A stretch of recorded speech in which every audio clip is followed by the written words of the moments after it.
Okay, you're completely nuts if you're here. No one's here, luckily, so far. So I don't have to worry about any of my audience.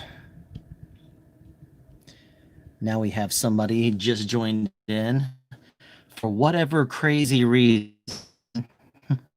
How's it going tonight? Let's turn this thing on. We have 3 people. I don't know how many of y'all were expecting me to stream tonight. I wasn't thinking about it. And, okay. Yeah, you're bored too? Yeah, I hear you. Well, here's the thing. I have some things to make. I had it just here a second ago. What did I do with it? Here it is. The cables and adapters I've been selling have arrived. And so now I get to make them. No. I figured I would actually, before I start with the cables, I figured I would actually start with the... There we go. Oh, they didn't mess up the work. No, they didn't. Okay, good. I figured we'd start with the XLR dummies. What you need... I made this thing on the... Okay, we're live. So, what I figured I'd probably do as I'm making these connectors, this is the XLR dummies that I'm going to be making. And if you look at this right here, sorry this is boring. If you if you have any desire to stay with me, then absolutely do. But if not, then I'm not going to get nervous. Is this reversed? I can't tell if this is reversed or not. I hope it's not. I hate it when things are reversed. But let's see.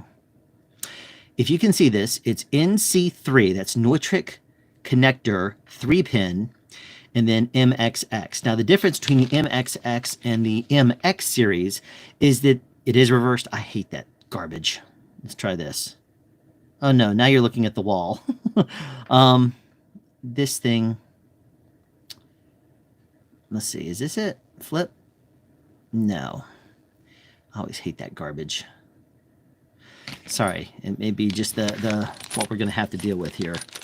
I have my camera set to not do that, but for whatever dumb reason... Okay.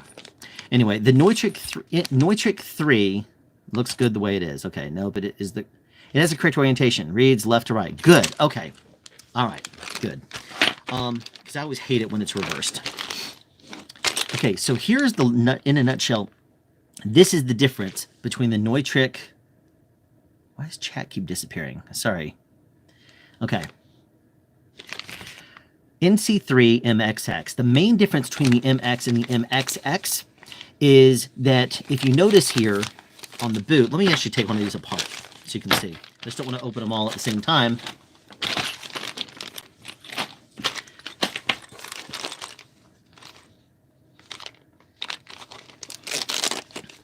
And I'll tell you what, I could actually pull out one of the other ones too. Here's the main difference for you to notice. You see the boot here that's going to go on the cable. See how it actually has the threads built onto that? As opposed to the end of the connector where the little pins sit, it would go in this end. Well, the boot has the screw threads, so it goes in. On the MX connector, it's the opposite. So if you can imagine, the screw ends is part of the connector here, as opposed to on this side too. That allows you some advantages if you use the MX connector, because you see this little, or the MXX connector, because you see this little ring right here that's built onto this thread. You can buy different colored rings. That's kind of hard to see, but there's a little ring right here. That comes in different colors. So you could actually replace this and put a different colored ring on there too. Let me see if I can get this thing off of there. So if you have a whole bunch of cables you want to organize, then you should be able to organize them by doing just this, by switching out the rings. And it's a fairly inexpensive thing to do. Just for some reason I have absolutely no fingernails, probably because I snipped them all down. But anyway, I'm not going to go crazy trying to do that. Oh, wait a minute. Starting to get it. I found a fingernail.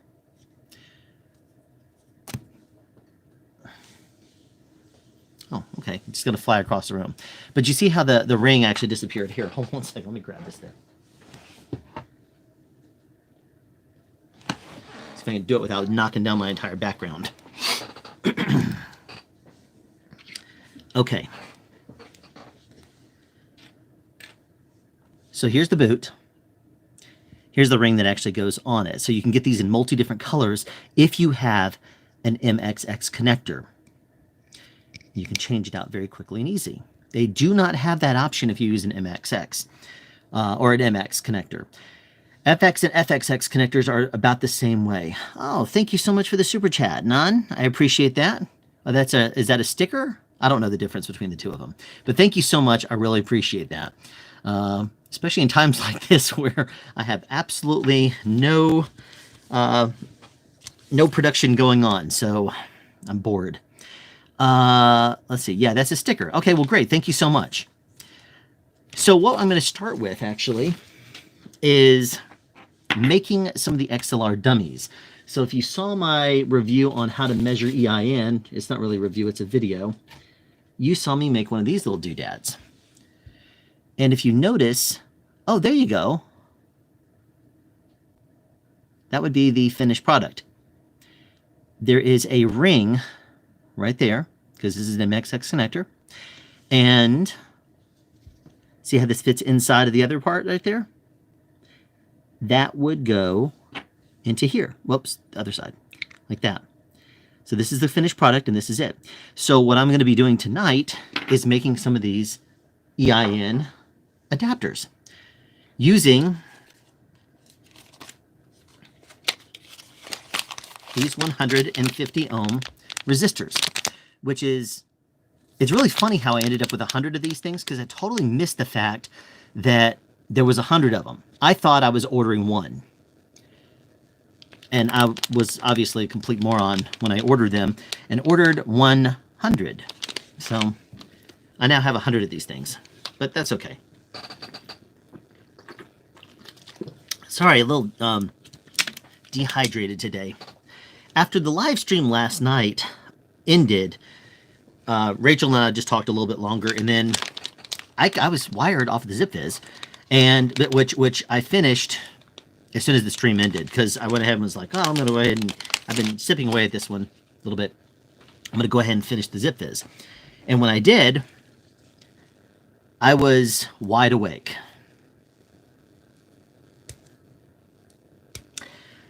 So I stayed up for a little bit and didn't really have anything going on until finally it was time to technically wake up. And that's when I started to doze off. So before I get going here, I'm going to at least open the ZipFizz in case I need to sip at it again tonight, or just to have fun with it. So there you go, ZipFizz stream yet again. And tonight's flavor is going to be orange. So there we go. All right, so what I'm going to do is kind of prep this thing. I do have a little bitty light here, and what I thought I would actually do is see if I could position, so I apologize, it's kind of going to chaos here for a second, but I figured what I would do is reposition the camera so that way you don't see my face. You're just going to be looking. You vote no ZipFizz, PJ. Okay, well, I will see what happens. I will put it over to the side. If only it were a democracy. What is it? What do they say? A democracy is two wolves and a sheep voting on what's for dinner. There you go. All right, so let me see if I can position this in a downwards orientation so that way you can see what I'm looking at here. We'll see if I can, oops, if I can do this without,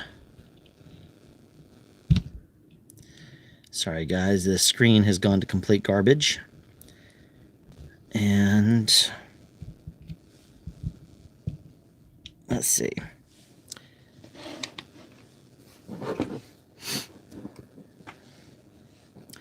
Oh, Mike, how's it going, man? You got a sticker too. That's awesome. Thank you so much.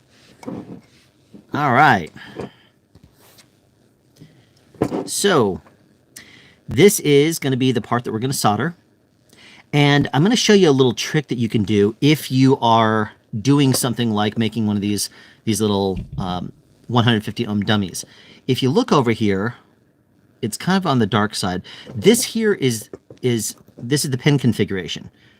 1 is the ground, 2 is the positive, 3 is the negative. So that's basically 1 over here, 2 on the other side, and then 3 right here. And so if you know that the ground is pin 1, and this part here is the shell tie, which basically it's this part here connects up to the shell, allowing you to not have a floating ground. Which a floating ground would be if you have like a microphone, for example. This is the male end, but if this was a female connector, then a floating ground would be the casing of the microphone could be used to pick up radio frequencies or something like that, RFI or EMI. And if it's picked up in the air, and it is basically any piece of metal can become an antenna. And if you have the shell of a microphone picking up radio frequencies, you would think it would be okay as long as it's isolated from the electronics, hence the floating ground. But what actually ends up happening is it can create issues within the system of the actual microphone itself. And if it doesn't ground out, if it doesn't route to the ground, then you're going to have all kinds of issues with EMI or RFI. Microtech, Gefell, and Neumann microphones sometimes have this issue. But to eliminate the floating ground, what you do is you see this little part right here, this little piece of metal, you ground tie that to the ground. So that way the outside casing of the microphone will come in here, it'll hop over to the ground and drain. So what the very first thing is that I'm going to do is I'm always very, very paranoid about double checking these. So since I'm going to be basically creating an XLR dummy that goes from here to here, I don't need to touch those at all. So what I'm going to do is put a piece of solder, or not a piece of solder, what am I saying? I'm going to put a piece of heat shrink over that. And I have this wonderful little case with various different colors of heat shrink in there. And the green is what I used on mine. And my fingers are so big in comparison to this. My 3-year-old, actually, my 4-year-old actually now, she enjoys making cables with me because her fingers are small enough for her to reach in there and straighten this kind of thing out and sort it out. So that way, I'm like heavily praising her. I'm like, oh my gosh, you're so amazing being able to do that. So you see how this is going to fit in here just like that. So what I can do is cut this in half. This piece is perhaps a little on the small side. Yeah, that's going to be small. So I'm not going to do it there. I'm going to do it right there. And then I'm going to use a separate piece. I'd rather be safe with it than too big. Okay. Let me see if I can get this a little on the closer side for you to see what I'm doing here.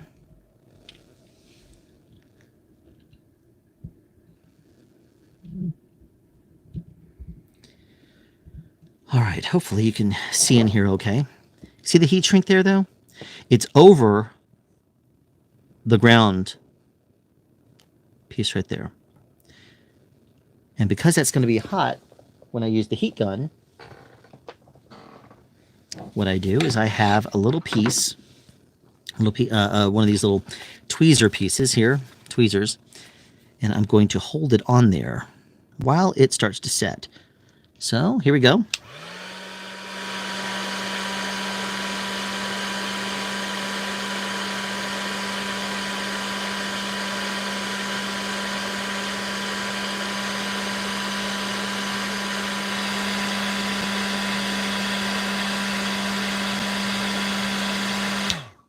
Okay, so now that one's on there.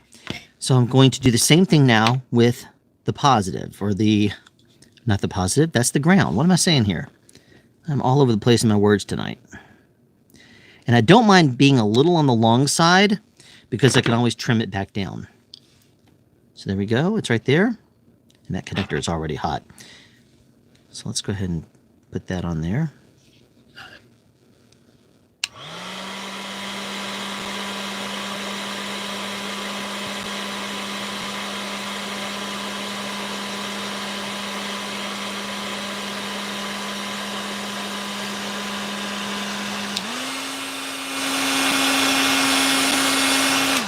Now, just so it's been said, a lot of the steps you're going to see me do tonight are really not necessary.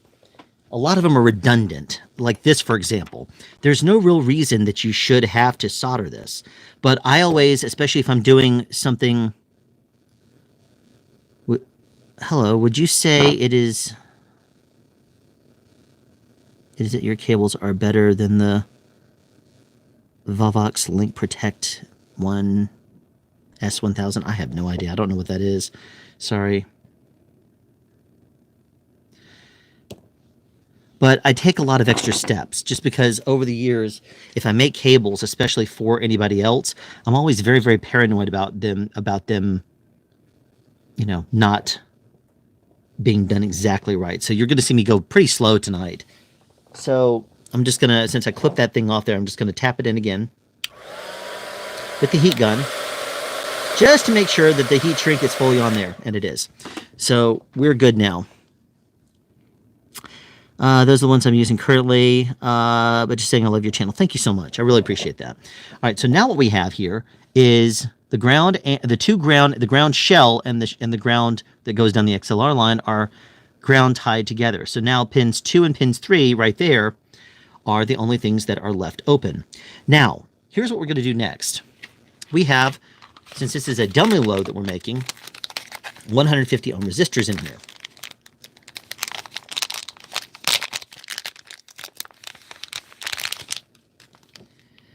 So let's grab one of these. Put all the rest up there. Now, it's way too long if you do it in this configuration right here. And I'm not going to do that because if I were to attach this here, you see how much longer that would be? But I would like it to be roughly about maybe that long. So a little bit on the shorter side. And so what I'll do is I'll kind of line it up visually, and I'll say right about there. So maybe about that much. Now, on these 150 ohm resistors, it really doesn't matter which side you put on 2 or which side you put on 3. They're both exactly the same. Okay, I'm not going to really bend this resistor a whole lot because I'm going to do one of my extra steps yet again. Okay, and that extra step is going to be putting some of the little microscopic heat shrink around it. So that what I'll end up doing is I will solder this side here and then put heat shrink around it, put heat shrink around the center there, and then I will bring that over so that way it secures onto here. So here's how we'll do this. First thing, this is pretty much ready to go. I'm going to go ahead and prep my heat shrink. Now, I do know that solder, I mean, you can tell I'm Radio Shack from way back in the day. Radio Shack, there you go. Let me put this on too. Is my email still active? Of course it is. It should still be active. It was earlier today. I've received emails today.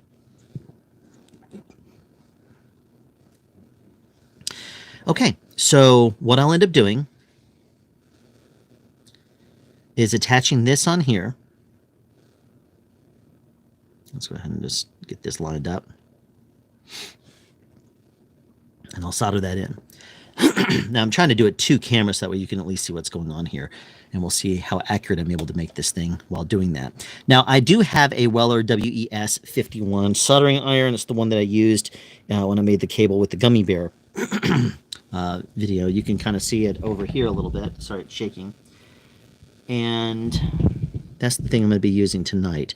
It is probably the very best analog one I've ever seen. It's really amazing. So we're going to be doing that one, using that again tonight. Okay. So this is kind of audition. It's right there. You do not actually need to. I mean, if I wanted to, I could probably take this into low profile and just make it barely hop over. I mean, it'd probably be a little on the long side, simply because I would have to take this way down and it would stick out a little bit over the edge. But what I'm going to do is put this solder on here with a little bit of slack, just a little bit. All right, let me clean this off. Okay.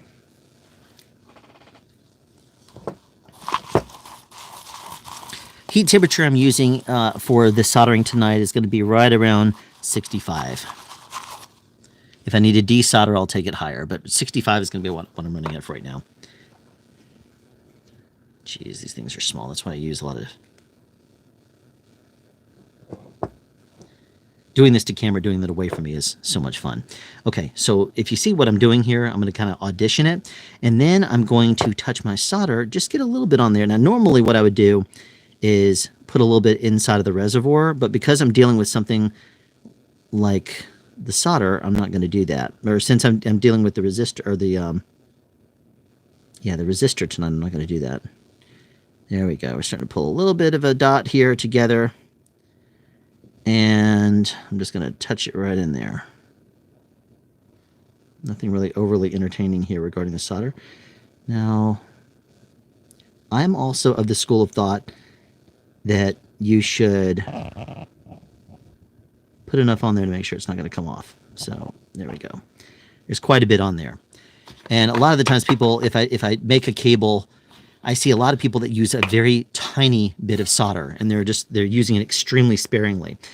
And I don't really do that. I prefer to use quite a bit of it, mainly because I want it to hold on pretty well. Let's see here. I would love to create a Discord server for you if you are down for it. I actually have a Discord server. If you go to my channel and look at any of my videos, you'll see it says Discord server at the bottom, and I think it might even say it at the top. But I do have a Discord server whenever I think to go in there. I'm usually actually hanging out in podcastages, mainly because there's, and that's if I'm in there at all, if I'm in anything, mainly because I find myself not really doing a whole lot with Discord right now. Probably because there's not a whole lot of people in there, and no, you're not bothering me. Okay, so soldering is now done for this one piece. It's not going anywhere. But now what I'll do, if you notice, if I slide this on there, it's barely able to fit around that resistor, which is good. So this is where the tight squeeze starts to fit in. This is where it's going to kind of get a little bit on the difficult side. I'm going to take this down to, let me just double check it. Yep, that's not going anywhere. So if I want this to be nice and tight, I'm going to put it down to right there. And we'll cut it there. So if I'll thread this on, I'm sorry, this is going straight to camera, so it's not the very best angle. I should almost do this from the side. Let me see if I can do this.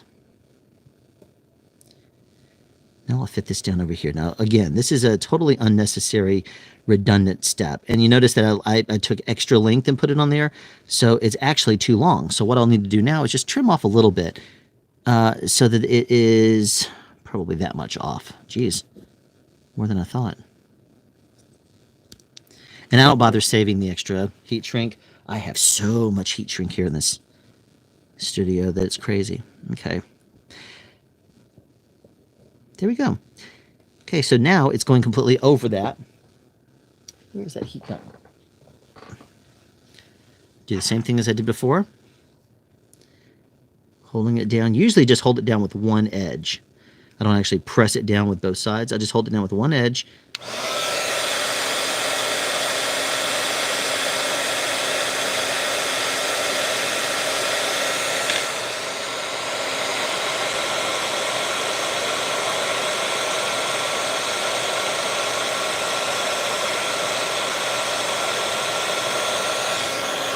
Okay. Now comes the fun side. And I say that because what I end up having to do is connect up. If you notice what we've done now is we've connected up this resistor. We've heat shrunk it over here, but I need to put a piece of heat shrink in here in the middle now. And I have to connect it up. Yeah, Radio Shack, I tell you. You're in Podcastage's server too. Well, I'm in there. I just am not in there much. So, there have been times in the past somebody will tag me and I'll go in there and see something, but I'm there, and I have my own Discord server too. But like I said, I'm almost never in there. But now here comes the fun part, because what you have to do is go over and away just a little bit, angle back fairly tightly upon the side of the resistor without breaking it. And then what I'm going to do is continue to angle. I'm going to try to do this towards camera, sorry. Where it would stick in there. But before I actually put it in there, what I'm going to do is get a piece of heat shrink and put it over the middle. Now, I'm going to make sure this is not, yeah, it's not hot. Now, there's one step I'm going to do to the heat shrink before I put this on there. I'll show you what that is.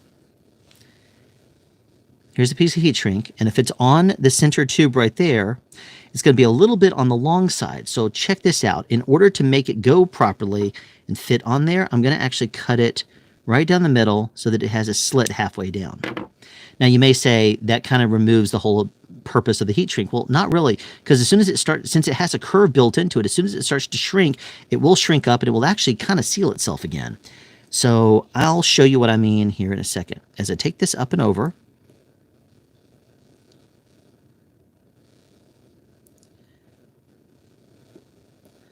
now this is on that center resistor, okay? And I will line this up so that it's now in the reservoir. Now what I can do is I can press down directly on, see, I can press down on the resistor itself and solder it in. So I'll see if I can do that to camera yet again. Okay.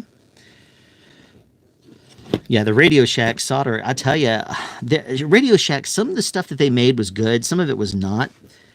I did like the solder, though. The solder is, I mean, how are you really going to mess up solder? It's pretty much, it is what it is, right? And usually I'll actually, when I'm messing with solder, I'll go ahead and wear the gloves. I'm not going to do that until I actually make cables tonight. But this at least will give you an idea of what we're doing. So I'm doing this first one by itself, and I'm going to do the rest of them here just in bulk here in a second. But what I'm going to want to do is clean this off yet again. And I know I can use water and other kinds of things, but I'm not going to, because the solder should be just fine the way it is. All right. And then to camera, press in and touch this. And this is a very awkward angle.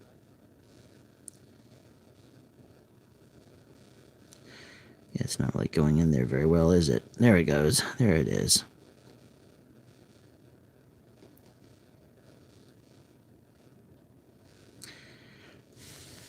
And now it is set.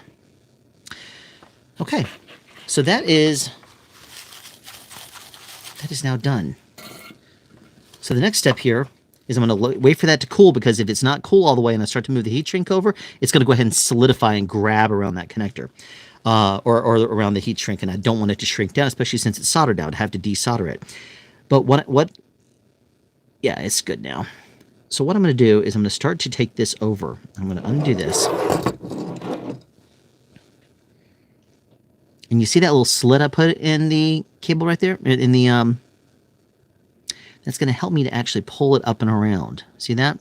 So now it's going to solidify. Now, you see how it's a little on the long side there? It's slightly too long. Well, as soon as it starts to shrink up, it will pull itself in there just a little bit. If it's extra solder, I'm not overly concerned about it. If you notice how it's making a U shape around the resistor, I'm going to press this down a little bit farther, and that doesn't bother me one bit, because it's going to pull in just fine. You'll see what I'm talking about here in a second. Let me pull out the helping hand, as they call it.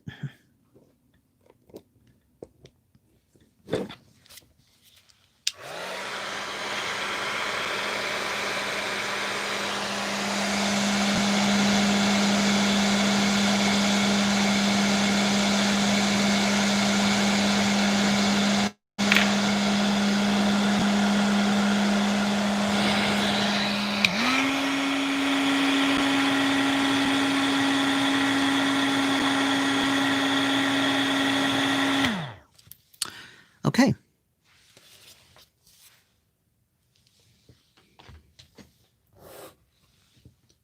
We're good. This is done. Ooh, that's hot. Guess that's what happens when you heat it up, right? Now, you see how this actually pulled in? It pulled in around, so it did end up shrinking and kind of wrapping itself around. It's a loose circle, so it's not all the way tight like this. It's probably like that. It's like a very, very loose C. But the heat shrink is all the way around it. So it is resisting from the outside, which is great. And so now this is completely ready to go. And so what I will do is, before I take it anywhere and do anything with it, I'm going to meter this because I want to verify that it's 150 ohms before I do anything else with it. If it's, plus or minus a little bit, that's to be expected, within the standard deviation of the resistor. So I'm going to go ahead and it's set right now to ohms. The magic number I'm looking for, I don't know if you can see it from where you are. I will turn on the light. Let me flip this upside down and stand it up.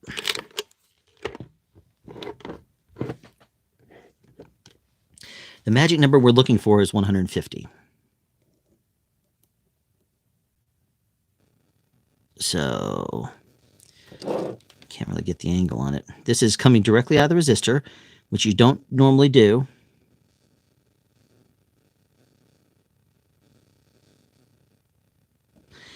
Okay. And then that looked like, from what I could tell, it passed.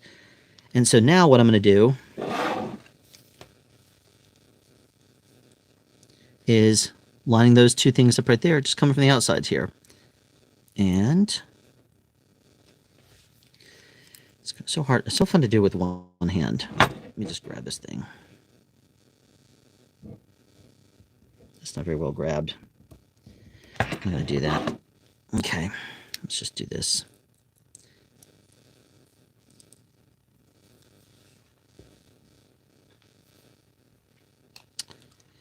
Good times. Normally what I'll do is, for all the other ones, I'm just showing the technique here, and then I'll actually do it elsewhere. What is that? 149 point something? I can't really tell what it is when I'm looking at it this way. Wish that light would stay on, but 149 point something is close enough to 150. It's going to be within, a normal range. Of course, I hit that and it disappears. 150.6, 150.5. There we go. It's close. So the resistor is good. 149.3. Awesome. Nice to see you live again.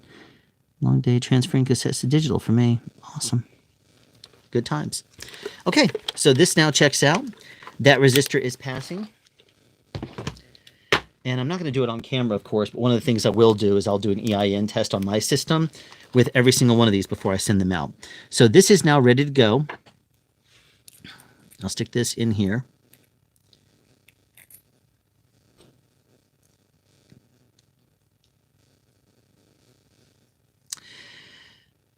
Okay. So that's in there, nice and solid. But notice it's not grabbing anything. So here's an extra little thing that I do whenever I am building a cable or something for somebody else. I want it to be able to grab, but the only way this is going to hold and grab an actual anything is if it were a cable. And it's not a cable, so there's really nothing for it to grab. So what I'm going to do is grab some tape. Now, normally what I'll use is my electrical tape like this. I'm going to see. I should almost use Zip Fizz. I'll go ahead and use this tape. That's fine. I have plenty of it. And I'll show you what I'm doing and why. I'm going to grab about maybe 10 or so inches of it. Maybe that's closer to 12. Doesn't matter. But you'll see why here in a second. What I'm going to do is kind of fold it upon itself and then start to roll it up.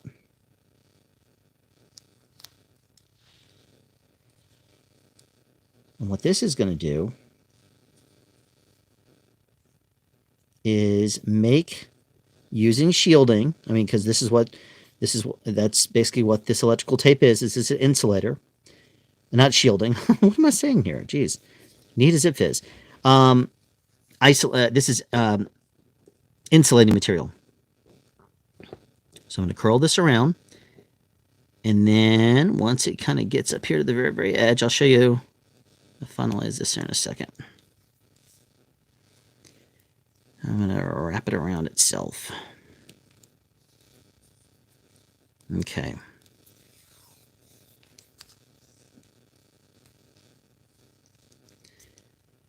So that was a little on the long side.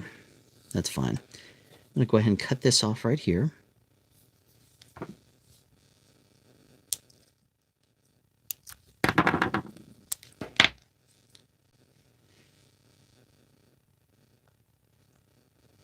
Tighten this up ever so slightly. And if you notice, by the time we're said and done, we now have a loop. Oh, okay. There's Midori.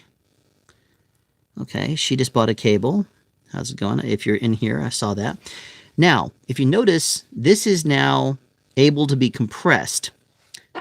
So what I'll do is I'm going to stick this in here. And so that way, I mean, this is actually probably a little on the big side, because this should, and actually, yes, it is. It's too big. It is too big. I'll need to redo this. That's really weird. I used the thinner tape before. That's what I used. That's why. Because you see, if I pressed this all the way in there, it would have jammed into that resistor, and I don't want to put any pressure on it. So that's too big. I'm going to throw that one away. I have different kinds of electrical tape. And so this time what I'll use is I'll use about maybe 7 inches of it. So I fold it upon itself and then start rolling. And the purpose behind this is I'm making a little bit of something for the boot to lock in on. You'll see in a second. I'll show you what I'm talking about here. So this is an extra step you really don't have to do. Is that Michael Wynn? Holy cow, Michael Wynn is in the house. Y'all didn't realize there's going to be a celebrity in here tonight, did you? We got ourselves Michael Wynn from the Michael Wynn YouTube channel. How you doing tonight, bro? Great to see you in here. Thank you very much for popping in here. Hey, how are you doing? This is perfect timing. I had my female XLR stuck in a port, and I unstuck and removed the back, but locking mechanism popped off, so I had no idea how to rebuild. Okay. Tourist Pro XLR. I've never used those. I only ever use Neutrix. I love Neutrix. Okay. You see this right there? Now this is made. So all I'm going to do now is clip this off. It is the proper length. And this is going to be good to go. So now I'll take this. And now when I stick this inside of here, it's not going to be overly big, but it's going to be enough for the boot to press in and actually compress. So you see right here, there's little teeth on the inside. And the connector's all the way at the very, very end. So as this starts to come in here, what happens is the boot presses in on all sides to grab hold of that. And what that will do is it will kind of hold in place. That way it will continue to press that down. Now, this is a redundant step you really don't need to do because the boot technically should compress it just fine. But I always do this just because I like to. It gives me a little bit of something else to have it grab hold of and to press in. And then I always put a lot of tightness into this. Okay. So this one is now done. I will run an EIN test with this later, but if you want to at least see, well, if we want to verify that it meters one more time, I'm going to do this one towards me so that way I can just verify it. All right. 1 would be there, so the 2 and 3 are on that side. Okay, so. And I'm getting, oops, come on now.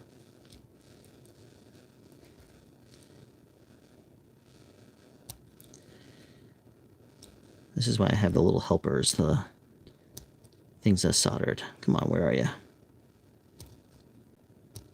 Come on. 1. It's dialing down. Yeah, it actually is dialing in on 150.5. Okay. Good. Okay, so that one's done. 1 XLR dummy load done. This is going to go to someone that bought one. Alan, do you use the Canary Star Quad for your mic cables? Absolutely, Dan. I have those right over here, and I absolutely love the Canary Star Quad. I also like the Megami, but personally, I'm just a natural fan of the L4E6S Canary Star Quad. It has never failed me. Okay, so now we have a few more to do, but you at least understand the process. So now what I'll do is I'll just go ahead and do them.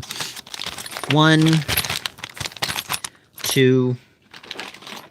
Good thing about Canary is that good thing about the Neutrik is that as long as you get the right kind of connector, which is the NC3 Neutrik connector, 3-pin MXX male, and then this is the XX model. As long as you get the exact same thing, which there should be a total of 6 of these, and there are, I can open them all, put all the parts over there, and then just do the soldering one after another. And I'll do that real quick. So there's all the parts. So that way I'll start the same way I did the other one. And I'll talk you through the steps again if you came in later. If anybody came in on the stream last night, thank you very much for showing up here. I think it was you talking about that you were using a cloud lifter every time you boom to avoid interference, right? No, absolutely not. Jeez, no. You boom with a condenser microphone and a cloud lifter. That won't pass phantom power at all. And you don't really need to do that because because all the stuff that we use in the pro audio world is good quality stuff. So you're not going to have issues with preamps. Ending up being overly noisy. So all the components that we use are pro, man. Good stuff. We're not going to cheapen out. Michael could tell you all about not cheapening out on gear because he understands fully that, and he even said in a recent live stream, in order to get pro results, you need to have pro gear, and you have to have know-how also. But you're not going to cheapen out on gear because you just don't want to do it. How can you call yourself professional if you don't use professional gear and you don't have pro skills? Okay, so now everything is pretty much set up. Now you've seen the secret on how to do this. I'm going to basically do the exact same thing here, rinse, repeat. And that is going to be approximately the length that I'm going to need. So I'm going to go ahead and cut this and make a bunch of them the exact same length with the green heat shrink. Right there. And that's a total of maybe 4 millimeters. I don't know, something like that.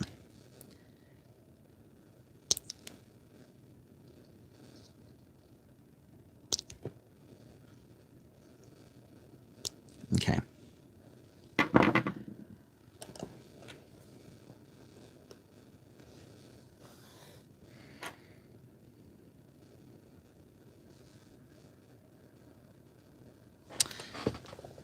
Okay.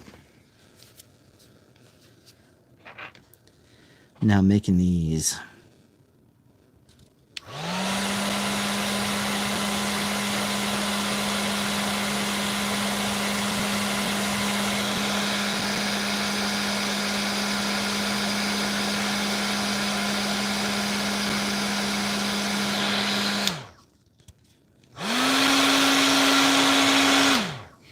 Okay, one down. I'm going to let that one cool for a second.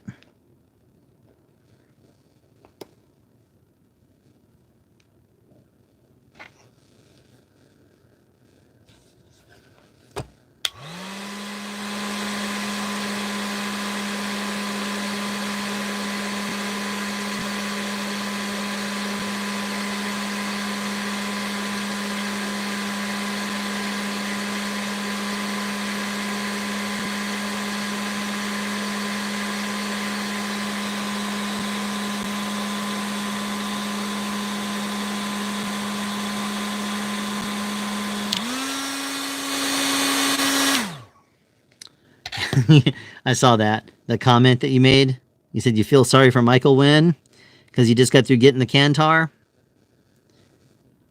Yeah, if you ever need to Put a heat shrink on the tube on the Magic Hand alligator clips. Could help you scratch in the pieces that you're clamping. Yeah.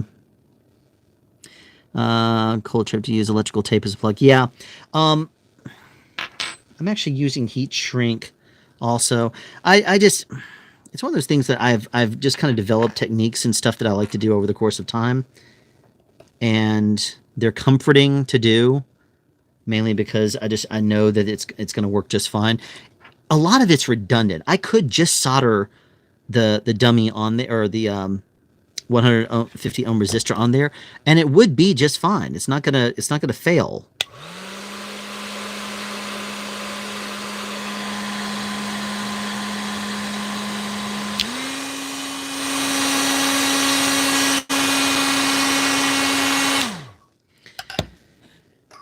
And it's going to meter just fine also. It's just when I'm building something, I like to be pretty detailed and pretty thorough. And I do understand that sometimes, just in case something were to touch or anything, if you didn't make your own mic cables, are there company suppliers that you would trust and purchase from? Yeah, Mogami makes really awesome ones, obviously. And that is probably the #1 company that you see buying things from. And I will tell you, if I didn't make my own cables, Mogami is the one that I would buy. A lot of people I know, Curtis Judd, Podcastage, those guys are names that you know online.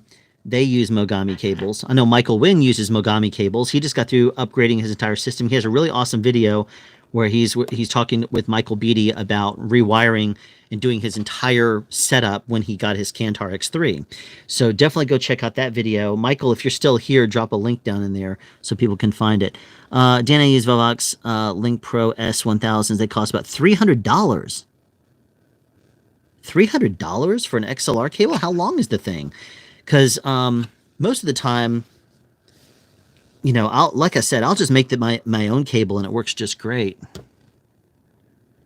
I mean, if I was spending $300 on a cable, I'd learn how to make them.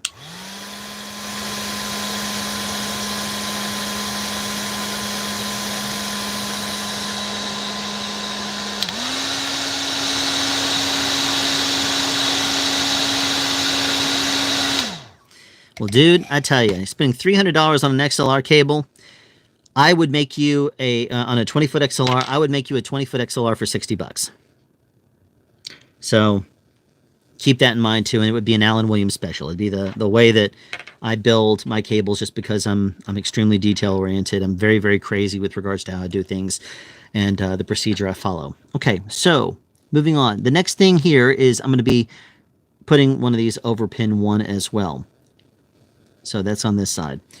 I'm going to cut this down, probably chop this one in half. Do I avoid gold contacts for field work?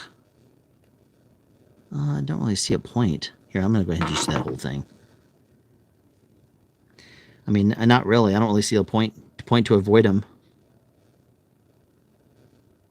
Okay, that's fine. And it's totally cool. I mean, you already have cables anyway. If you have cables, then by all means, just continue to use what you have. You don't need to buy a cable just to have it.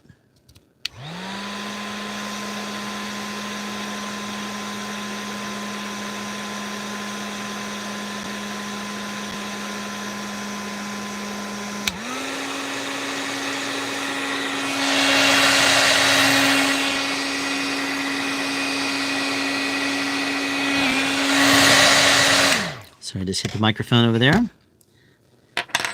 going to trim just a little bit of that off of there.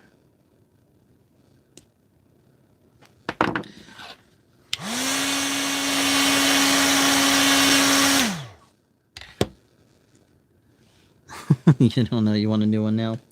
Well, it's totally not necessary if you have a $300 cable XLR, dude, use that one. You don't need to buy another one just to have it.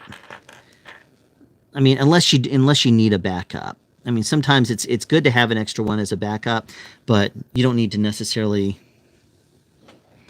If that cable is working like a champ for you, I wouldn't say you need to upgrade it. There's really no point. Not just for the sake of uploading it or upgrading it. Okay, so now we're going to trim some of these. Right there's 1, 2, 3, and 4. Okay.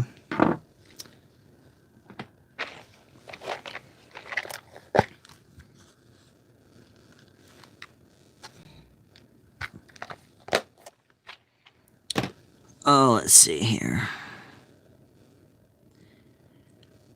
Would I like to review your Bronner Phantom V? I have no idea what that is. I'm not familiar with it. I work in production audio, and that's if it's not something that we normally use in the film industry, I may not know about it.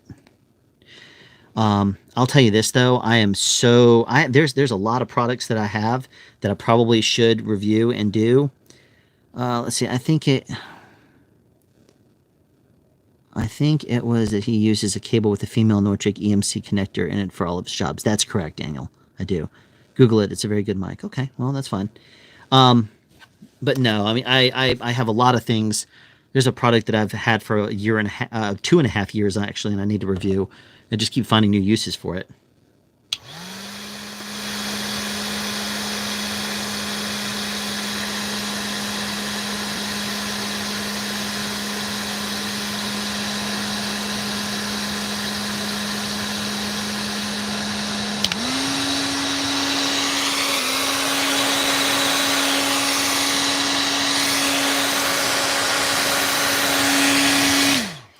I turned down a lot of product reviews. I just don't. I'm at a point now where I don't really want to do them. I don't need more gear. I really don't, and I don't.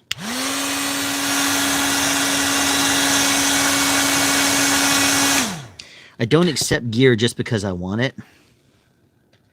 Oh, thanks. Good to see you on the Discord. I'll see you online at some point. I'm sure I'll pop in there. Cool. But I don't do reviews of gear because I need the gear. I don't need any more gear. I don't want any more gear. That's one of the reasons why I turned down a lot of reviews, because I don't want to archive the gear. I don't want to just keep it here. And it also takes me forever to do a review. Banjo did not want the microphone. Yeah. He buys everything and because he doesn't want to borrow it. If he's going to do a review of something, he wants to have it so that way if somebody needs to hear a sample or he wants to do a versus series, he has it. It's a very noble thing to do.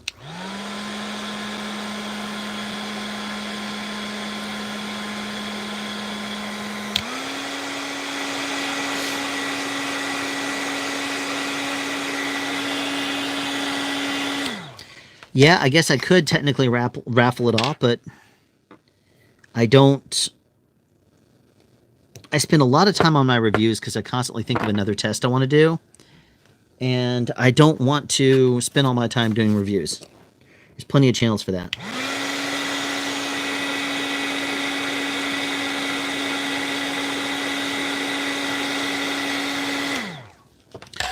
The thing to keep in mind is that there's a lot of channels out there that do reviews. There's not a lot of channels that talk about pro sound related topics, that talk about things and you get tricks that you don't normally learn from other places. There's not a whole lot of guys talking about pro stuff like what me and Michael do on our channels. It says it was Scott Beatty who made the cables for the X3 card to build. We actually use Canary cables. Oh, I thought you used Mogami. I heard that over time, gold contacts can flake and negatively affect your connection when you're constantly plugging and unplugging them. You know, that may be the case if you have something for a long period of time. I've never run into that issue because I usually replace cables after a few years. I don't normally have that issue. I'll tell you this, I've never run into a gold contact issue. I usually maintain my gear very well. And that means cleaning them out periodically too. So I've never had that issue. And even in the cables that I've made and have in use for over 10 years, I've never had that issue. That's not to say it doesn't happen though.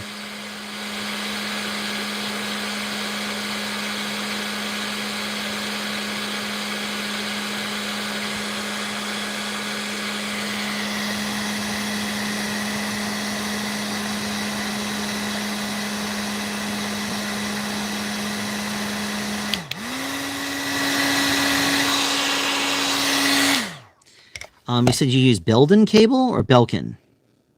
Belden. Okay. Yeah, I was gonna say I thought I read that as Belkin. I was gonna say, isn't that Cat 5 type stuff? But yeah, Belden. They also make a Star Quad.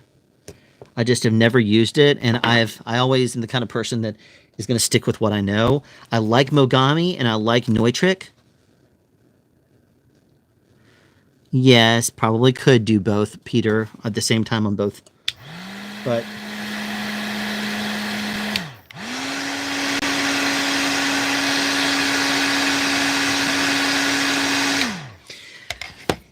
you got to keep in mind also that you see me that I'm extending this down and putting this down so that way it's on I press down on each one of these things as I make it, so that way it holds in place as I do it. Now I could do that technically with both of them, but I like to, especially if I'm making a cable for someone else or making something for someone else, I like to give each component its my own individual time. If I'm making my own cables, I'll do that. I'll take shortcuts and stuff, and I'll just go fast because I know that if there's ever a glitch or there's a problem, I'll have it fixed real quickly. On a movie I did with Michael Wynn a couple of summers ago, about a couple of years ago now, we ended up having a cable on a boom have an issue at one of the first couple of days on the show, and I ended up running out between takes. Like take 2 was up while they were fixing something. I'd run back outside and make a solder. I'd run back inside and boom a take, and then I'd run back out. And it took me like 3 takes, I think, to get the thing done. Utility Matt was really great at setting things up, so he set everything up for me. So all I had to do was run out there and just solder it. It was pretty awesome. But yes, I probably could do these together. It's just like I said, since I'm going to do everything very detailed, I'm going to do everything by the book and make sure I'm done.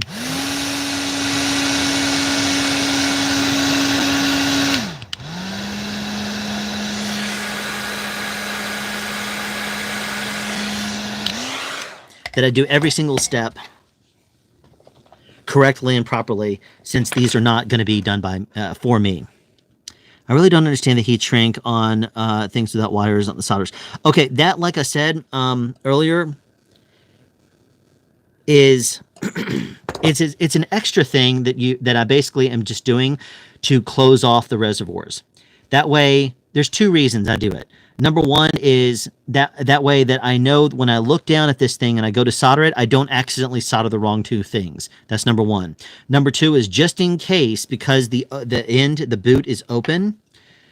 The boot is going to be open just in case anything falls in there that is a conductor, like a little bitty tiny wire or a little something. I don't want it to touch any component in there and short it out. So since it's open, I will kind of close it up just a little bit. You'll see what I do if you missed it before, but basically it ties off everything, so that way there's no extra place to have anybody accidentally drop something in there. I would think that it reduces the risk of the chance of soldering joint breaking and when having the cable touch the other pins. Yeah, that's basically it. Have you had any interest in mixing music mixing? Have you already tried? No. I am not a music mixer at all. That is a skill that I do not possess. Okay, but these are now done. So what I'm going to do now is grab some of these 150 ohm resistors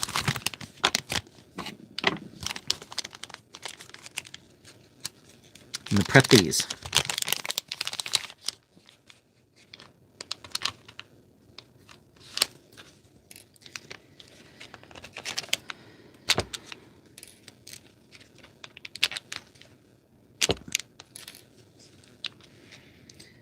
Michael, isn't that awesome to think that just this Sunday is when our show finally airs? It's going to be exciting, man. Michael and I, if you missed the live streams that we've done together and talked about, the one that I did with Rachel, we worked on a show called P-Valley. It premieres this upcoming weekend on Stars on Sunday. It was a lot of fun. Not just the show itself. The crew was awesome. The writing is good. The story is fun. The characters are just really a lot of fun. The whole thing was just a lot of fun. And it was a wonderful experience. Okay. So now I'm going to go ahead and cut this resistor down to size.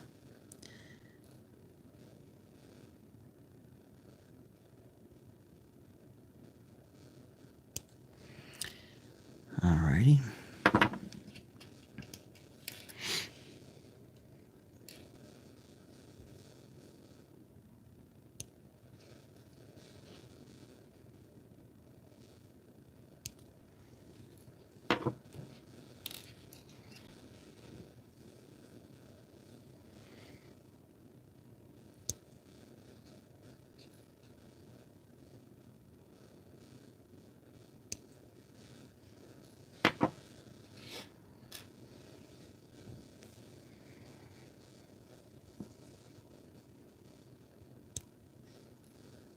Okay, so I'm not really saying anything right now. I'm just cutting this down to length.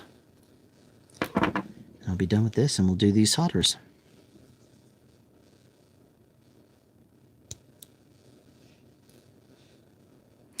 My wife was funny. She said to me tonight, "You gonna do another live stream?" And I'm like, "No, I'm just gonna make the cables and stuff and probably just put on a movie." And she's like, "Okay, so you're not gonna live stream?" I'm like, "You want me to live stream?" And she's like, "You seem to enjoy it. You seem to have fun with it." I was like, "Well, I do enjoy it. There's people that ask questions and they come in and, they'll say fun things and we'll talk." And me, I'm not, even though I'm sitting here at a table, not doing anything except making a cable here and trying to do everything to camera, which makes it even more fun. Because if I wasn't doing that, I would turn this thing straight towards myself. I would go a lot more vertical with it and I would just start nailing this thing. But I'm doing it to camera, so it makes it a lot more fun. Okay. So this resistor, let's see if I can turn this more to camera. I'm asking to burn myself, but that's all right. Let's go for it. Oops. Let's prep. Prep the solder.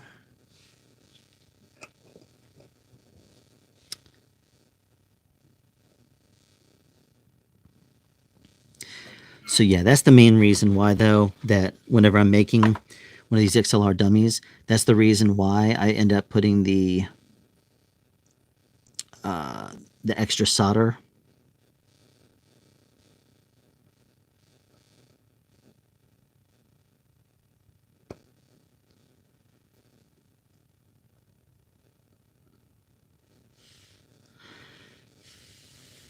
That's why I put the extra solder. Not just in the reservoir, but that's the reason why I put the extra heat shrink around the outside too, because that way if anything falls in the boot, it's not going to run the risk of shorting anything out. That's why I put the heat shrink around each of the resistors also. Okay, so that one is done on this side. I'm going to go ahead and step this away for a second. I'll come back to it here in a moment. And I'm going to go ahead and at least just attach all of the resistors. That way at least it's done.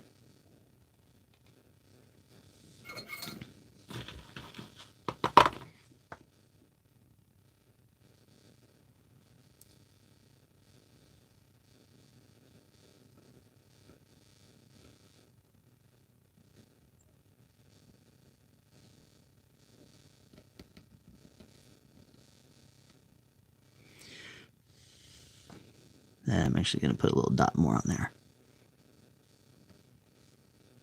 The reason I'm putting a little bit more on there is because I usually stick it down in the reservoir a little bit, like I just did. You probably can't see it, and my finger's probably blocking it. Sorry about that. When I stick this in there, I want to make sure that the wire is actually sticking down into the reservoir as deep as it'll go. And so that's one of the reasons why I hold it the way I do. Because if the reservoir, if this is just barely sticking in there, then the solder can easily pull out if I only use a little tiny dab of solder. And I like to make sure that it's in there pretty well and solid. Since people have actually, see like this right here, that reservoir actually has a little bit of solder down in there a little bit. At least I think it does. Because it normally is one of these things where I'm pretty sure it does. Because if I stick my finger on there like this, let me see if I can do this more this way to camera so you can see one. what will happen is as I start to solder this thing, it will push in a little bit more. So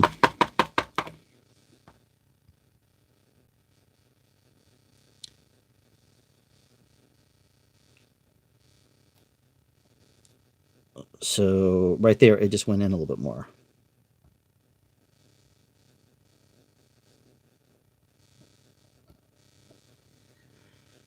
I'm going to put a tad bit more to fill up that reservoir entirely.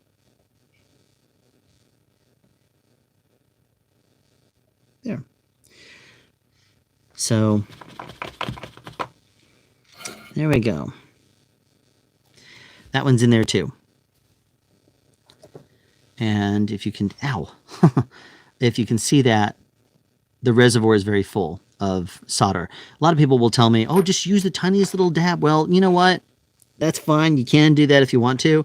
But, I've just never bought in on the whole idea of just using the tiniest little dab, because I've had so many cables I've purchased from places in the past. One of the reasons why I started making my own, that had broken because they barely had any solder on them. I'm like, use some solder. Make sure the thing stays on there. Don't make it fall off. And it drives me crazy when things aren't made solidly. I have never had a connection issue at all with any of the solders I've made, any of the cables I've made. And I check things and I cable test them, and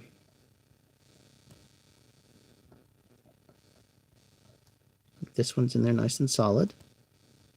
Good. Press the solid on deep into the reservoir so that way it's going to hold well. A lot of times people will do what's called pre-tinning or tinning, where they will put a little dab of solder on the inside of the reservoir there, and so that way it makes it where you can warm up that solder, or you heat up that solder again, then add your wire to it or something like that. If you're doing that, sometimes I do that, sometimes I don't. It kind of depends on the mood I'm in or what I want to do and how I want to do it. Like tonight, I probably won't do it. I don't always pre-tin or tin. I will do the cables. I'll pre-tin the cables just to make sure that that's at least done. But like here, when I'm looking at this little reservoir there, I'm not going to end up doing that.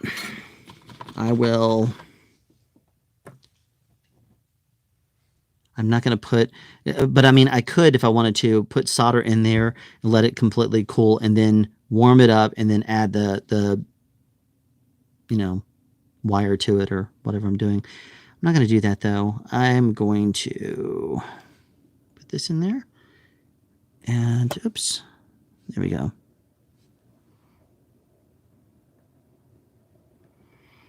Sorry, I keep saying I'm going to do this to camera, and I'm doing it to camera. It's just I'm blocking it with my hand because I got to get the right angle. I need to get some sort of a system like, oh, there it goes. It just went in deeper. Okay. I need to get a system kind of, if I'm going to continue to do live streams and stuff, I might get a system like what Curtis Judd has, an overhead camera, or Kevin Basic Filmmaker has an overhead camera that he'll use to show things. I may end up having to get something like that just to at least do it. Okay, so these are now done. Next step I'm going to do is I'm going to go ahead and add the heat shrink on there just to at least have stage 1 completely done. That one is going to be a little bit on the long side. I'm going to trim that one down ever so slightly. Booyah. And that's going to be the right length. So this is black heat shrink. Nothing special. It's just a 2-to-1 ratio heat shrink. And I'm going to put it over top of this. Pressing it in place, I'm going to go ahead and heat shrink this in.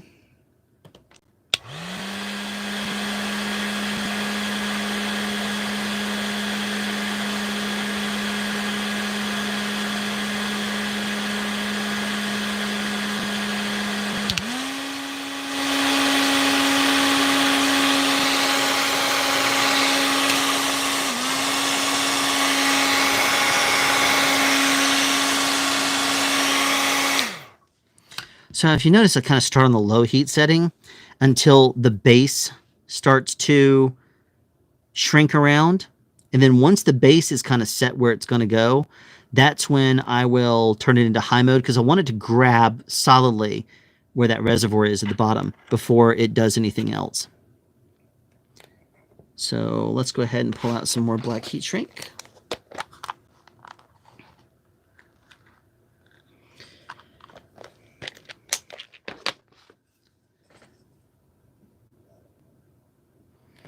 is the right diameter. And this is just basic standard 2-to-1 ratio heat shrink. There's nothing at all special. I didn't order it from a special store or anything in particular. It is just 2-to-1 heat shrink, and it works great. It's the same heat shrink I've been using for pretty much everything for quite a while now.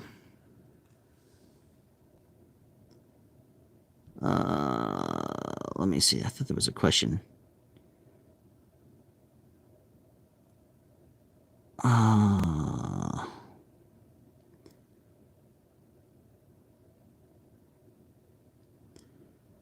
Looking for your star show. Join late.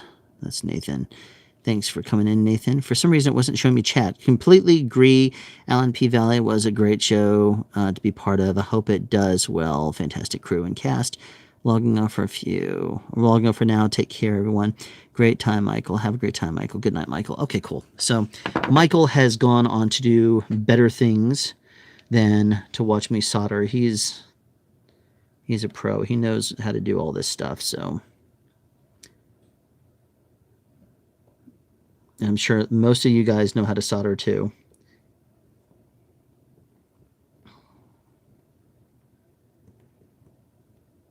And if not, it's never too late.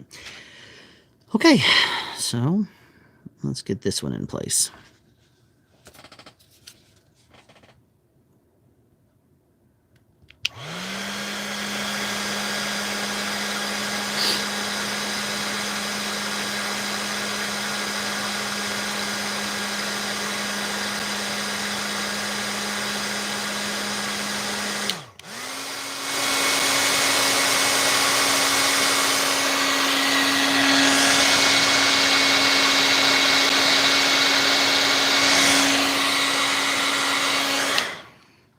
Okay.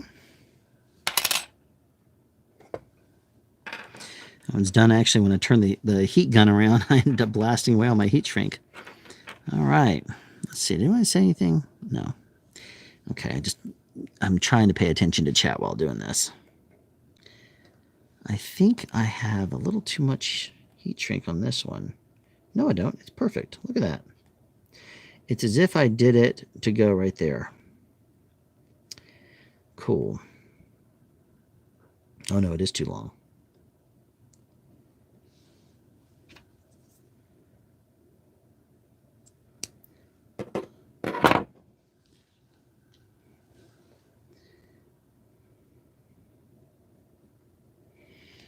Yeah, P-Valley was a lot of fun. It's not going to be a show that your wife will probably, or girlfriend will probably look at you with a weird face. Yeah, why are you watching this again? For sound education. That's what I'm watching it for.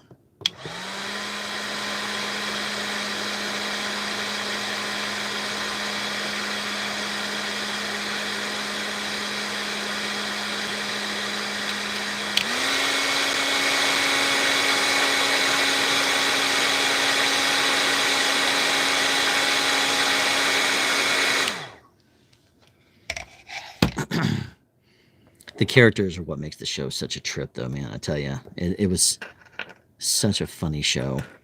Every single day we laughed until we were about out of breath. Sound advice, yeah, indeed. I said to my wife, I said, hey, you going to watch P-Valley with me? She says, no. I said, why? And she says, I have no interest in that show. I'm like, oh, come on. Don't you want to watch any of it? And she's like, no. It's like, but the writing is good. She's like, well, the writing's good on a lot of things I watch. Everything I watch entire. And as a matter of fact, I'm like, all right, fine, whatever. I will watch it by myself. And I always end up laughing and watching it and saying, I was standing right there. I was standing right there. Oh, good. They used that line. They didn't have to ADR that, did they? Oh, why did they use that wire on that? I got that solid on a boom. And all that kind of stuff. Come on now. This one's being a little stubborn because it's a perfect fit. Okay.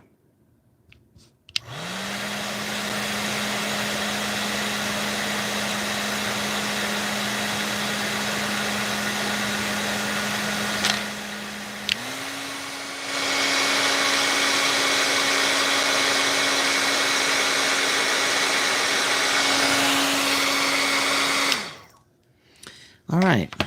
Almost done with this step.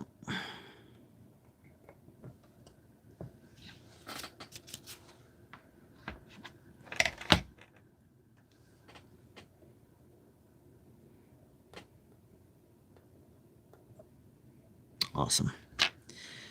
Perfect fit.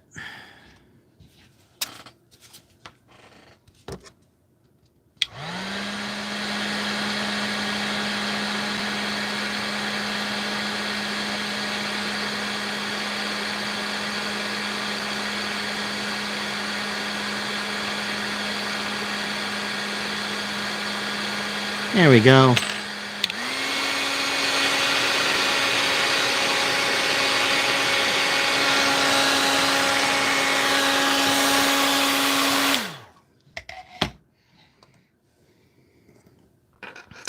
Okay, so that is now done.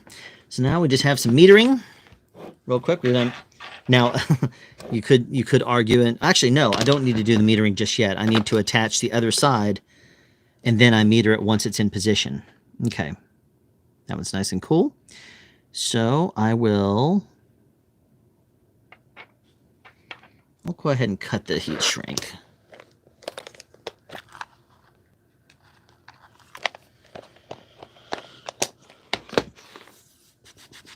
Let's double check the diameter. Perfect.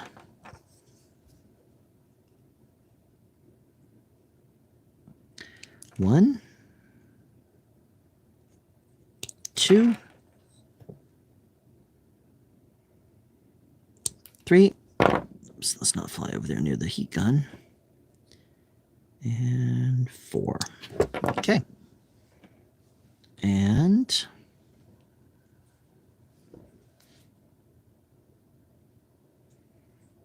there we go. Let's put this piece of heat shrink back so we don't lose it.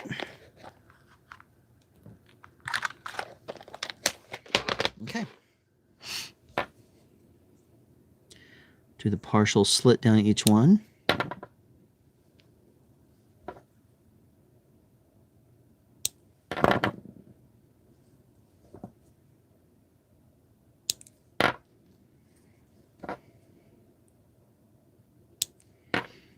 So as long as it holds on pretty well to the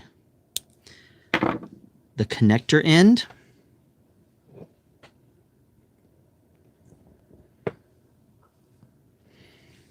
I'll put this little split part facing away.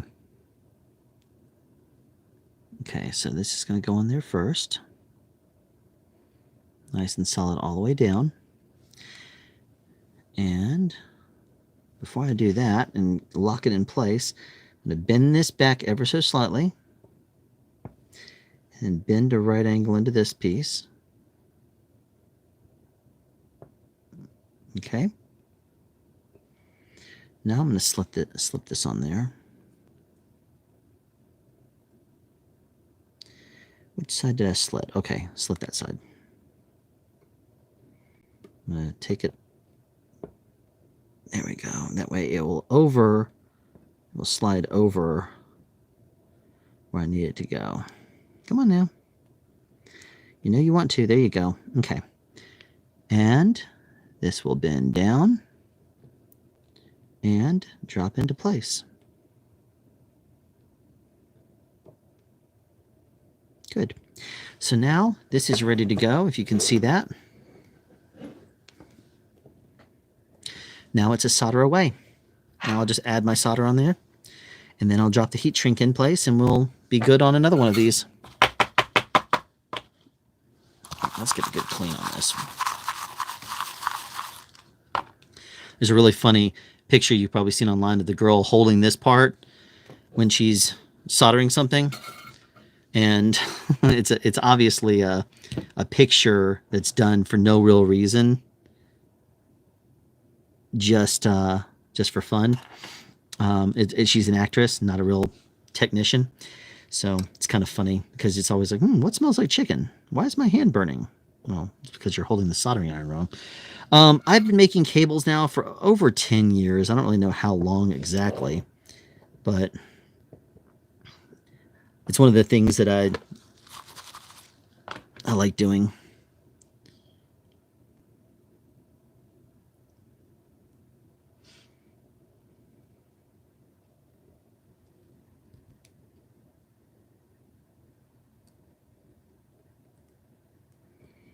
There we go. Nice.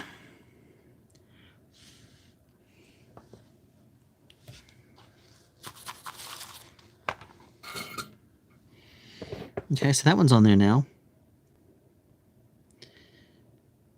So I'm going to let that one actually hop down there for a second. I'm going to go ahead and get this next one going.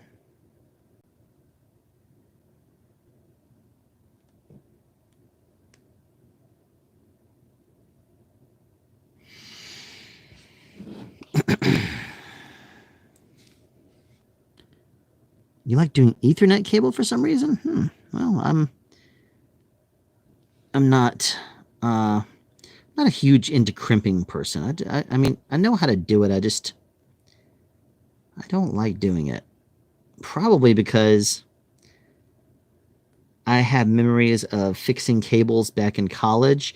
People would always yank the cable out of the program. They did not like. There was like at Georgia State University, Georgia State Television went into the college dorms, and it went into something like 9 different buildings around campus, and people would always yank them out of the back, and it would take them all of 3 seconds to do, and they would yank them out and destroy it, and it would drive me crazy because as soon as I would get the thing fixed, I'd step away, I'd go to the restroom or something, and it was like somebody was watching for me to leave, and they would come and yank it out.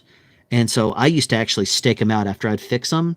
I'd watch to see, because I'm sure that it was a staff member that did not want to watch the GSTV programming, and I would watch and wait for them to come over there and do it, but they never would while I was there. And I kept waiting for it because I was going to tell them off. I was like, look, dude, you may not like the GSTV programming, but I'm going to come over to your job and just start, messing your crap up just because, you get on your high horse thinking that whatever you're doing over here is so mighty.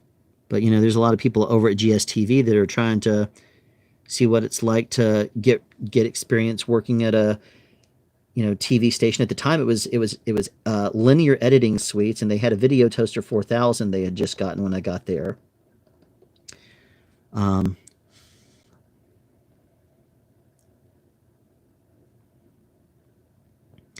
But man, I used to get really mad because people would just yank them out. This, like, as soon as I'd turn my back, I'd go to the restroom after fixing it and say, all right, awesome, now it's done. I'd walk back over there and be static again. I'm like, who did that? I'd get so mad. I'd want to beat somebody up. Oh, but believe me, if I would have ever caught somebody, sometimes I'd watch and nobody would come by, and so I'd end up having a class. I'd disappear, and I'd go to the class, and I'd come back later, and of course it'd be static. Somebody would have done it. So I'd be mad again. So after a while, I just stopped fixing them because I'm like, I'd go over there and fix it, and it would only be fixed for a couple minutes sometimes. And the station did not have the budget to actually buy the parts. Yeah, sorry to bring back those memories. They did not have the money to buy the parts, the crimpers and stuff, just to have somebody rip it out. So I would use a lot of my own. I would buy parts, and I would go around and fix them, and then I would see them get yanked out and destroyed. And that's the reason why I was going to actually tell somebody off, because I was like, look, it's no big deal to you, but it's a big deal to a lot of people who want some experience at the TV station. But I've always been pretty outspoken, so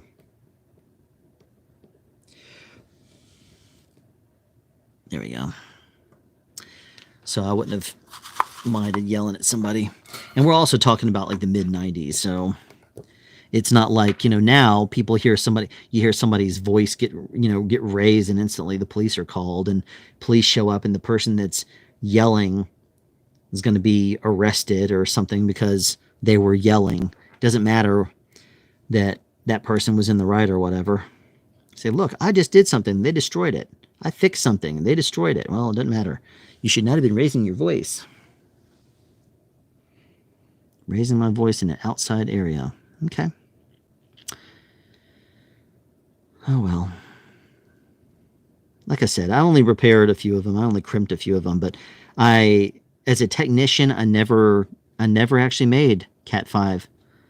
When I was a technician at Arthur Anderson, before the whole Enron thing, or at Earthlink, I never had to deal with that. I never had to deal with making or crimping cables. It was a repair department that came around and did that stuff. So I've made Cat 5 to get a cable, but I tell you, it is not one of my favorite things to do because to me, I just don't like I don't like how you have to have everything exactly perfect, and then as you're in the middle of the crimp, sometimes you'll mess the thing up and two cables will cross and you're like, oh crap, now I have a completely bad end. Oh, come on now. There we go. I was gonna say, don't fail me now. It's gonna need a little bit more solder. Just a little touch. There we go. Now it's into my standards. Okay, I think there was a comment that just went by. Ooh, cables. Is mine in there? It will be, I think. You ordered... Horse Taco, when did you order yours? Was it... You ordered yours last week, right? I think if you were not the person... Yes, your cables would be. Because your cable would be. Yeah, I'll be doing yours later tonight. So yes. Yes, to answer your question. Basically, the night you're announcing it for the first time. Yes, okay. In that case, then, yeah, absolutely. Yours will be made later tonight. Sick. As a matter of fact, if you want, I can, when we get to, I'll make your cable first. And if you want to tell me a piece of heat shrink, I'll put an extra piece of heat shrink along the actual cable, so that way you'll know it's yours.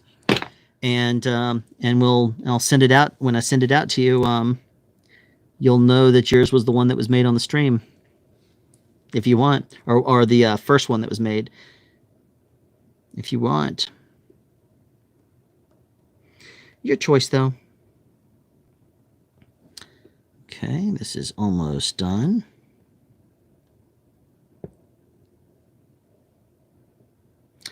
All right. Ha ha ha, I love that. That's hilarious. If that's what you want to do, you're absolutely free to do that. I don't care one way or another. I'll be making it the way I'm making it. And if you want a piece of heat shrink on there, an extra piece, I'll add that on there just so that way you know it's the one that was made. But it doesn't matter to me one way or another. Because I'm just going to make sure it's done well. That's it.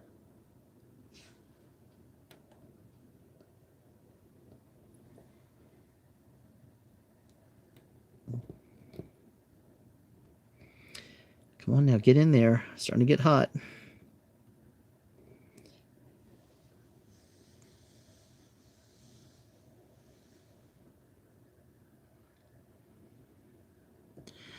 Yeah, I think I do have a dark green. So if you want, what I'll do is when I... Oh, wait a second. Did you get one of these dummies also, Horse Taco? Does COVID impact your activities? Yes and no. I don't really have hobbies except sound. So does it affect sound? No, not really, because I'm going to be here with you doing sound speed stuff. But I tell you, I've been doing more live streams mainly because you did get one of those dummies. Okay. Well, very good. I have made one of them already. But I tell you, I've already added the heat shrinks to all of them. Except, hold on 1 second. Let me get this on there before we concentrate here for just a moment here. This is, gotta twist this.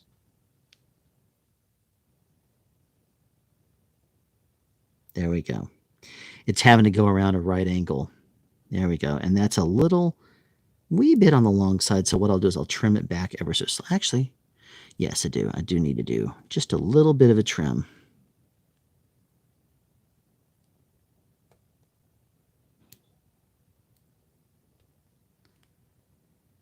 Just a wee bit.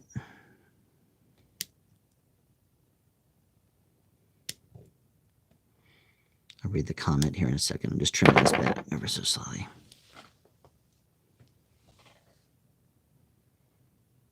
Okay. Let me read that comment there. Where's Taco? Hey there, Mohammed. I've seen you in the comments before.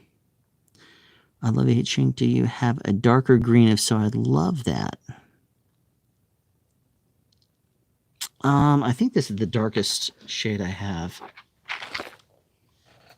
Yeah, this is the dark green. The dark green is the one I'm using on all of them. It's the darkest green I have, which is that right there. And I've already done all the heat shrink that's going to be on the dummies. How good is the Neutrik connector and the Mogami cable? It's solid. Yep. Mogami makes great stuff. Absolutely wonderful. So Mogami and Neutrik make the two top brand of cables, the Star Quad that I use. I love both of them.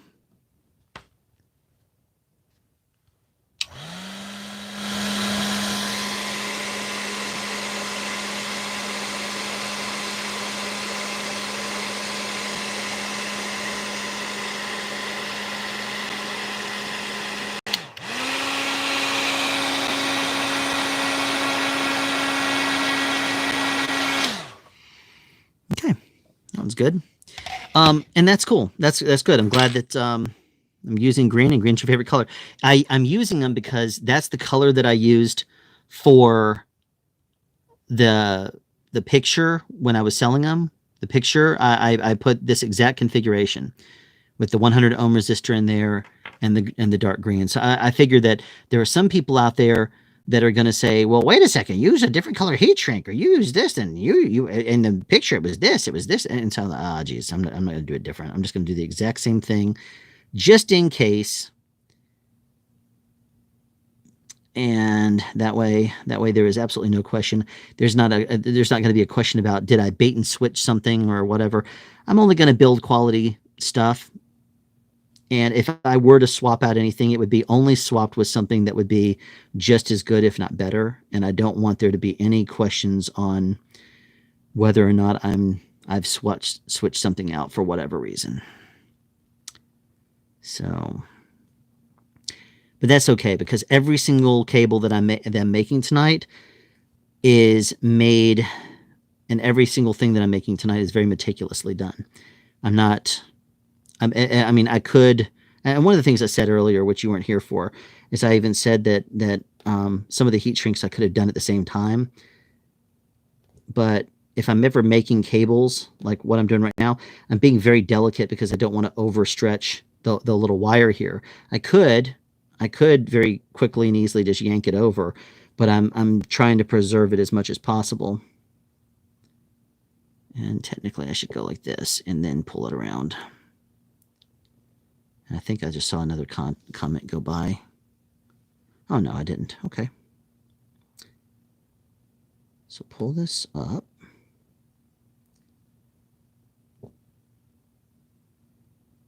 And then up and over.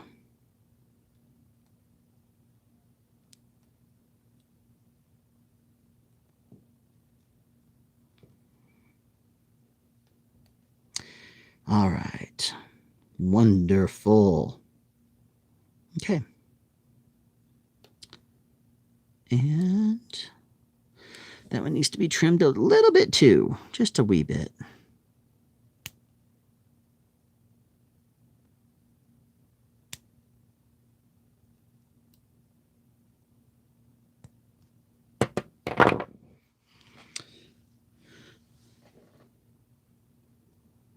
Nice.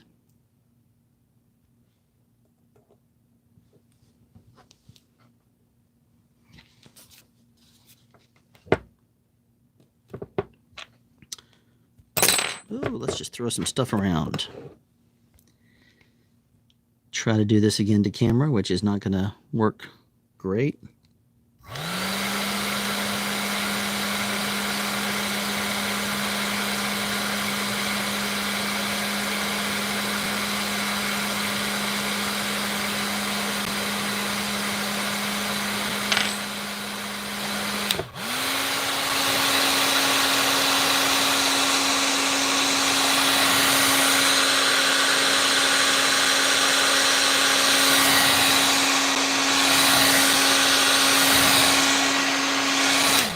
Actually, you know what I'll do, just to add a little, I know what I'll do for your dummy here in a second. I'll show you an extra little step I'll do for yours, Horse Taco, because you told me green's your favorite color. I'll show you here in a second.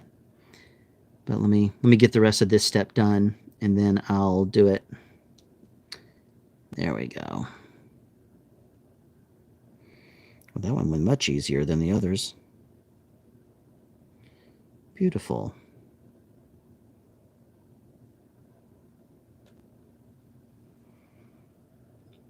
Uh-oh. Where's the... I'm just gonna...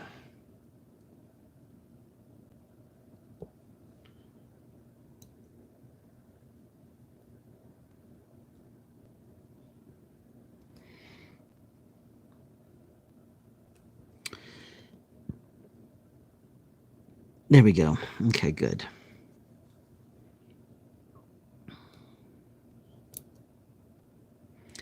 PJ out there voted for no Zip Fizz tonight. I don't know if he's still around, but if you had your heart set on me having a Zip Fizz tonight, you're going to have to talk with PJ, because he is the only person that made a comment, and his comment was that he would prefer me not to. Okay.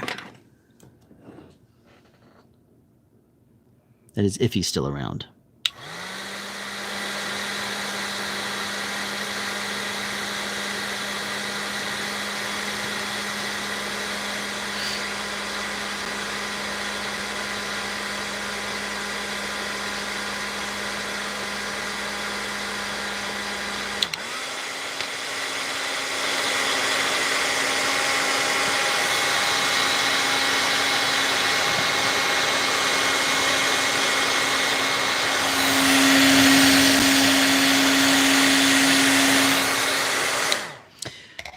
How did I learn to make these? Well, it was just something.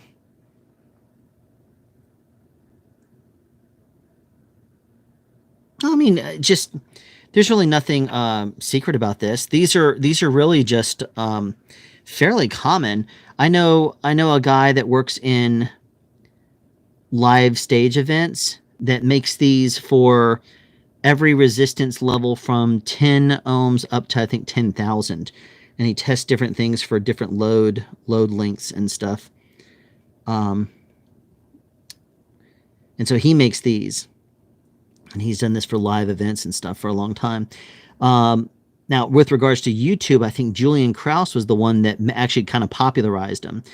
He was the guy that kind of saw that there was some testing that could be done with them, and he brought them to YouTube. So, and he started using them for a lot of the testing that he did for thermal noise. And I know Ray Ortega recently made one. I know Curtis Judge used them in the past. I know Podcastage made one. I know various people that have done them, and since it kind of seems to be like a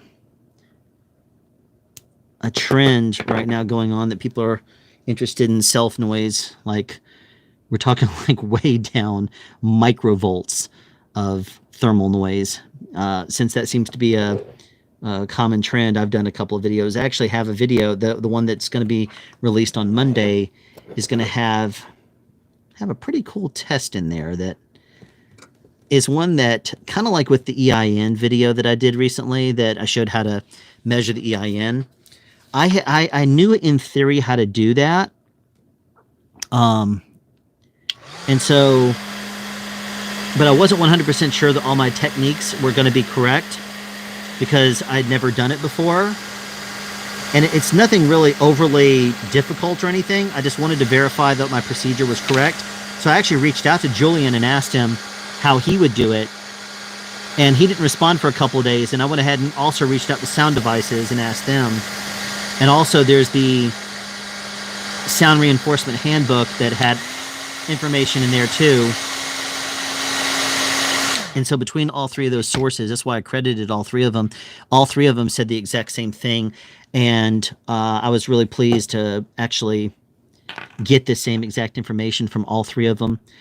Julian has a technique that I didn't want to put in my video because he didn't have a tone generator. At least he didn't at the time of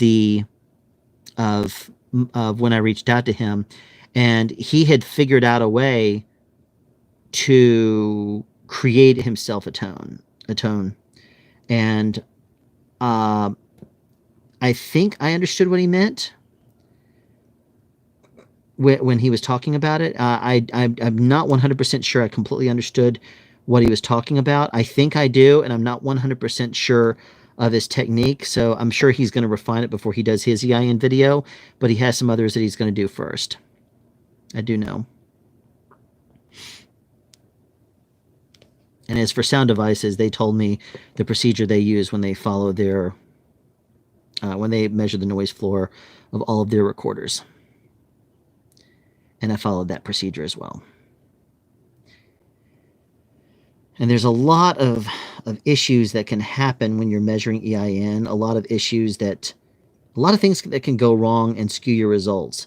So I gave a partial list about them inside my EIN video, but there are a lot of factors that can affect your measurements.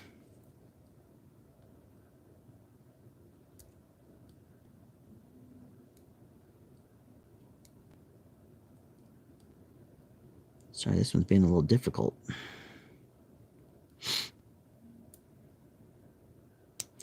Okay, there's one.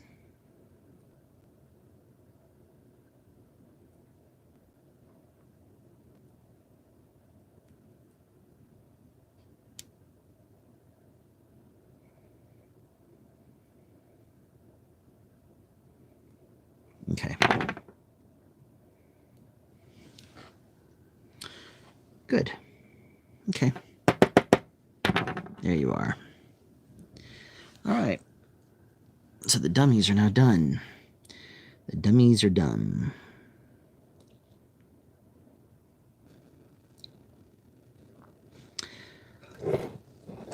Okay.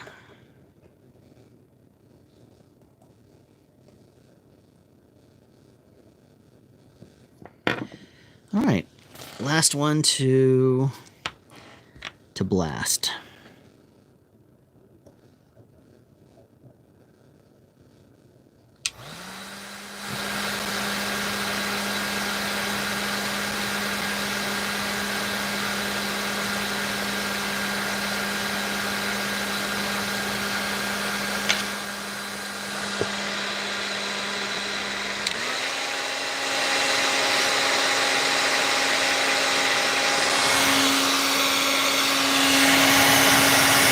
Good. All right, so that's done. Next step is to meter them. Move some stuff out of the way. I'm going to give the soldering iron a break. Go ahead and clean this off real fast.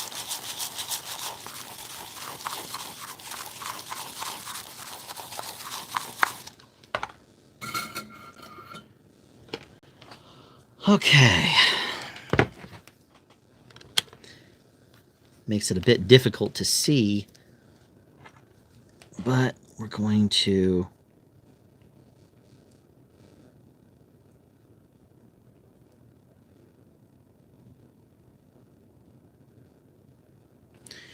on the right setting. Oh yeah, I am. Okay. Oh, I know why, because I'm not getting a good seal on it.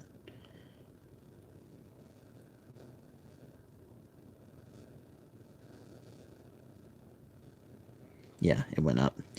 Okay, so now I'm going to do these pins right here.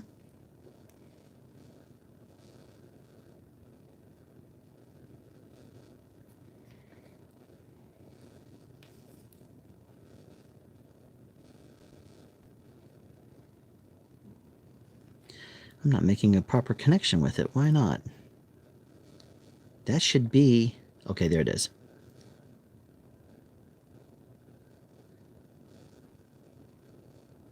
Huh. 148.8. But you know what? That's going to be the difference between... Like... That's such a small difference. It's not really enough to freak out about. This one here. Come on now, get on there. All right. 149.8. 150.9. Why are you going up? 150.3. 149.7. Yeah, it's fluctuating around. It's all within the same range. That's fine. You're talking about skewing your results by less than 0.1% if it's off ever so slightly. 150.1. This one is exactly 150 even. Perfect 150. Awesome. That was a well-made resistor. May have also been part of the way that I was metering the others. Now I'm getting my technique down. This one's 149.5. All within a normal range. Last one.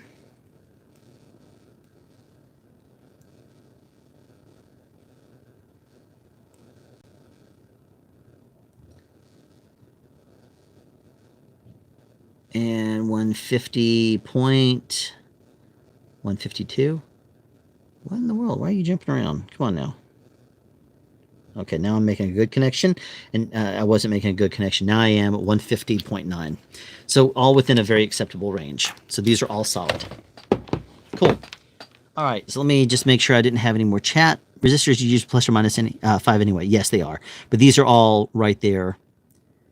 Not that I'm going to take any business away from you. What is this? How'd you learn to make these? Really, I think I've kind of glossed around that. Really, it's just over the course of time, you learn techniques, you do things, and I've just kind of fallen into my way of doing certain things over the course of time. And some things that I will have said for whatever reason in the past, oh, I want to do that in particular for this connector or for this in particular, just to make sure it doesn't connect. When we get to the EMC connectors here in a second, I'll show you one of the extra steps I take because I have found it to be imperative over the years. Because if you don't do it, then it's basically going to potentially irritate you and anger you. All right. Okay, so here is first one of these made.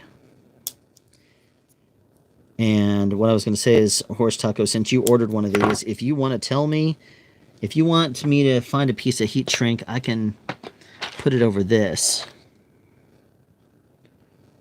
Do I have the right size? Do I have one of... Oh, that's the same size as the other one.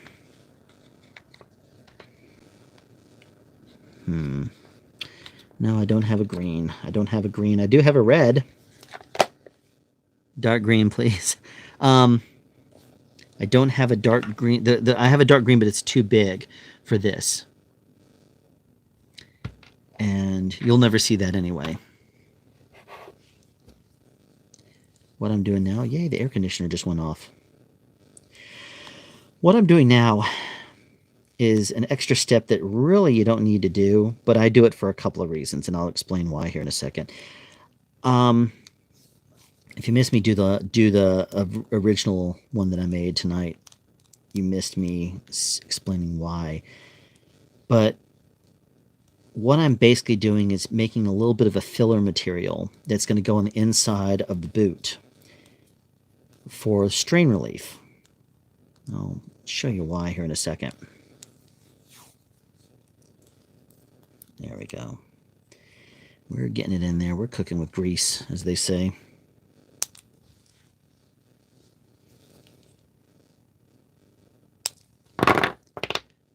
There's two. Exact size doesn't matter on this. You'll see why in a second. I'm just starting it, looping around on the inside. and it doesn't have to be ironclad tight. All I'm doing is taking electrical tape and rolling it into a little bitty piece. And I'll explain a little bit more why I built these the way I built them tonight. And you'll see exactly why I do things the way I do things, why I take the extra steps that I do.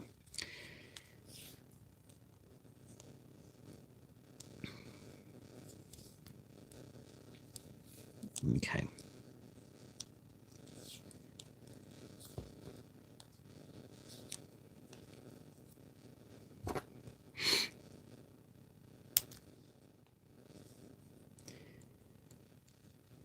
But no, just over the course of time, I've just kind of dialed in on some things, like regarding the EMC connectors, as to the reason I like doing things a certain way. Sometimes I've made things and they've shorted out, and I've said, what could I do to make them better so they don't short out?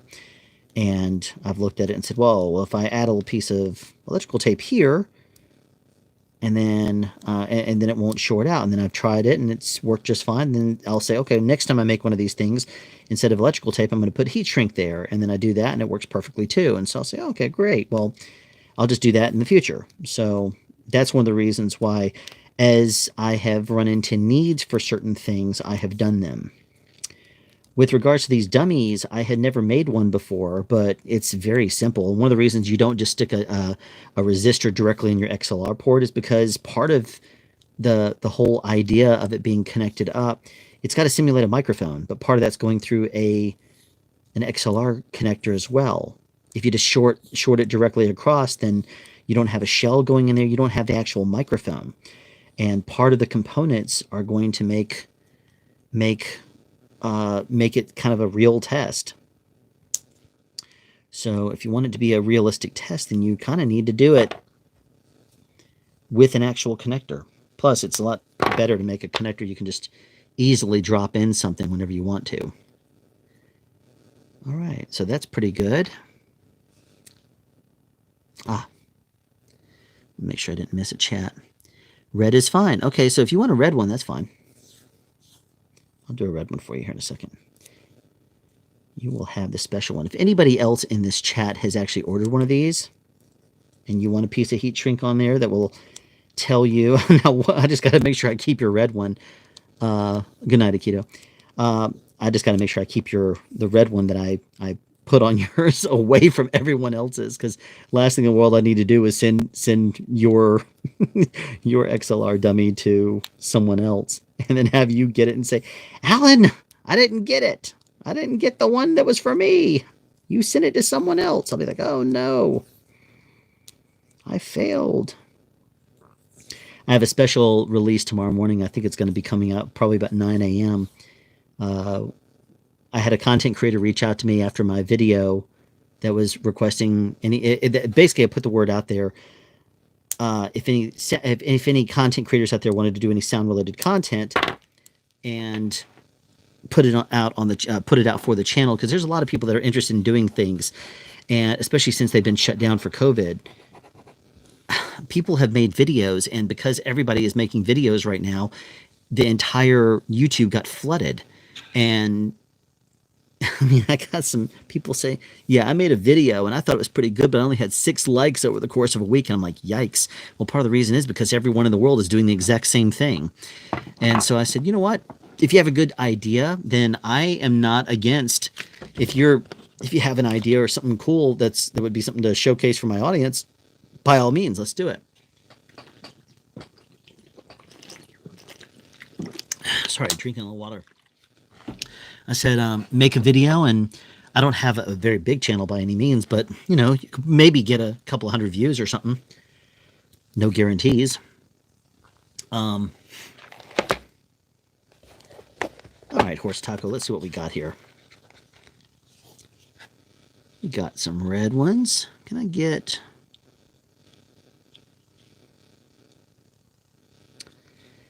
Wrong size. Now this here... I don't know that that's going to shrink correctly. Oh, yeah, it would. Okay, good. We'll do one of those. And then I'll cut off the appropriate length for it. Make it a little on the big side.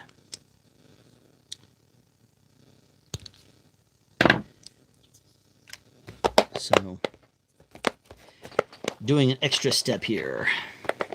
If anybody here in the chat has ordered one of these and you want a special piece of heat shrink on yours that's a certain color, then let me know and I will make that happen. Actually, let me see. I might use the other side of this because it's longer. That way it will stick out more of the edge and kind of trap in.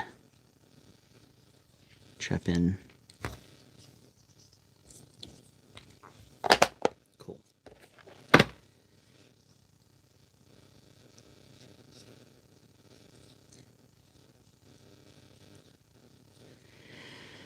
Okay, so yeah, if anybody has ordered one of these things and is in chat tonight and you want to tell me what color of heat shrink, if you want a special color of heat shrink, then by all means I'll accommodate you. I'll add it on there for you. Cool. All right, so I've got to hold this in place. So this is going to get a little hot, but I'm going to be shrinking this around the edge there.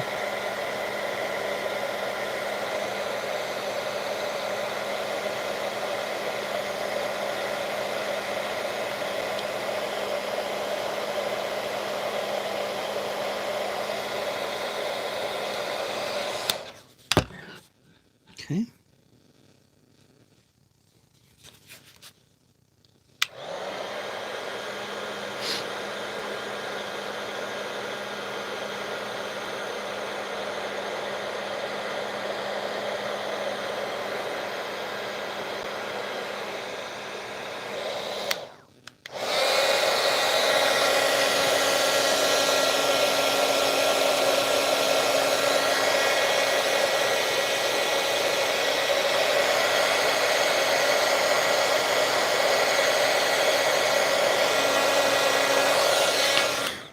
Okay.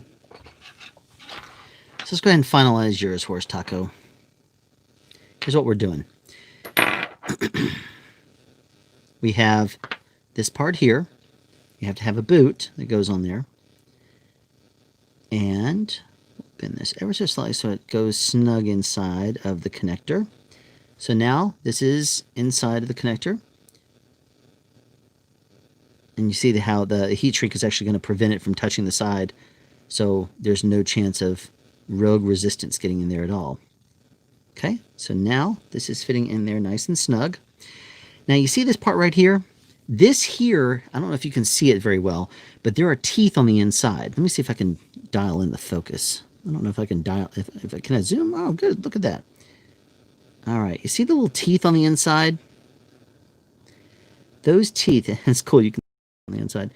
But those teeth are going to be grabbing hold of these pieces in there. Now, you don't technically need to do this. And I'm going to press it not until I hit the resistor, and then I'm going to back off just a little bit. There we go. And the reason I add this in there, which is completely an extra step that is not necessary at all, but the reason I add that is because I want to make sure that when the boot goes on the end, you see how this is open at the end? Oops, why is this zoomed in? I thought I just zoomed out. Sorry, guys, it's like freaking out. Okay, I think that's fine.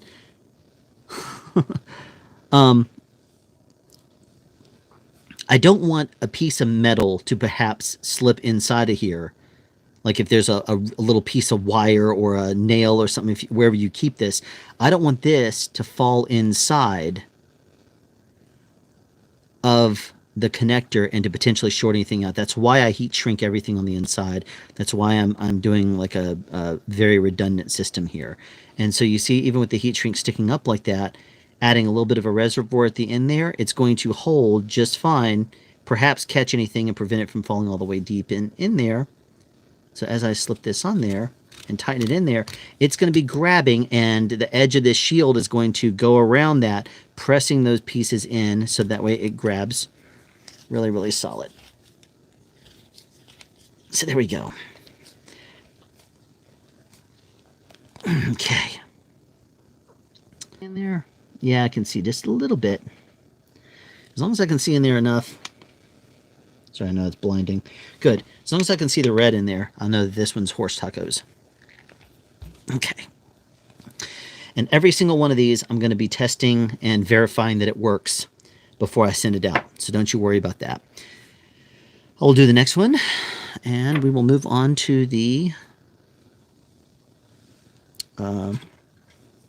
cables.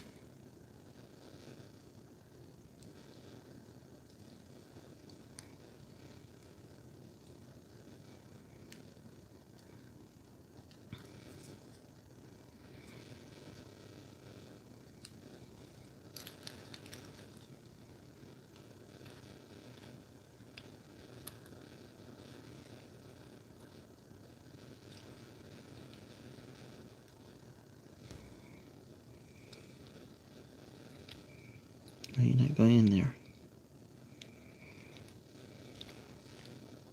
There it is. Okay. I was going to say, I knew it had to be in there someplace. Take one of these, press it in there. I should press that one too deep.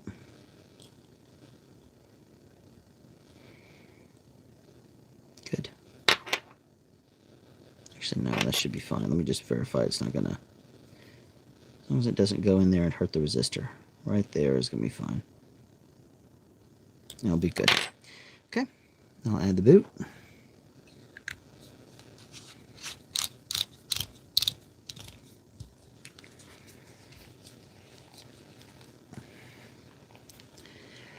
I just had to replace my sad Tascam DR40 since it's making a weird noise when it's on. Is it when the phantom power is on, or if the phantom power is off, or does it matter? My DR40, one of the reasons I don't use it a whole lot is that it makes a little bit of a squeal noise sometimes, and it drives me crazy. I'll be recording some. When I did my video for the V-Mic, the D80 V-Mic, it was squealing all over the place. And the only reason I use it is because if someone were to get something like a V-Mic, they're most likely going to be using a more inexpensive recorder with it if they use an exterior thing at all.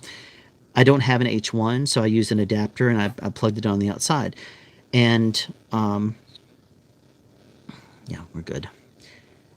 So when I was looking at it, I was like, well, I do not want to have any squealing noises in the video, and I'd have to wait for it to happen. I'd have to turn it off, turn it back on a couple of times, verify it. Oops, that doesn't work. That one doesn't.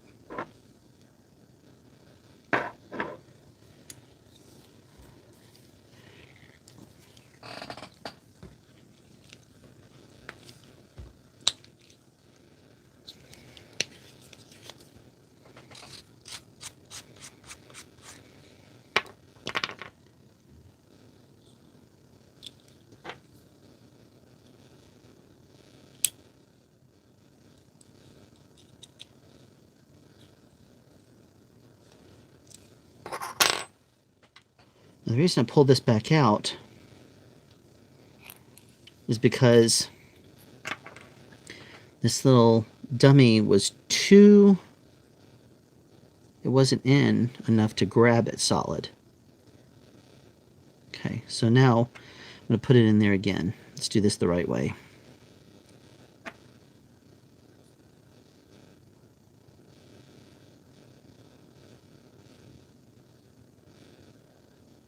Okay, so that should be right there, that angle.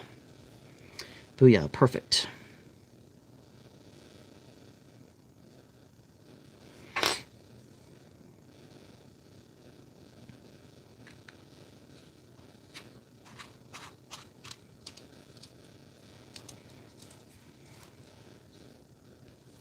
Good, that's much better.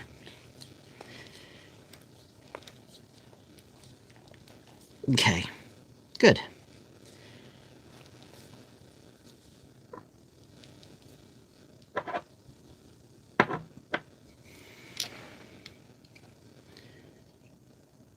That one has red on the inside.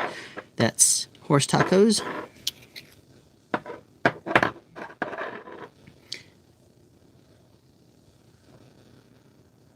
I don't remember remember it happening when the fan and power on when I was recording with my Synco D2. Yeah. Kind of a weird squealing noise, perhaps, maybe. D2 is by no means the cleanest of recorders. Or the DR40, rather, is not the cleanest of recorders. Oh, there. That angle. Now we're going to slide it on in. Go, go, go. Something's not aligned right. Oh, yep, that's it. Don't force it. It will go in when it's in the right angle. That's the right angle right there. I had the connector on backwards. All right, that's the reason why. And slide right on in there just like that. This wasn't the mic feed, strangely enough. Rather, it was the audible if you were anywhere near... in the unit itself. That's interesting.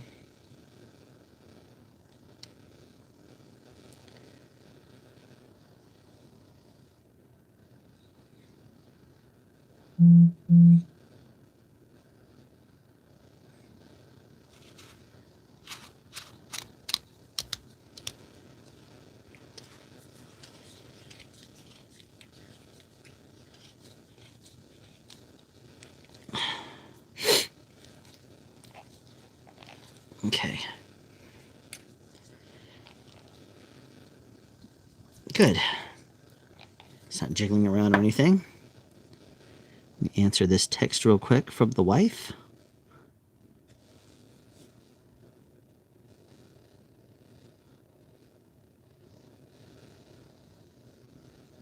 This wasn't on the mic feed, strangely enough. Whether it was audible, you anywhere near the unit itself. Oh, okay. Yeah, I think I read that comment a moment ago. Okay.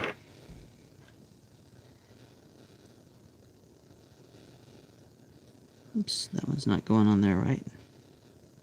Yes. Ruben, you were exactly right, my manager. She is my manager, without a doubt. She's the one that tells me, nope, you're worth more than that, you can't do that. Or she'll say, yep, you were clear to teach the class on that day, or whatever the case may be.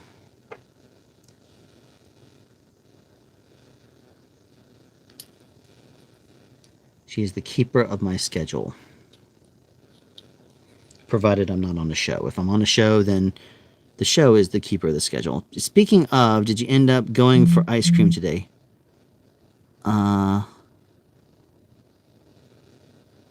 Oops, hold on one second. I got to answer this text real quick. Speaking of, did I end up going for ice cream today? No. Oh. I know why you're asking that. It's because of last night on the stream. I was talking with Marcus and Rachel about going to get ice cream. No, I got up this morning and I ended up having a conflict.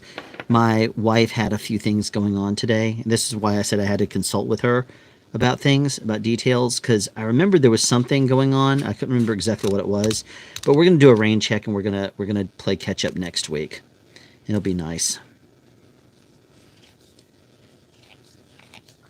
Okay.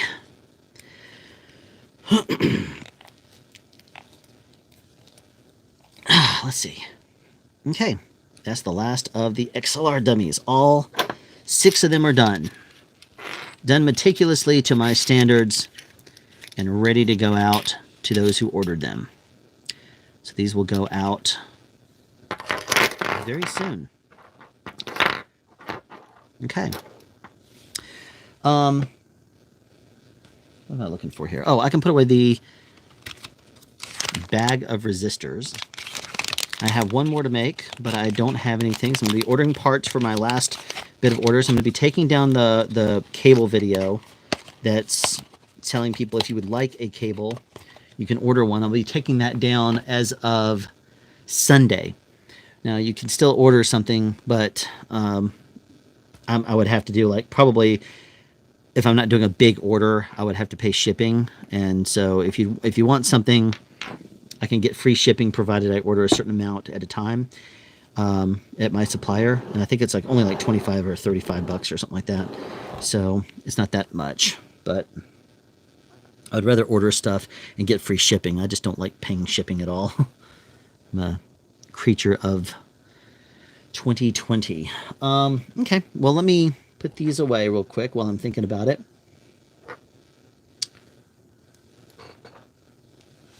There's mine. You can see how I wrote 150 on there on mine. And I also reused one of my connectors. So these are all freshies, brand new. I guess I could always put them back in the bag that they came in.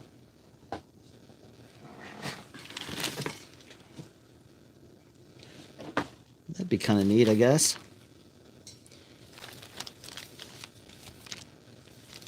Oh no, that's not going to work. Okay, doesn't matter. I could always enclose it in heat shrink. Make people have to dig it out. I'm not going to do that though. That's ridiculous. Let me just put these to the side then. We'll play with those later. They all meter. I got to test them and do an EIN test with them all anyway. So anyway, okay.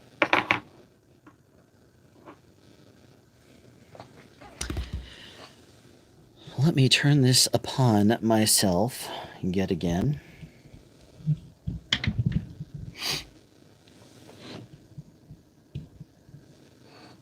It is dark in this room tonight. I like it. When I was a tech at Earthlink, we used to like to have the lights off all the time.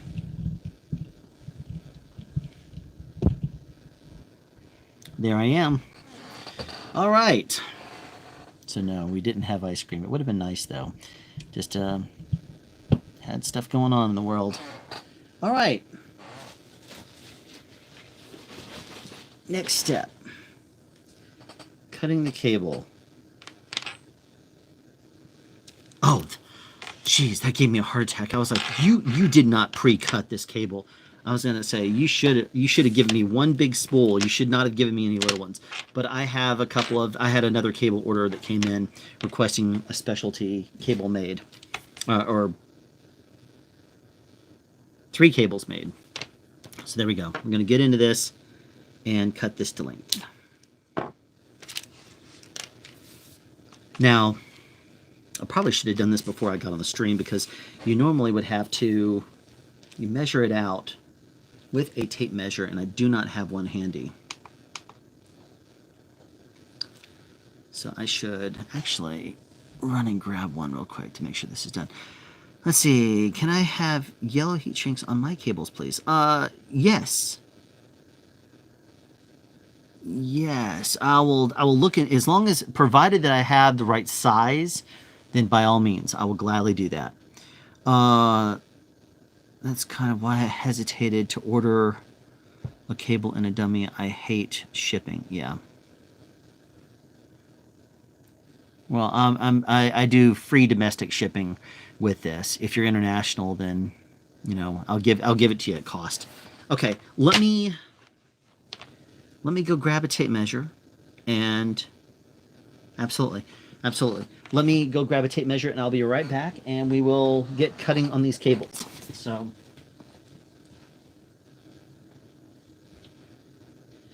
sorry you have nothing to look at right now. My tape measure. Actually, wait a second. I think I have a tape measure up in here. Now that I think about it, there may be one right in here.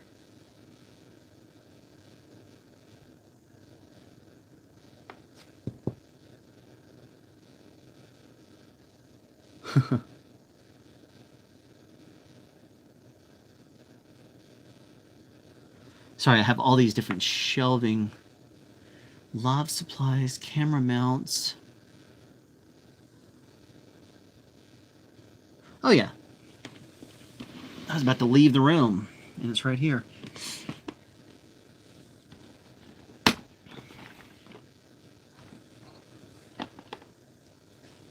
SPL meter.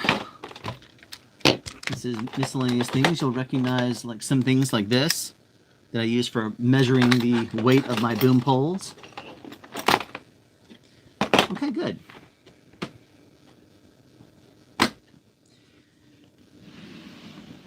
Bullseye. All right, so let's see. Put on the Jeopardy song. Okay. Yeah, I'd like to have international. Yeah, it'd have to be international because of the dumb borders. Oh, that's right, Ruben. You're in Mexico City, aren't you? Put the Jeopardy song on your out. Hey, Alan. Where do you buy your cables and connectors? For this order, I did MarkerTech.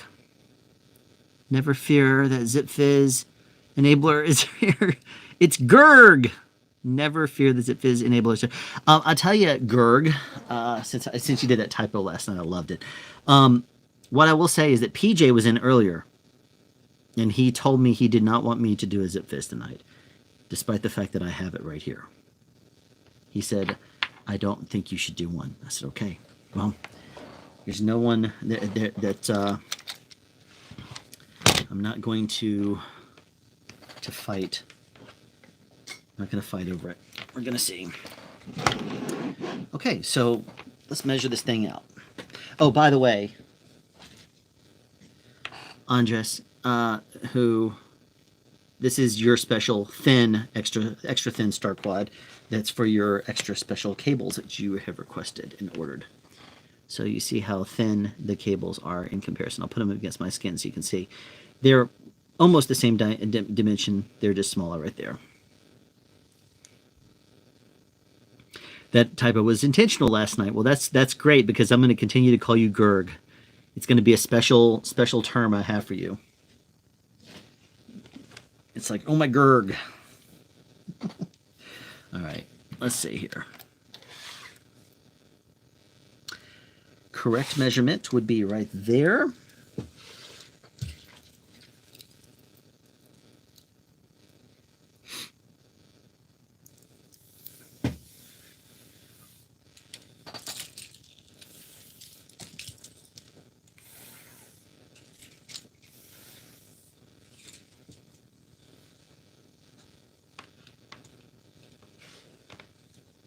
That's 9.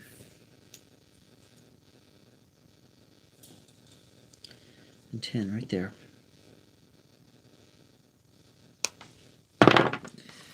Now that I've committed, I know they always say measure twice, cut once. I've been doing this for so long. I'm confident in my abilities. Okay, I'm going to measure this out again.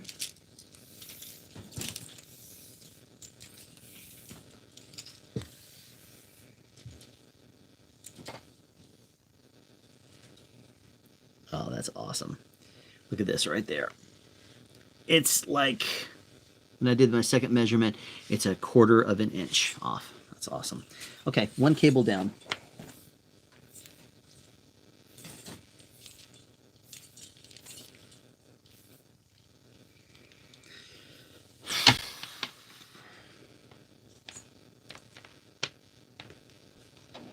I see what's going on.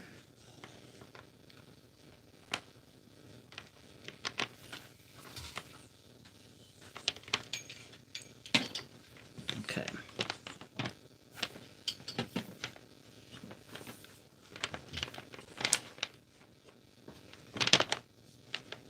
Okay.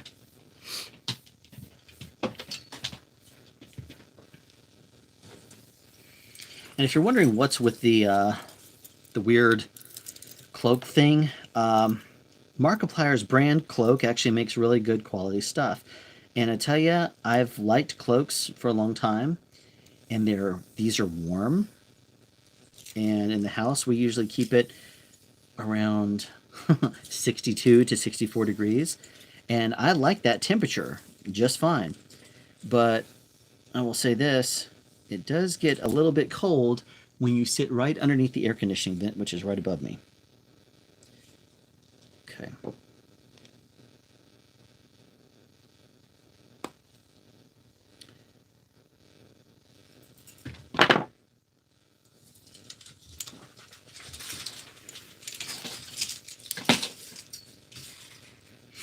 Okay, let's double check this one now that I've already committed and cut it.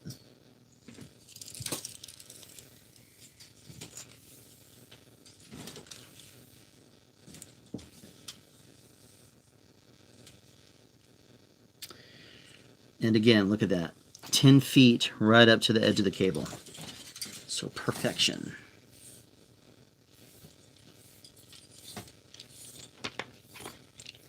I'm not seeing my comments go by if anybody is writing anything. Let me just check. Oh man.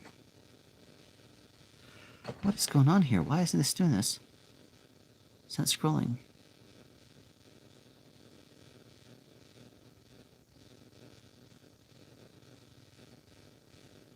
Looks good. What was my coworker? That's what my coworkers call me. That's all good. I thought it was measure once, cut twice. No wonder I have what's all these years? Okay. Is this the cable deal going on? Can you refresh the details? Thanks. Yeah. A 6'2" monsters. What is that? Keep it 66 to 68. Oh, okay. Gotcha. I keep the house at 72 flat. No higher, no lower. That is way too cold. Way too hot for me. I'm not a lizard, dude. I'm very warm-blooded. So I need to have it colder. Where are my comments? Show up. Show me comments. Okay. I think that's it. We'll see what happens.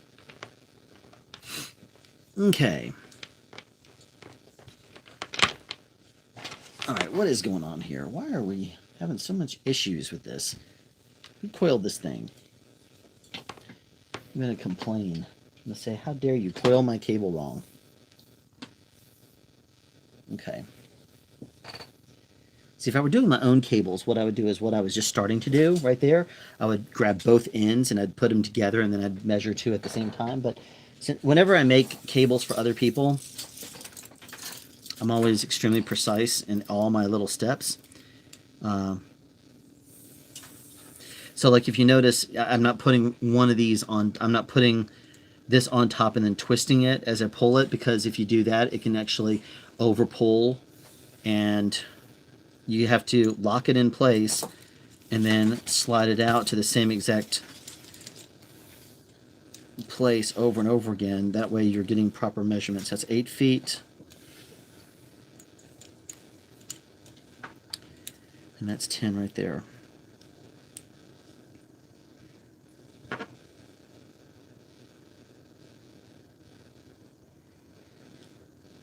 Okay.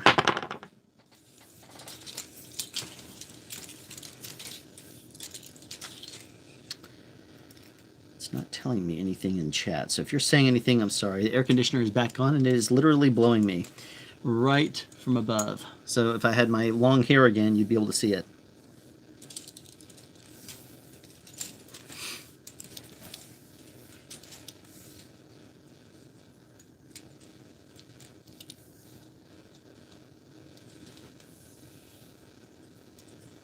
Oh no, do it right.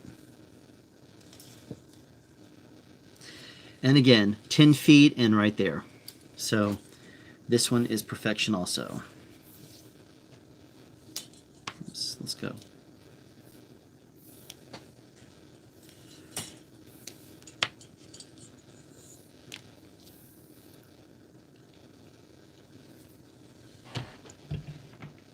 Okay.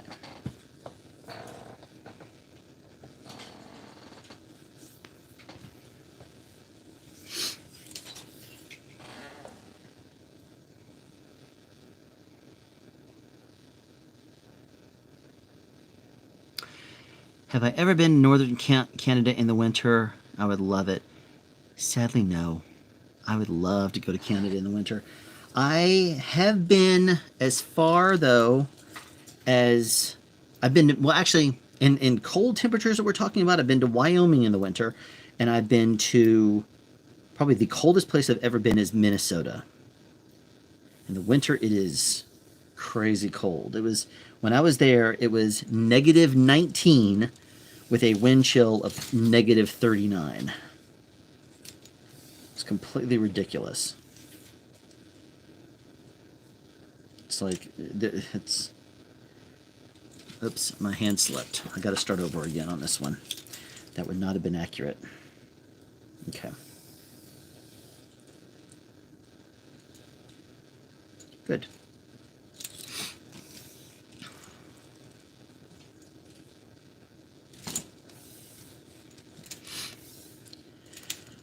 And I tell you, it was so cold there, the inside of my nose froze, which was pretty amazing. I'd never run into that before.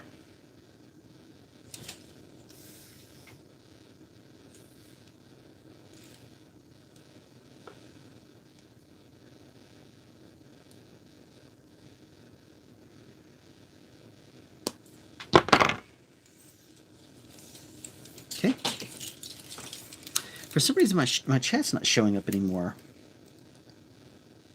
I'm disappointed. I'm having to... Oh, there it goes. It went by so quick. Now let me get this thing measured out by hand real quick, and I'm going to just double check it. And look at that. Again, perfect. Right at 10 feet. Okay, what does that say? Minnesota has some bad days too. It's comparable. Last winter we had a week, daytime highs at -30, and my nose freezes at -20. Yeah, -19 was the day when I was in Minneapolis, and it was very cold. I remember I put a cup of water outside, and I put it outside right next to where the door to the hotel I was staying in was, and it was warmer right there at that door. And I went out there like half an hour later, and it was a solid black ice. I was like, that's amazing. I'm sure you've seen the video on YouTube of the guy that he takes, what does he do? He puts a couple of books, I think it is, side by side. He or puts it so that way the points are right there. And then he cracks an egg, and he spills out just a little bit of the egg out where it hits the ground, and it's holding itself up by like this far. And then he brings in the eggs to he brings in the book corners to hold it in place. And then after the egg freezes, you can pick it up, and the whole egg is held up by its yolk. It's pretty amazing how ridiculously cold it gets out there. I think I need to measure 2 more out.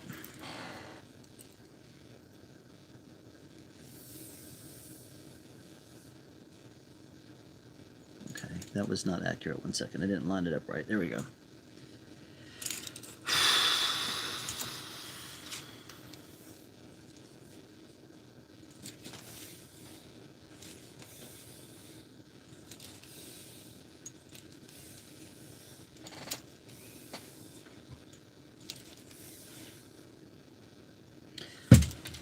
What a moron. I was thinking for some reason this was the end of the last cable, so I kept on pulling, and it wasn't. I forgot that I have 2 cables left, so it's going to be 20 feet.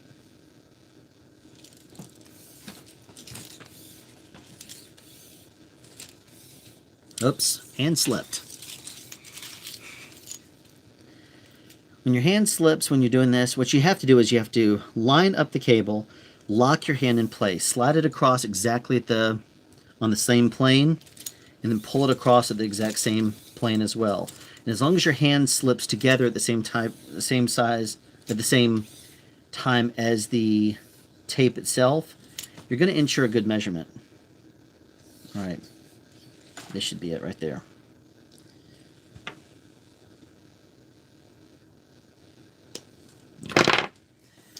And I'm not doing the typical measure once, cut twice, or measure twice, cut once thing.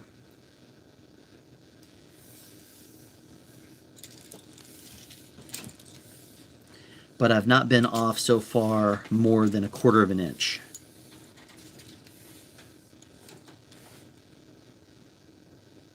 Oh, look at this one. Hold on 1 second. Let me get that one lined up. This one is off by 1/8 of an inch. You see that? So there you go.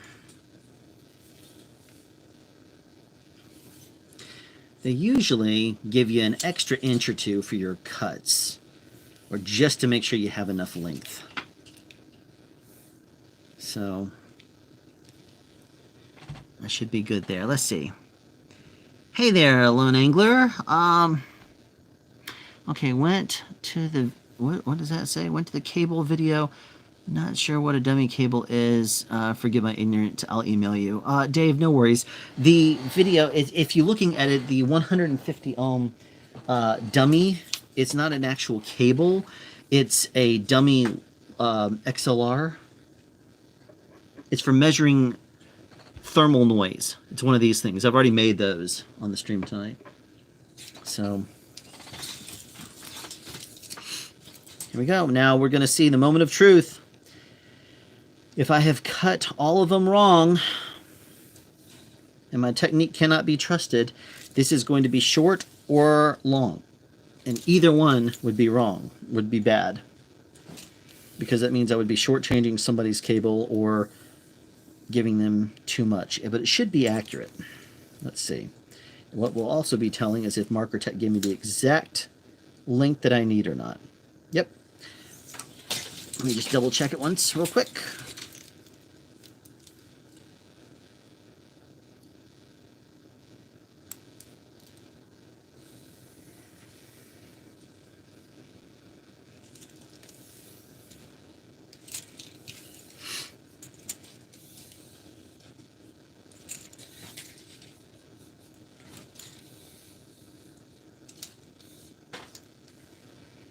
Okay, same exact measurement. So we are good to go. Oops.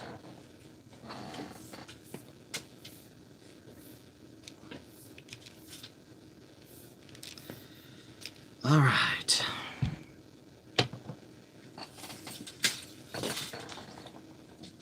This measuring tape was the one that I used in the recent video where I measured the length of booms. It's also in another video that I actually bought it for. I shot the footage back in January before the whole COVID-19 thing happened. And then I've just been sitting on the footage. That's one of the things that I'm bad about is I will shoot footage and then I'll just sit on it for a long time and not do anything with it. There's also been podcast episodes that I've done for the SoundSpeeds podcast episodes YouTube channel. And I'll tell you what's interesting is I have started to get things together and written entire episodes of the podcast and then said, oh, okay, now I'm happy. I don't need to actually do the podcast. I've kind of done it already. I wrote it out and I'm confident with this and I'm happy with my results. So what makes a 10-foot XLR worth $50? Again, apologies for the ignorance. Okay, well, first of all, let me...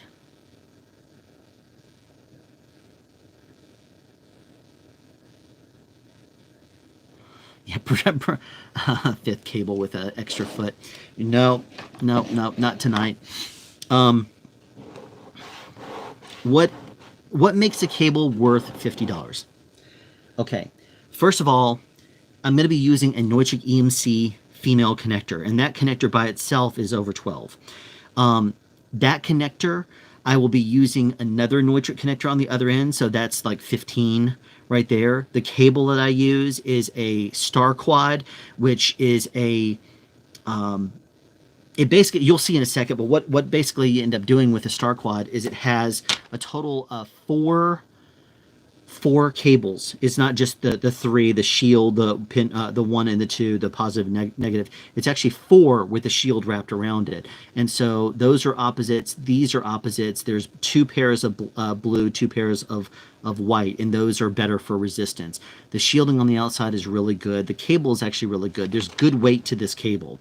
And it's very good at resistance. When coupled with an EMC connector, and the way that I do the soldering, it's extremely precise. It's not going to have any. It's going to work as well as possible, and then I do a couple other things too, which you'll see when we get there. But for right now, let's get to the stripping of the cable. I'm only going to do, just so you know, one end, because let's see. I stumbled across your review on the AT2035 after looking at that and the new PreSonus PX1. Since you're live, I'm curious, what are your thoughts about the PX1? I've heard wildly varying reviews. I will tell you, I have no opinion, and the reason why is because I have not actually played with it. I want to be fair. I mean, I could BS stuff if I really wanted to, or if but I don't do that. I shoot, I think that there's plenty of channels that do review. There's plenty of channels that actually do reviews, and that's really their bread and butter. That's not really what I like to do a whole lot of. I'll do reviews from time to time, but for the most part, I don't just sit there on reviews. But what I will say is that whenever I do a review, it's a little bit more rare, and I'll do a lot of tests to the point where it drives me crazy, and then I'm like, oh, I need to also test this, and now I need to test this, now I need to test this, and then what's really sad is that I'll end up doing like a 20-30 minute. The video that I did that was the longest, it was when I tested every single Deity Lav. I think either that or it was the HDTX. Either way, I did them earlier this year. I think in February. When I did those videos, one of them was 45 minutes long, the other one was 50 minutes long. I did so many tests of each one of those. The average view time of each of those videos is under 9 minutes. So when you do a video that long and you basically do it for solid for 2 solid weeks, and you do a lot of editing every single night of your footage, you do a lot of different things, and then you only get an average of 9 minutes of view time, it makes you kind of discouraged to want to do other reviews. And I could shortchange them and just say, I'm just going to do it this way, but I prefer to actually test them to my satisfaction. Okay, pull the trigger on a Deity S Mic 2 today. Should be good. Awesome. I think I watched them all the way down through. Awesome. Well, Dave, I hope when you got the Deity S Mic 2, you used my link. It's fine if you didn't. It just is one of those things that if you ever see any of the links that are, if my video, I should say, or if any content creator at all is the convincing soul for you, and you're the like, you know what, you did a good job with this review, I'm going to use your link to get this, you pay the same price you do if you end up getting it through going to the site directly. But the difference is that a lot of these channels, what they'll do, a lot of these manufacturing sites or Amazon or B&H or whatever, what they'll do is they will give you a small commission for sending you there to get their to get the product. So you pay the same exact price, but they just give you instead of them pocketing a couple of bucks or something like that, they'll give it to you instead. We have 15 likes in here. That's amazing. 15 likes and 16 people. That's awesome. Let's see here. What was that comment that just went by? I think I watched them all the way through. I watched those long videos entirely too. You did. Awesome. You guys are great. That means that with you watching them that long, then it means that some other people watched them for about 2. That's quite a few people actually did that. I'm thinking of getting S Mic 2 when I get my booth set up. Yeah, it's a solid mic. It's a very good mic. Awesome. Okay, so let's get to this here. The actual... I'm going to angle this downwards again. As of now, I have cables all in front of me. Now what I'm going to do... Let's angle this down. The only mic that's still on my list is a Rode Video Mic Pro, LOL. Okay. Oh, come on now. You know you want to balance. Balance. Balance is key. Miyagi would like. Come on now. Cooperate. I'm using this crazy stand thing. Okay, let's see. I don't want to look up what the S Mic 2 is because I'll end up putting it on my list of to buy things, and that's dangerous. Well, watch my video of the S Mic 2. It's a lot of fun. It is the only video on YouTube that actually where the person that tests it takes it into a shower. I took the mic into a shower with me. Thanks for the 19 likes. Hey man, the phone is dying, so I can't stay. So cool. Thank you very much for coming in here.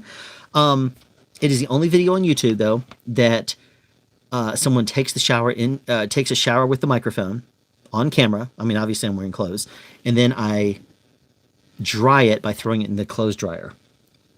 So yeah, there you go. So if you have any interest, go check out my video of the DDS Mic 2. Now, here's another little thing here that I really like to do. You see this little thing right here? This is a seam ripper. And what I can do with this is I can come across here and pull up just a little bit of the edge of the shielding.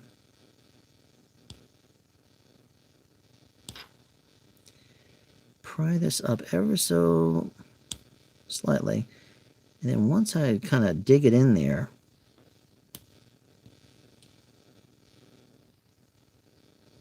I will slide it. There we go. Now we're in. We can slide it straight up the sleeve.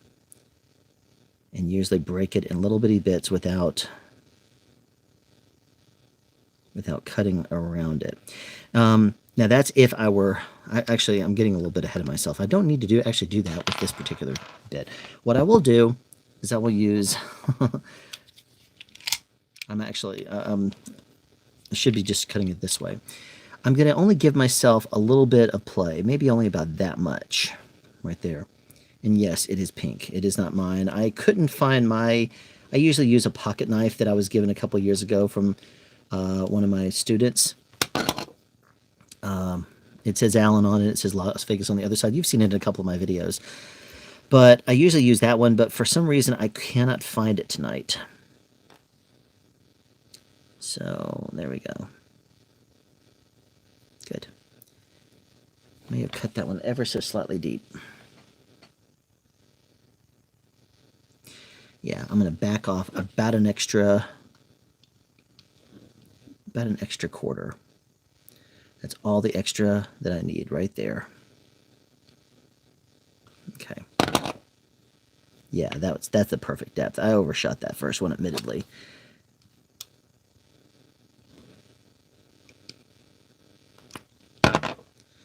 Okay, so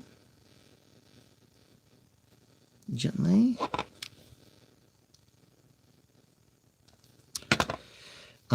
I used to be one of those guys that would take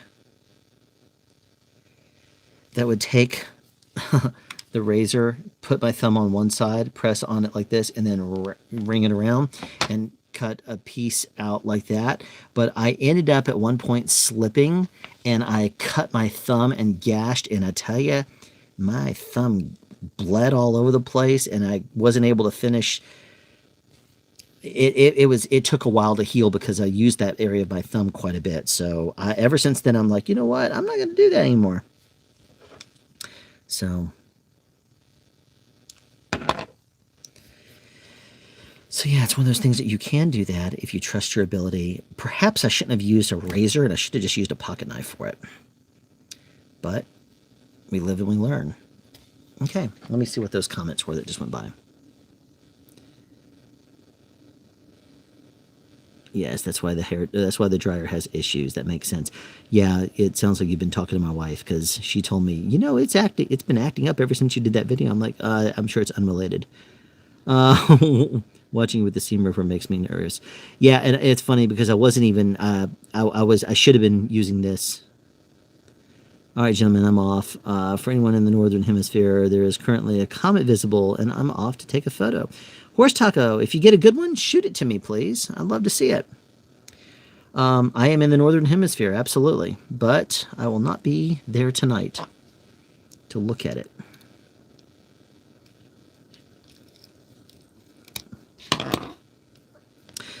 Okay, so you can see I'm...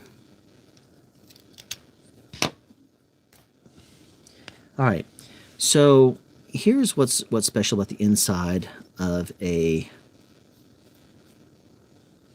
Star Quad. That's going to be perfect. Look at that. You only need a little bit. And there's some extra shielding.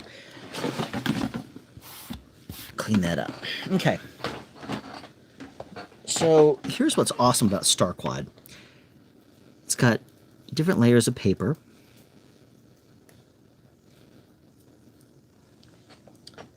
And then there's various different strings. See this right there? Now these are just regular bits of twine and rope and stuff. And then you have the 4 main conductors right here. And what we'll do is we're going to stick the 2 blues together and the 2 whites together, and then we'll have, this will be the EMC connector end. So I'm actually going to trim these a little bit shorter, and we're going to then prep the ends, and we're going to attach those together and put this on the EMC. Let me take off this extra thread here.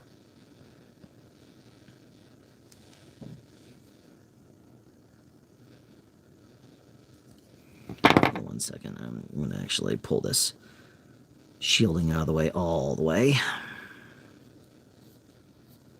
And I know what some of you are probably going to pick up on is that I did not, before I stripped this back, put on the boot, but that's fine. If you notice, I'm only going to be doing the first side without the boot on it. I'm not going to prep the other side until we have this EMC connector on.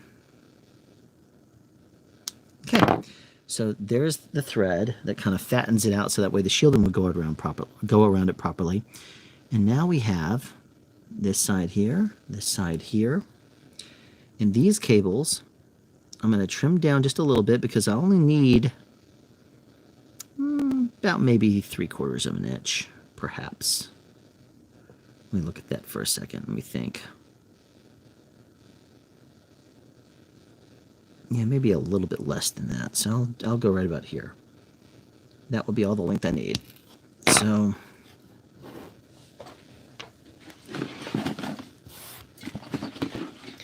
some people have really long, when they do soldering, they will do extremely long tails like this, and I understand why. It makes it easier for you to make some of the little moves, but in all honesty, when you do that, it takes away from the quality of your work because you end up having these really long bits. Okay, so now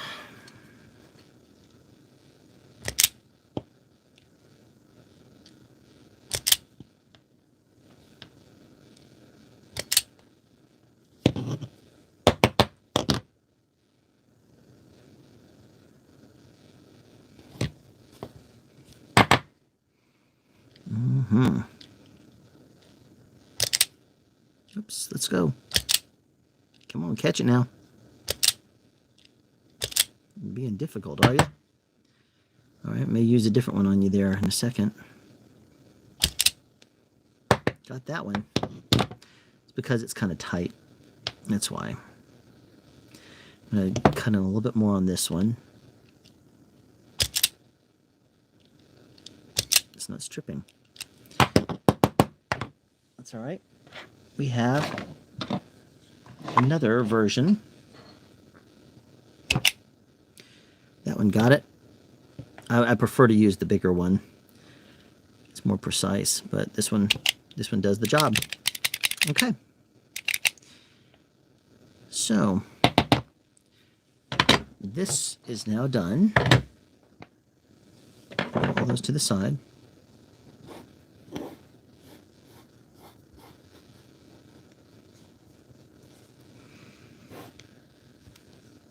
Okay. What time is it right now? Alexa, what time is it? I don't think I'll get to all these cables tonight, so I may just go ahead and put all of these other cables aside, and we'll just do the one tonight. Okay, so this is now prepped. So what I'm going to do is organize it so that way the blues are together, like that, and the whites are together, like that. And to keep them together, we're going to twist the ends. Actually, I need to take a little bit more out on that one.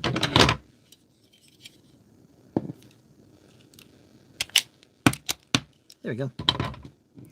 All the length you need.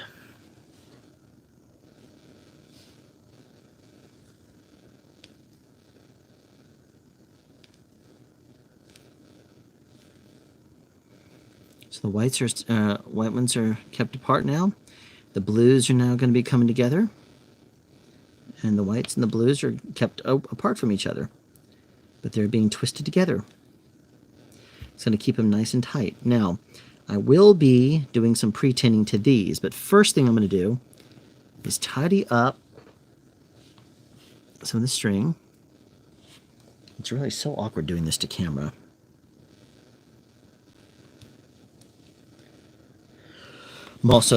I normally would be doing it right here close to me. I'm trying to do it far enough away where you can see too. Okay, now what I'm going to do is bring my solder over here, and because I'm going to be messing with tinning and things like that, I always wear gloves. You don't technically need to when you're doing soldering, but because I deal with the lead, I don't know if the lead out of the solder, if you do a lot of soldering, if that lead will go in through your skin and affect you over the course of time. I'd rather not just risk it, you know? It's one of those things that doesn't take much just to do. Do I have any comments? Let me see. I should have perhaps pressed the button before. Don't I have an open hole in one of these things? I don't know. I almost want to get a stylus. Let's take off the thumb. Let's see if I have any comments real quick. Yep. More precise procedure with the hot gummy bear involved. Yeah, it is. Okay. Now, before we get going, there's one thing I do need to add, and that because I held back this heat shrink right, or the what is that? What is that stuff there? That is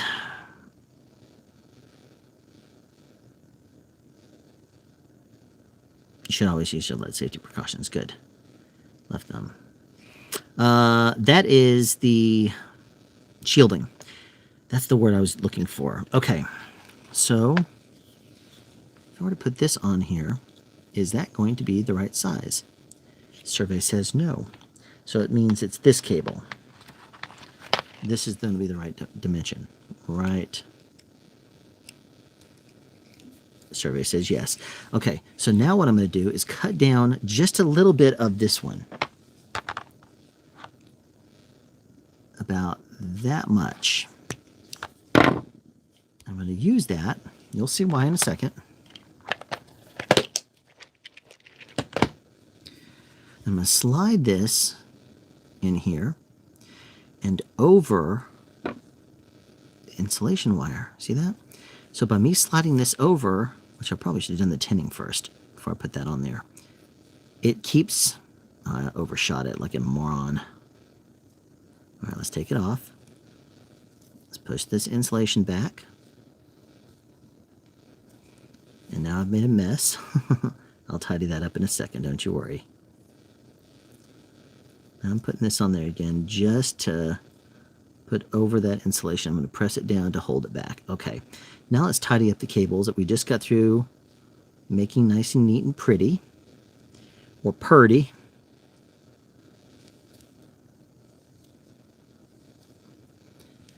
And because it goes to a nice little point there, on this side and on this side, we're going to... I'm pulling out ever so slightly so that way the threads align while I twist it around.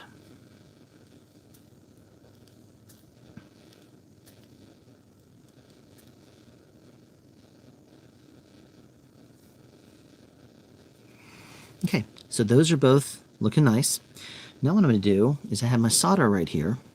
I'm going to try to get all this stuff in camera so you can see it all. I'm going to clean this. Oops, what are you doing? Okay.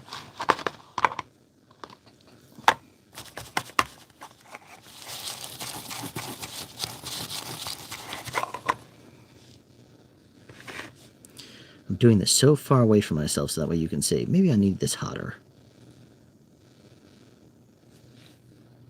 No, it's just not, I'm not getting it well. Okay.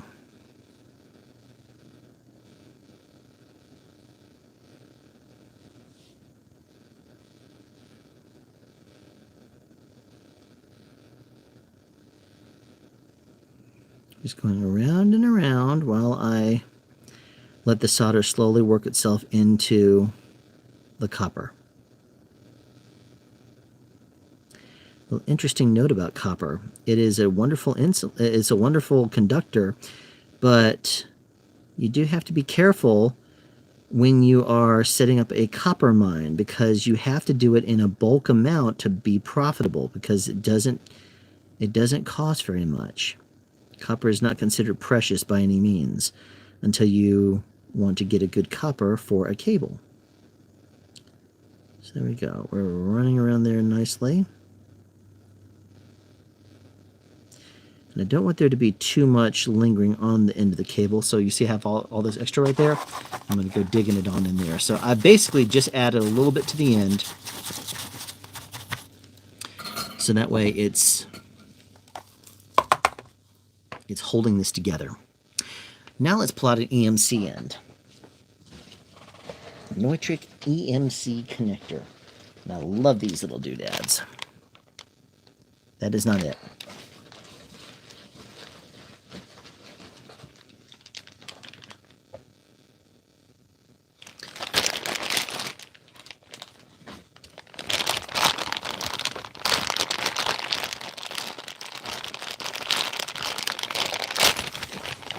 Okay. I think I said I was only going to do one tonight on camera, because I figured what I'd do is I'd do one, and then what I'll do is I'll jump off the stream and I'll watch a movie or something while I do this. That way I can turn on the light and actually, maybe have a little snack or something, I've done streams, I think, like 4 nights in a row now. Each one of them is a few hours. Let's clean up the surface ever so slightly. But, I enjoy interaction. We have 12 people in here. All right. So here is what makes the EMC connector amazing. This right here is a circuit board, and it isolates certain frequencies out. Watch my review of the Neutrik EMC connector, and I think it's 10 megahertz over it and below it, and it has like all kinds of technology built into this little doodad. And notice how precise you have to be with your solders. It has to be very, very small and very, very precise. Notice if you do notice, there is no actual ground on this. This is an EMC connector, and it does not have a ground. But what you end up having is these shields, these little shields that will go on there, and it snugs around on top of. What happens here in Puerto Rico? Telephone lines are stolen like candy. Yeah. Yep. So you see what will happen is this shield will go over the solders on both sides, and that's one of the things that once you kind of get it, you get it on both sides, and it will snug around like this. It's catching on the gloves. So once I'm done with the solders, I usually take the gloves off, because that's what happens. I end up fumbling over it over and over again. But oh, come on now. About to yank these gloves off. But it'll look like that. It will fit on top of in these little grooves. But one of the things that you end up having is, you see those solders right there? You have to be really, really, really precise with it. If you use too much solder on there, then it's going to be too big, and it's going to touch the outside of this little shield. And you don't want that to happen, because if the ground touches that, then it's going to end up shorting it out. You don't want to have that happen. But look how small those reservoirs are. Those are very, very small. And because this is where the pin 1 is, right there, it comes up as this little bitty bit, that's actually what makes connection with the shield, provided that everything is inside the little grooves. If these little things that stick up here do not go in those grooves and snap in there, it's going to be off alignment like this. You have to slide it until it goes inside. And because there's a bit of a technique to this, that's one of the reasons why this is a little bit more. This is one that usually people don't. It takes a while to get this solder correctly done. There's a bit of precision to this. And notice, normally you would take this boot and you'd throw it on there. And you would do that before you prep the cable and stuff. And as I mentioned before, I'm not overly concerned about that, because I've not done this. I've not prepped this other end yet. And I'm not going to until I get all the EMC connectors done on one end of the cable. And then I'll do the easy end. That way that I make sure that the EMC connector is solid, it's great, it passes continuity, it does everything it's supposed to, it works correctly, and then I'll move on to the easy end. Okay, so here we go. We're going to go ahead and do this solder. And notice this is pin 1, that's pin 2, pin 3. Remember, just like what we have in America, we have the red, white, and blue, the flag. It's ground, white, and blue instead is the configuration I do. Blue is at the bottom, so blue is pin 3. And 1 would be the ground, which is technically green. Green, white, and blue. So I'm going to do white over there and blue at the bottom. That's just the... Now, as long you can do whatever configuration you want to, but that's the one that I do to make sure that I keep myself straight. Okay. And ground, white, blue. I'm trying to do this to camera. This is so awkward. Okay.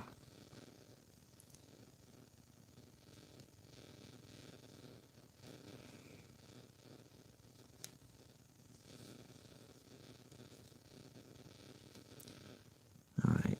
A little small bit of precision necessary here. I'm going to get a little bit more tinning on this side of it.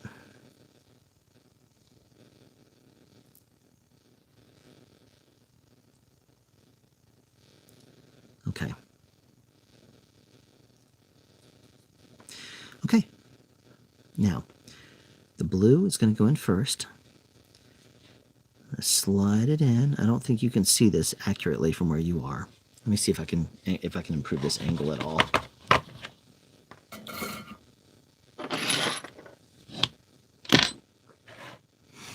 I need that. Let me see.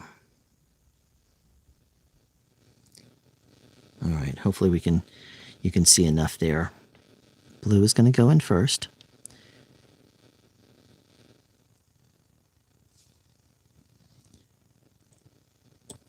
Okay. Now because of the solder on there, I've actually fattened it up a little bit too much. So I'm going to...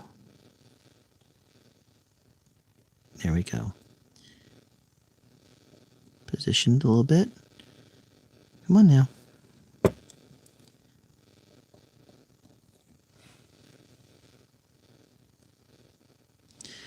It's one thing I hate about the gloves.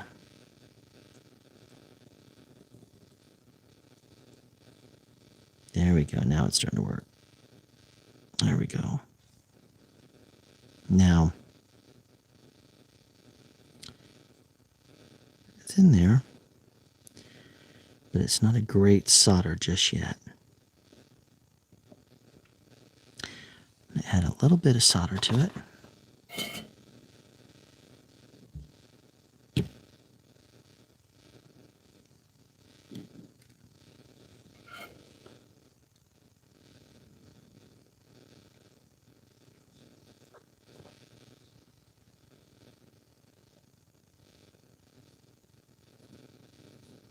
I'm adding what you might consider to be too much solder, but I'm adding it on the inside of that connector, right there, to make sure that I hold onto the reservoir nicely, and then I'm going to loop that up and over, and this is going to tie in there nicely.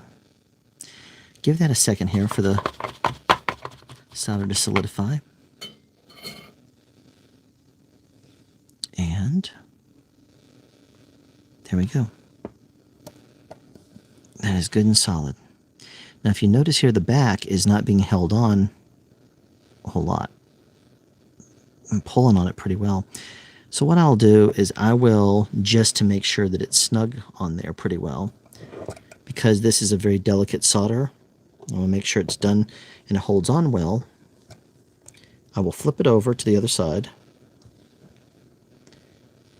And I will add just a tiniest little dab right there to the back of the connector too. And you have to do this one very carefully, because if you don't, if you heat it up too much, the front of the solder is going to release. And if you make it too big, then you're going to have an issue with it making connection on the shield on the back. Okay.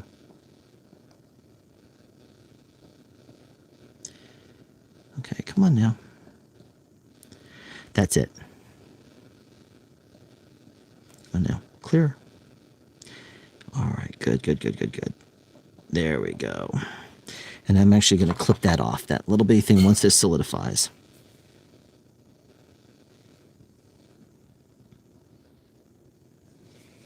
Such an awkward angle. Ah, garbage.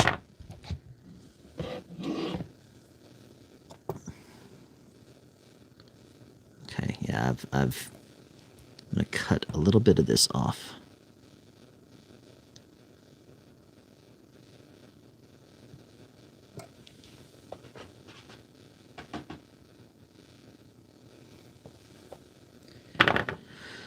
Okay, so now that's on the back, and it's held in the front. I'm yanking like crazy on it, and it's on there. Let me answer any questions that might be in chat real quick. That might give me, just in case. Yeah, if I can see that happening here, it's not that bad, but abandoning buildings, this is a treatment quite often. Green, white, and blue, that's a colorblind flag. Well, it is, but it isn't, because if you think about it, there's also the white ones are very, very, like, without color, and the blue ones are very dark. So that's a way you can double check everything. Now, that one's done. All right, now what I'm going to do is kind of pull the blue out of the way just enough to kind of get a little bit of a bend inwards. You said earlier that you are wearing that hoodie at home. I always wear a robe. Yeah, I used to wear a robe, but I like this hoodie. I like this this cloak. Okay, and I actually have two of them. For Father's Day recently, I was given another one because I always wear it at night. So you see how snugly that one went in? The white one was, it didn't, I did a really clean job with that soldering, or with the pre-tinning. So it went on nicely. Now I should be able to, just as long as I keep some tension on there, I should be able to do this very, very snug. And the EMCs actually are a bit annoying because of the precision. And so trying to do it to camera is really awkward. I would do this very differently. Like I'm doing this completely away from the way I would normally do it. There we go. Oh, I feel so clumsy doing it this way. There we go. There we go.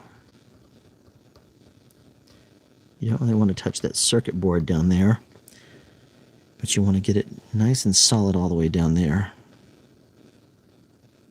And you don't want to heat it up too much either, because you don't want to run out any of the glue down there. So that's a nice solid solder there. Good. Not the very cleanest one, but it definitely is going to work for us. Okay, let me just double check it. Yeah, oh yeah, that's a good one. Oh yeah, and the other side is solid. I don't actually need to touch that up from behind. That one's good. That one's very good. And, actually, you know what? I am going to touch that one up. I see a little area of copper. I'm just going to make sure it's secure on there. Because the solder point is so small, I'm just going to add it. I always want to make sure it's good. Again, I can touch these up myself if it was mine. But since some of you guys bought these,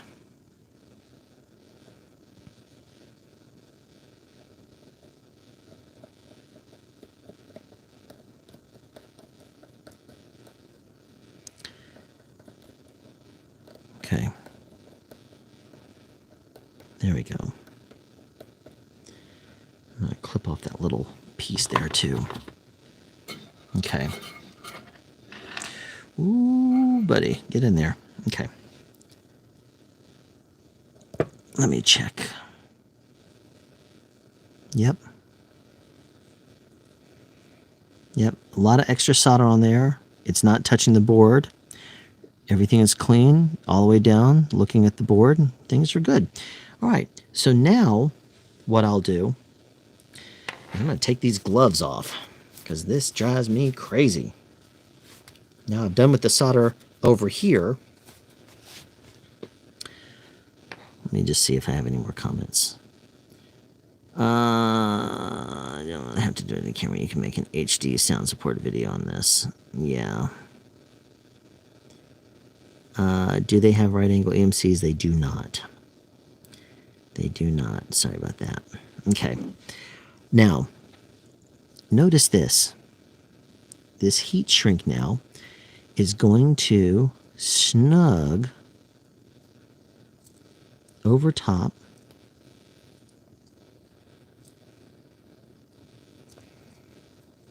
of those connectors, of the solders that I just did. Come on now, get on there. Yep. There we go. There we go. Now it's all the way down. Good, solid all the way down.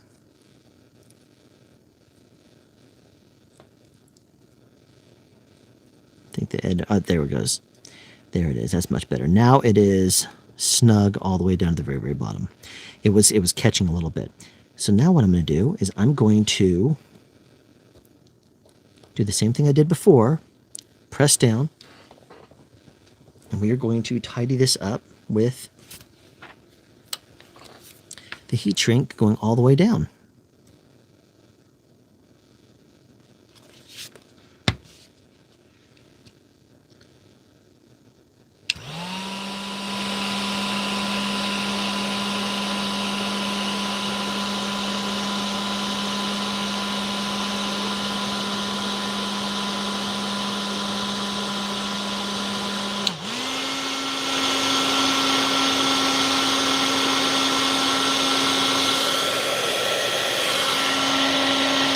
Okay.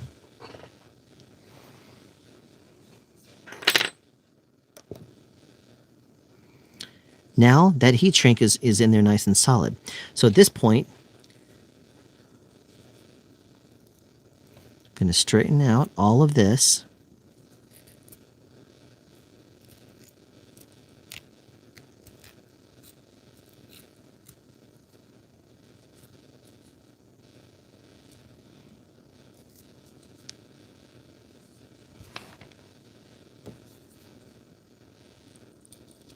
Now, unlike a regular connector,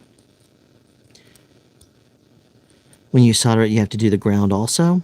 With an EMC, the shield is actually part of, or the shielding on the cable connects up with the outside. Hold on 1 second. There we go. So what I'm doing is I'm gently undoing the braid a little bit, and we're going to have plenty of this cable. There's plenty of this sticking up. You don't need all of it. You could actually probably make a decent enough connection for an EMC to work solid and to work the ground. If you only had maybe, probably even a quarter of it. But we're going to have plenty here, and it's not going to be too long. It's going to be great. So all this is done. Okay, so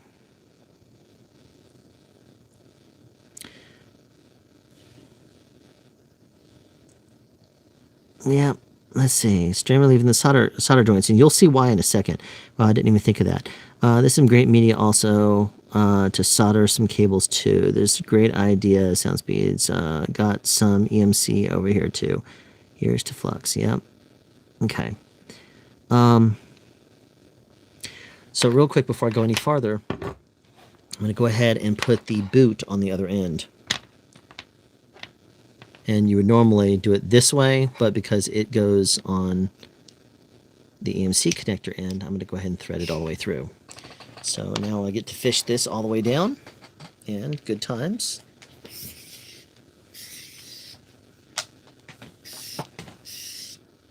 Okay.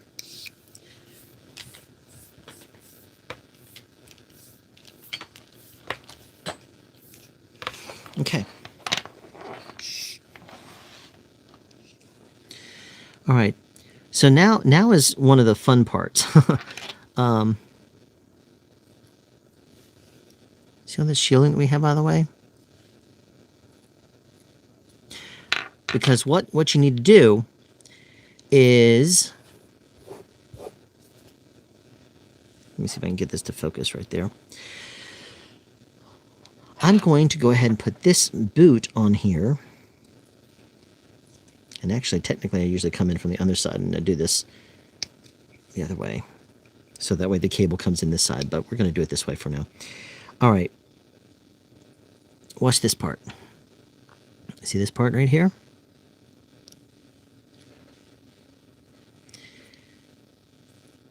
I'm going to get all of that shielding out. I'm going to go across here, and I'm going to connect this up to the other side. Come on now. Get on there. Southern comes out in me. Not as southern as Rachel was last night, even though that's the funny thing. If you were technically from the South, if you were from Georgia, if you were from the city, Atlanta, you really don't have much of an accent, if at all. But if you are from just a little bit outside the city, you have a southern accent. And I was inside the perimeter. There we go. Okay. So now, you see this right here? That shield is now over top of the insulation. And I have it going inside the little grooves. You see that? On both sides. And keeping pressure on there, I'm going to wrap that shield around, the shielding that we had. And it doesn't need to be too much, and it is making a solid connection right there. There's a little line that's right underneath my thumb right there. And I'm going to take that and align it with the little line of the boot. And it's going to hold in there solid. Now, as I am putting this on, once I slid that into place, I do not want to backpedal. I do not want to take it back that way, otherwise it's going to get loose. And I'm going to start sliding this down. But before I put it all the way on there, I'm going to line this up. You know that this part here goes there, slid into place, no forcing. It's all the way to the end. And now as I am holding it in so that way the XLR is towards my hand, I'm pulling this part in so that way it's keeping that solid in there. I don't want it to slide out at all, because if you do, it can make it fall back on itself just a little bit. Now, watch what I'm doing here. I'm putting pressure on the back cable here and pushing forward as I slide this into place. So I will now start to screw it while holding it in place with my thumb, or rather with this part here. And once the tension is on, which I feel it, I usually come in this direction here because it's easier for me to tighten this way. I will hold it and I will give it a good solid twist. And it's not all the way on there, but it is going to be tighter than normal. And the reason why is because that metal shield is being pressed against the heat shrink that I put over there. So it's actually putting a little bit extra pressure on there. It's not enough to damage it, but it's going to hold it really solid. So now this is on there solid as a rock. It's not going anywhere. The button presses perfectly and it releases perfectly. And this side of the cable, ladies and gentlemen, is done. So now what we'll do is we'll tidy up our area here. We'll do the male end of the connector. And this will be a working XLR. And we will do a continuity test to verify it's working.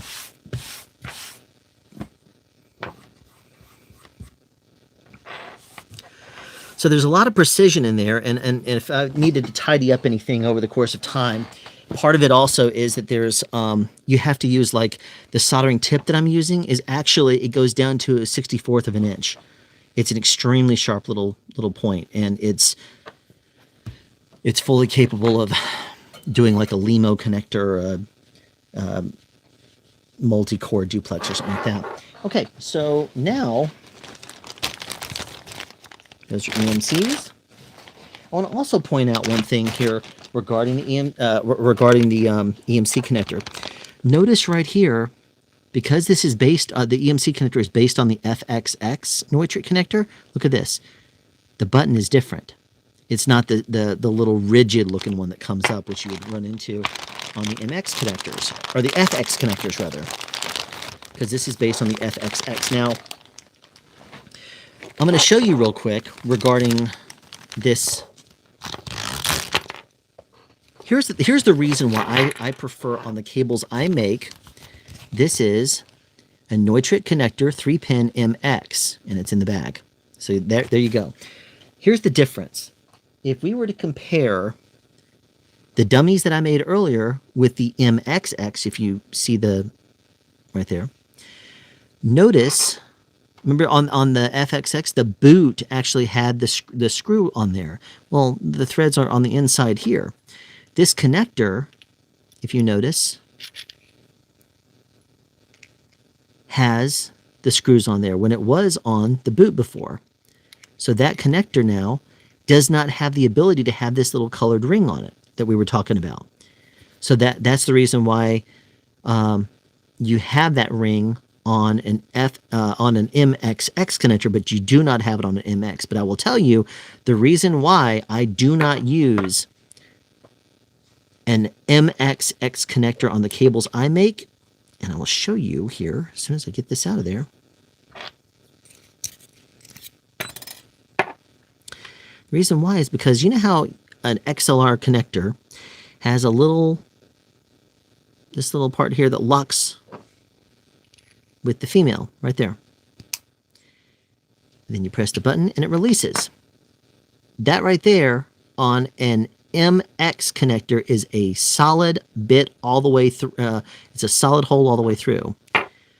On an MXX connector, it is a little bitty dimple. This is solid all the way through. Now, Neutrik says that it makes the connector better. It makes it more fail-proof. But here's the thing. You see that little dimple right there? That's what grabs the button. Now, I have found on some devices that you plug this thing up to, when you use one of these connectors on it, it will sometimes wiggle a little bit because that little pin there, this little bitty point, does not grab it as well as it will grab and go all the way through. So I think that on the cables I make, I always use the MX connectors because to me it makes a much more solid connector and connection. And if I jiggle this, it will not go. Some devices that you plug things up to, it will actually it will make a little bit of static noise. That's what it is in Oklahoma with accent. That's cool. Just so good nerve. Okay, Nirvana. All right. Let's see. Hopefully, chat's going to stay up there.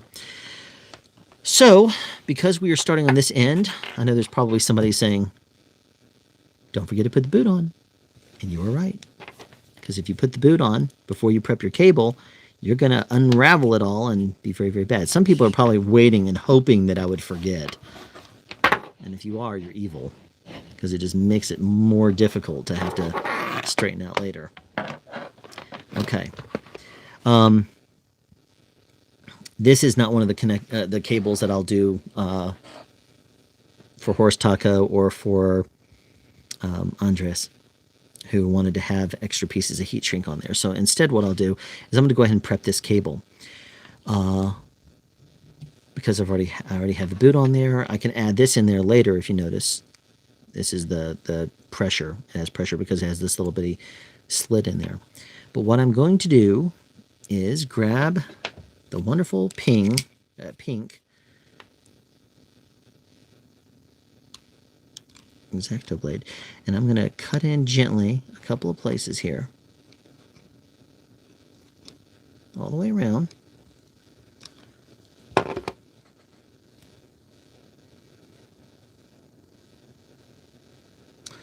Okay, good. That's good. All the way around, almost. I have a little bit more to do. Where is it? Brighten it just a little bit so I can see the line. Okay. And this is a very sharp little razor knife, so we don't need to cut very deep. That was one of the reasons why I cut earlier too deep, is because I underestimated how sharp this particular blade is. Okay, so look at this pretty bit of insulation right there. With the blade that I used earlier, you saw that I cut through it all, but that was cutting through just the rubber this time, and not at all the braid. So now I'm going to press this back, and it kind of opens up ever so slightly. Now here's one of the things that I prefer to use. It's something with a point. I don't like to use these tweezers as much because the point isn't as good on that. But you see this here, the lead that I use on my soldering, on my my meter. These are great, and you just have a little sharp point that you can go in here and just start to You just start to pull apart the braid. So this is one of the reasons why why these XLR cables are more expensive, at least when I hand make them, because there's extra steps you normally do. Like if you were to buy the Mogami, they're going to use a lot of the same pieces and parts that I'm using here, but they'll have more of a machine make them. And if they do have a human touch parts of it, and that's fine, they do, but they're also on a machine, and I add a lot more little bitty steps along the way to make sure that everything is done the way I would want it to. Also, I hand make these things, and I test each one of them before I send them out. So your cable will go through a continuity test before it leaves me, and I will listen to it. I'll plug it in and verify that it is correctly working. Now, do not worry about all these little threads that are falling down on the ground, which you may be able to see. I don't know if you can or not, but don't worry about that. There's still plenty of insulation here. As a matter of fact, I'm going to cut out half of it. All right, so you see right here, these are all pretty straight now.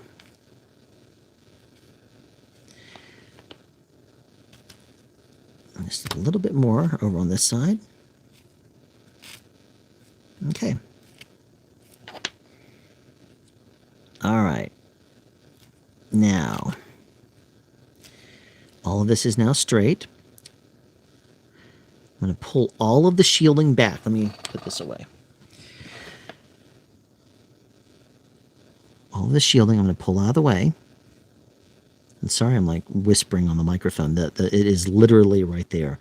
So you have this like proximity effect garbage on me. Sorry about that. You probably actually hear me breathing and everything else. I probably sound like a pug or something. Like I'm having a sinus issue. Okay, so you see I've now pulled this out. I'm going to now grab all this string out of the way. There's a few little rogue wires in there.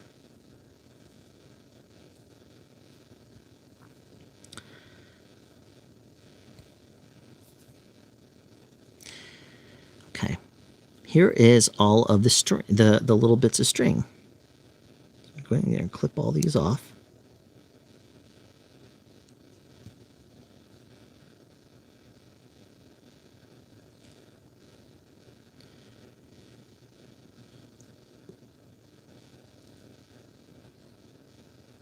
Okay, this is now done out of the way. Now before I move on, I'm going to go ahead and tidy up this. Air conditioner is on, so it's going to be blowing all this stuff around. Come on now, get out of the way. I'm going to tidy this up before it all blows away. I've got all these metal pieces all over the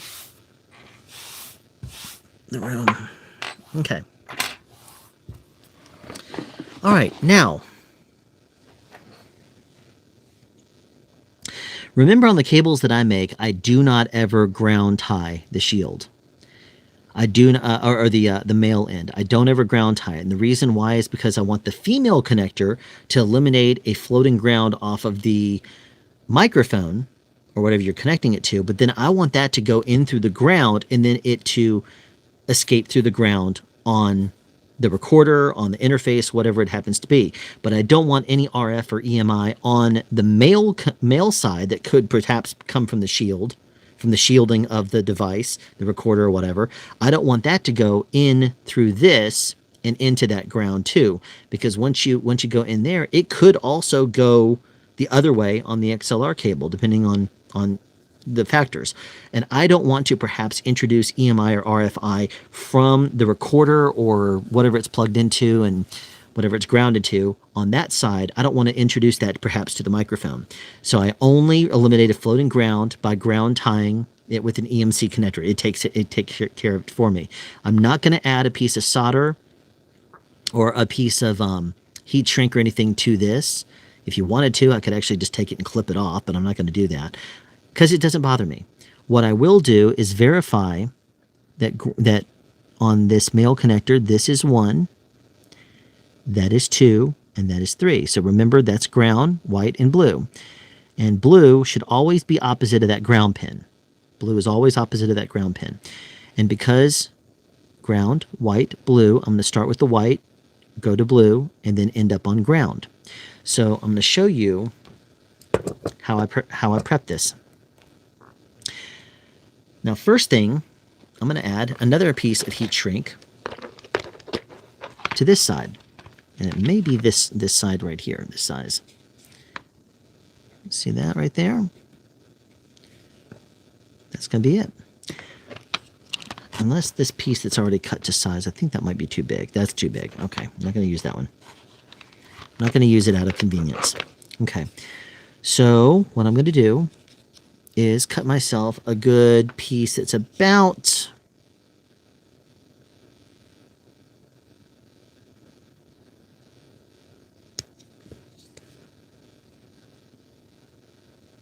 there.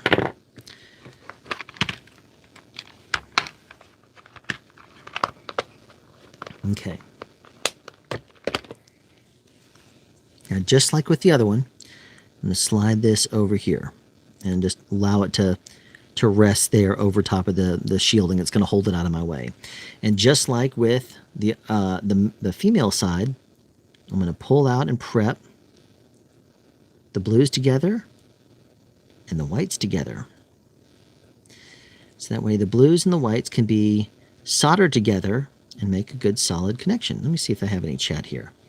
Geez, why isn't this thing telling me?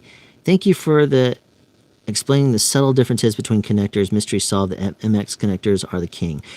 They are, unless you want to put different coloring on there. Also, I forgot about the boot. Classic move. Good thoughts. Forgetting about the boot is the worst. Prefer the MXX connectors. To me, they fit the best with about anything without scratching, and that's great. My retinas. That must have been when I went bright with it. Why isn't this thing showing me all the chat? I hear that, Marvin. Frankly, I've had up and downs depending on gear. Very nice to know why I prefer some over others. I'm always paranoid about cutting too deep into cable, so I cut a slit down the end and then bend the insulation back where I want. And that's one of the reasons why I almost did it with the seam ripper. But doing it to camera was making me a little like this, and I was like, you know what? I'm going to just go ahead and use the X-Acto knife. It's going to be so much better. Pro status, to be honest, I'm not that brave or talented. You sound like a human breathing. Okay, well, that's good. That's why the cable reduced from $70. That's why the cable is reduced from $70 Megami to $50. The other $20 are left on the table while manufacturing. Joke. Yes. Okay. All right. Make fun of my technique. I could have, if I wanted to, I could have probably charged more for these cables because you can see the detail that I'm putting into the creation, all the little extra steps I'm doing here, and I mean, I don't. My wife always tells me I'm bad at business because I'm one of those people that I just like helping people. I like doing things not because I can make money on it, but because it helps someone out. So bad about certain things, certain aspects. Okay, so I'm going to pull the two whites together and the two blues together. See this? And before I twist them together, I'm going to twist the two whites to make them nice and pointy. I'm going to do the same thing with the blues. The two whites now are going to be... okay, they're not lining up perfectly. Hold on one second. Now they are. All right. Get out of there, blue. What are you doing? Trying to mess me up. All right. That's a nice point. So now we're going to do this with the blues. All right, chat. What's going on here? Show me my chat. I wish there was a way to keep it up all the time. Chat, show up. There we go. Okay. Twisting around the blues now. Oops.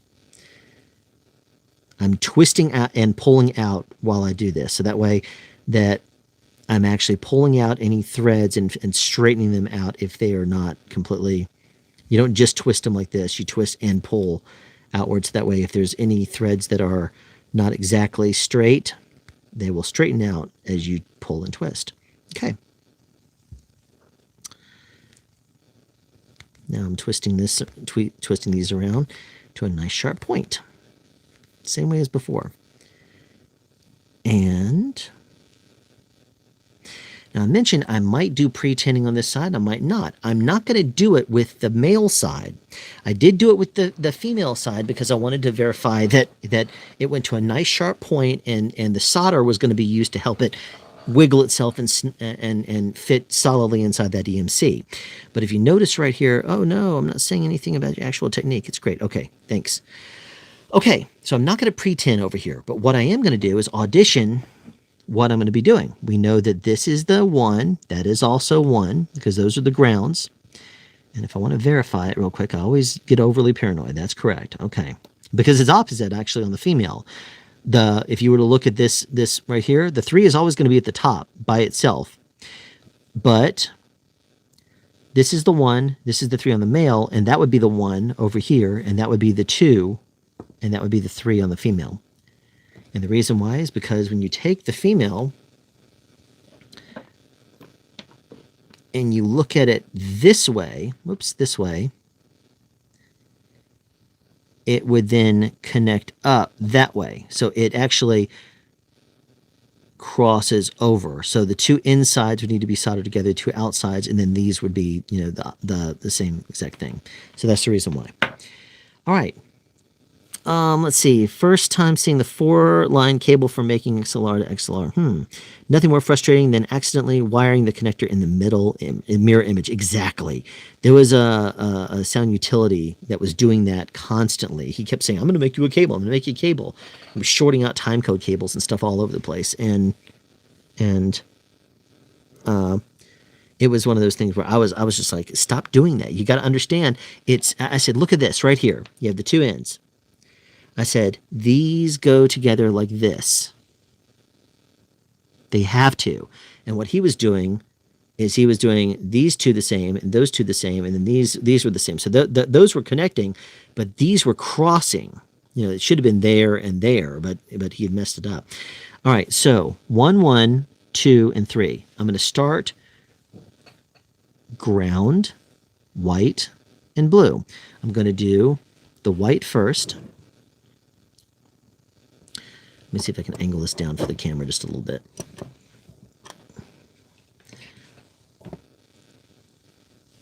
All right.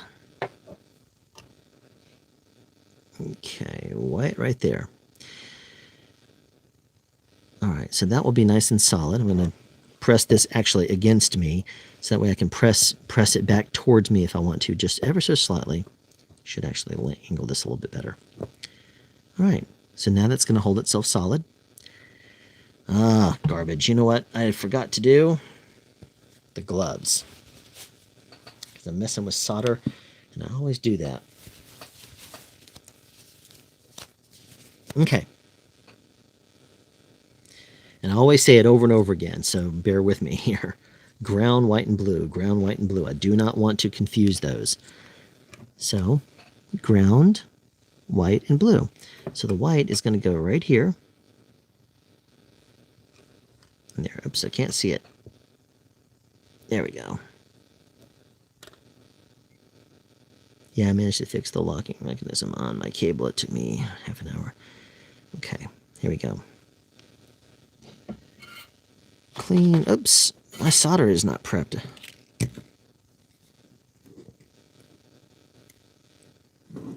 Okay. I think I might watch Rambo tonight. I think Rambo would be a good movie to watch.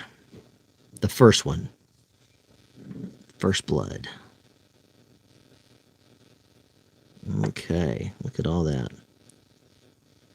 Hold it on there and start using the point and pressing it in there. Oops, come on now.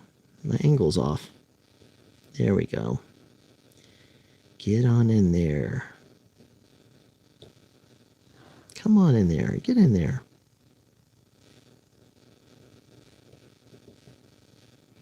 Sorry, guys. I'm going to have to block the camera for a second to get the right angle. This is traveling on me.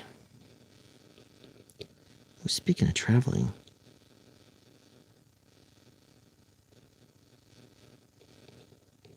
Okay. There we go. We recovered it.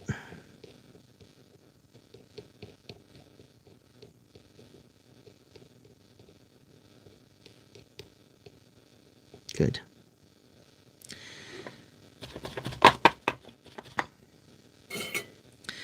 Ground, white, and blue. Okay, so the white is now done. Test the connection. Come on, dry. And that was a good, healthy amount of solder, so it should be in there nicely. I'm just going to, before we move on, I'm going to verify the other side of it. Yep. It's clean all the way around. I may add another little drop of solder over here just to make sure that it's in there nicely. Yeah, that's definitely something I'm going to do.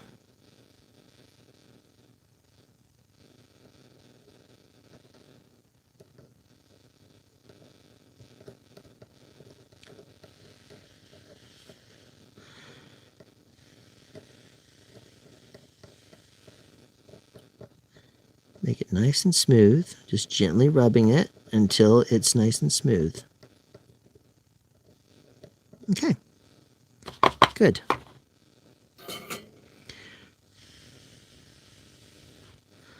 Okay. Now I'm going to do the same thing, but with the white one. I'm sorry, the white one's already done. I'm going to do the same thing now, but with the blue. So I'm going to always add a little bit of a pinch, a little twist onto it, a little point. Like that. Not there, not just that little end. And now I'll use that to thread it inside. And then I will hold it in there nice and solid. Okay.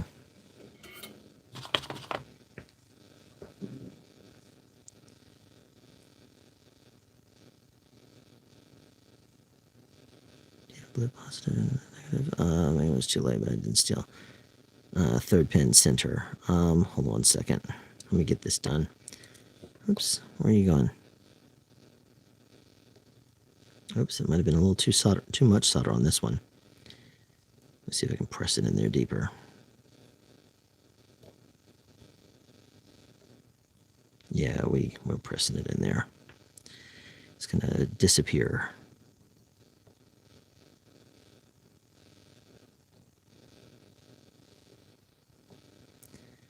Answer chat in a moment here. Just let me get this done. Good.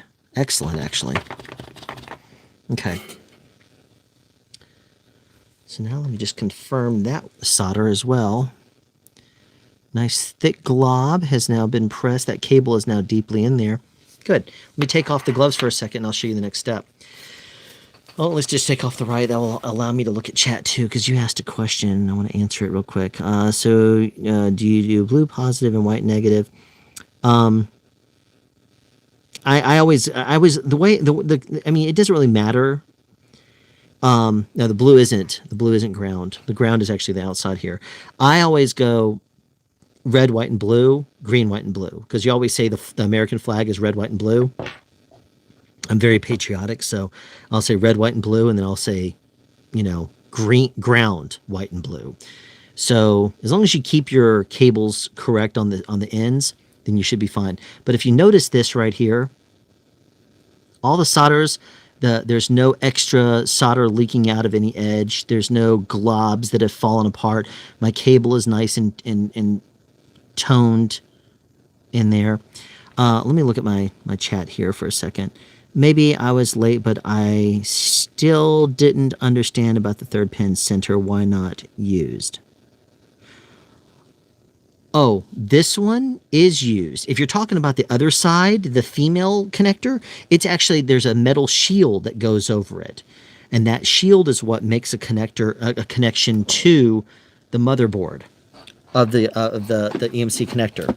And because of that, because of the whole layout of the EMC connector and how it filters out frequencies, it uses the actual metal shield, touches to the circuit board in order to build a ground, and it builds it to a ground, and it does ground tie. Now on the male end here, we haven't done the soldering for the ground just yet. We're about to get to it. Now what I'm going to show you here, now I'm going to pull this heat shrink back. We're about to get to that. Now, if you notice, there is this side of the cable.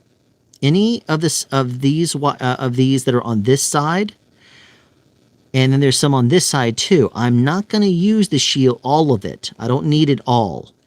What I'm going to do though is pull it around, pull this around on the top. I don't need all of this. I'm going to basically, some of this is going to be removed. So I'm going to basically take, since this is where it is, I'm going to take half of,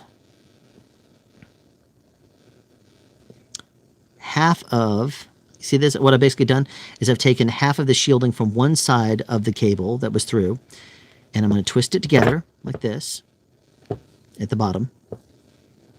And because our pin is over here, if I want to solder in there, I will take this and I'll twist this around nice and tight. But I'm going to use this side over here because it's on the side of the cable that goes directly into the reservoir. So this is nice and tight over here. So I'm not making a ground lift on the cable, absolutely not. Hold on one second. If you're talking about this end of the connector, the shield is all together, but I don't need to solder all of this. I only need to solder part of it to make a good solid connection. And this here is going to solder into the ground, it's going to solder in here to the ground. But what I'm not going to do is use all of this. I'm going to actually, because this is on the wrong side of the connector here, I'm not going to yank it and pull it all around and just make this ultra thick thing. I'm going to snip this off very, very close. Now this is trash. So now I only have part of the shield, and it's the shield that is on that side of the cable. It's going to make a very clean look. I'm going to take that little bit off also. Okay. So I'm not going to make a ground lift on the cable. Now, this right over here, if you're talking about this part right here, is this what you're asking about? What is the name? Ilya Kurtov? Ilya? Is this what you're asking about? Is the extra shell ground right there? Is that what you're asking about?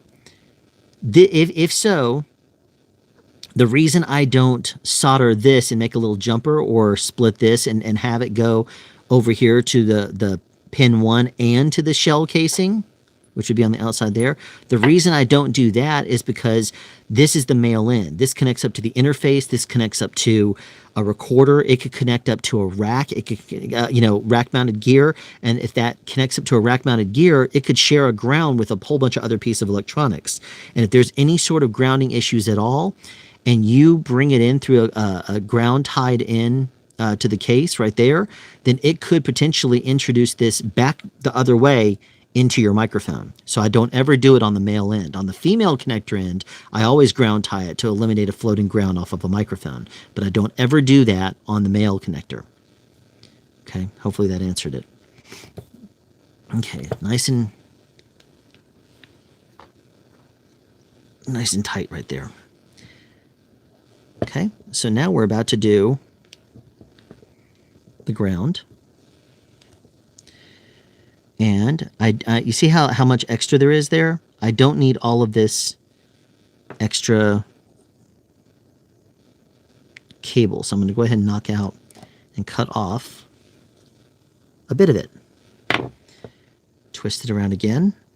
And again, just like on the other side, on the red and the blue, or the white and the blue, I'm not going to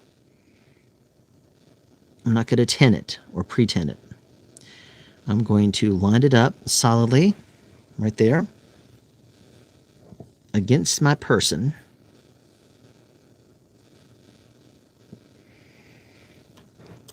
Oh, this needs to go in. That's what the issue has been the whole night. This is supposed to be more from a center of gravity from there. Okay, let me pull this around. Let me kick those back and away. There. Now I'll thread this back in. Good. There you go. Okay.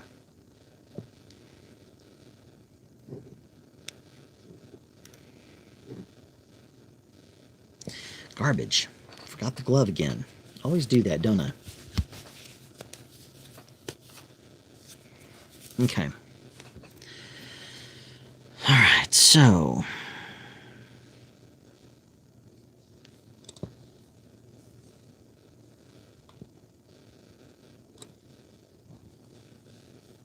okay, that got a little sloppy there. I'm going to kick the cable, twisting the cable outwards. And then back in. There we go.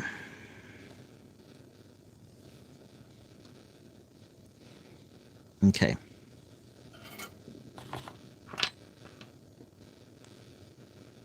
Come on now. There you go.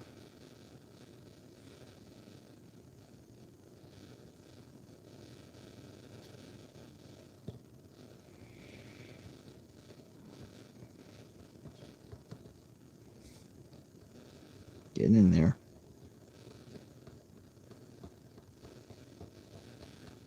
Oops, forgot to do this more to camera.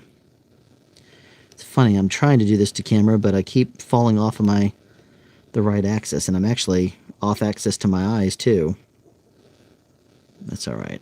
We're going to correct this. We're going to push this solder in deeper into the other side of the connector, or to the other side of the wire that's going in.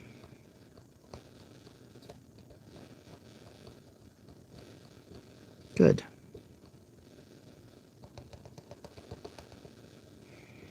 Awesome.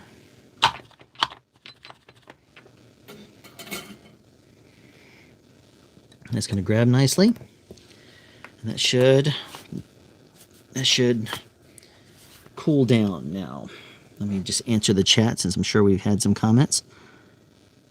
Thank you. Okay, good. I'm glad that answered. Okay, so now we have our ground, we have our white on the other side, we have our blue. Notice our white cable just needs to twist. It's actually nowhere near, like the actual conductor of the white is nowhere near the blue, so it's not really an issue the way I'm doing this right now. And all of my solders look really good. They are very, very clean. Going extra. Okay, so whenever I twist wires together, I always solder the end together before I try to solder a connection, and maybe I'm just extra paranoid. No, not at all. And that's pre-tinning. Pre-tinning, and I did that on the female side because I wanted to make it into a point for me to thread it into that little bitty small reservoir on the EMC connector. I don't do it here on this end because when I put it in there, you saw how I kind of pressed the solder deep. I kind of do a motion like this, where I press it in deeper into the connector, and so that way it makes an extra solid, connector. And when I do that, sometimes if I pre-tin it, then it makes it just it makes it different. It makes it heat differently, and so I don't just do that. I put the cable exactly where I want it to go, and then I push the solder in all the way around it, so that way it all heats evenly, and I can watch it and manage it. Because sometimes if you pre-tin and then you put it in there, sometimes it doesn't actually warm everything up at the same rate.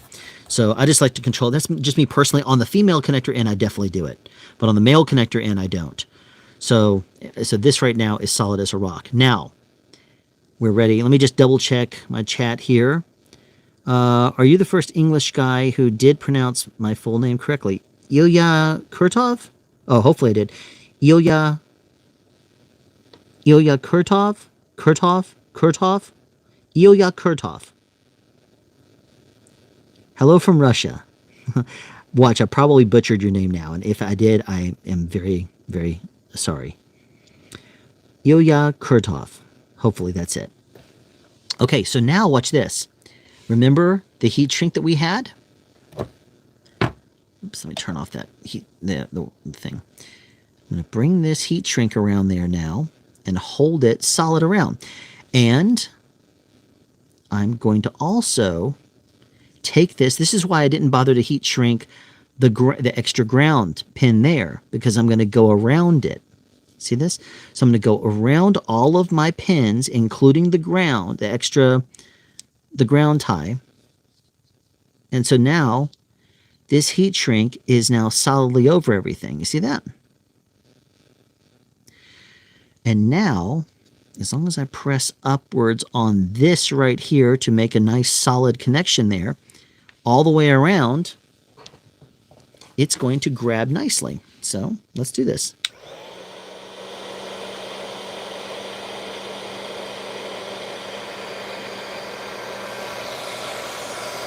Low temperature at first until it starts to get a good seal. There we go. Once it snugs around everything.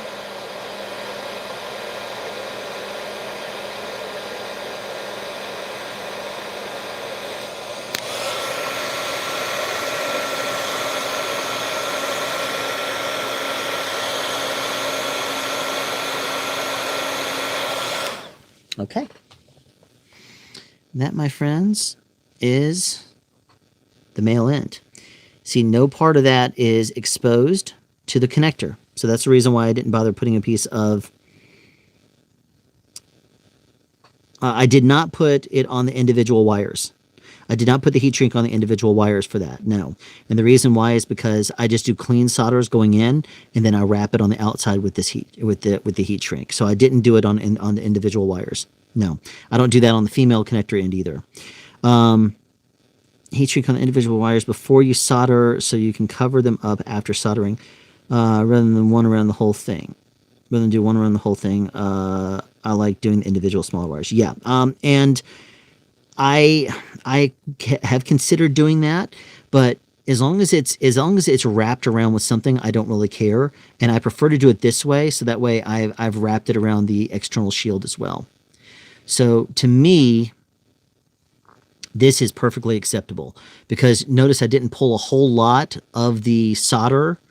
When I stripped it off, I jammed all of the stripped area into the reservoir, so that way that once it's soldered, the only part that was sticking out was the shielding on the cable. Now, technically, I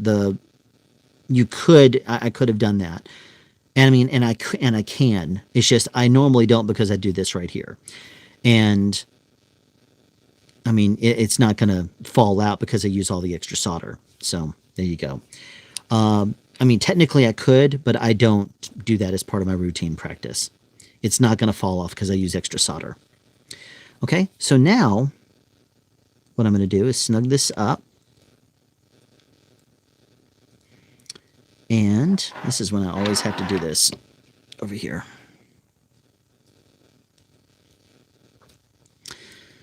Okay. I'm still wearing the line up there, line up here, double check the, oops, come on, strain relief, hold on 1 second. The strain relief wasn't on there aligned correctly. Okay, that's the reason why. Get on there. What's not... Oh, did I do that upside down? Oh, no, it's because I was on the wrong line. No wonder. I was like, it didn't feel right. Is that right? No, it's not right. What's going on here?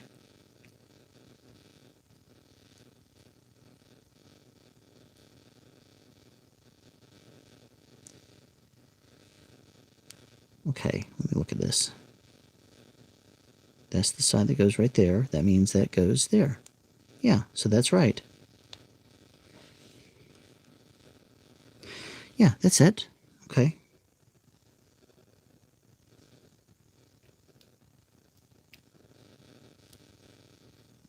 Oops, what's going on here? Oh, it's upside down, the connector. I didn't have it lined up correctly. There we go. That's it.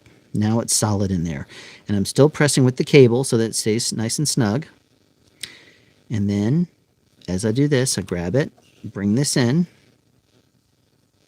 and I press here as I start to screw it in there. All right. Get it really, really tight. Hold on 1 second. Take these gloves off. You can see how much the rubber that was on the end is now completely unraveled off of this thing because I've used it so many times. Okay. Solid. Okay. Now,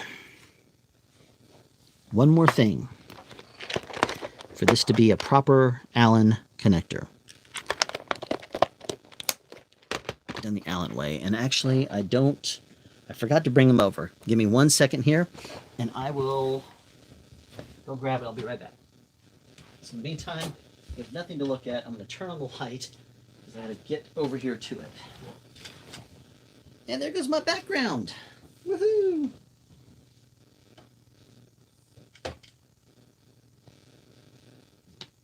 This room is so messy. That's the reason why I wanted to put up a background tonight.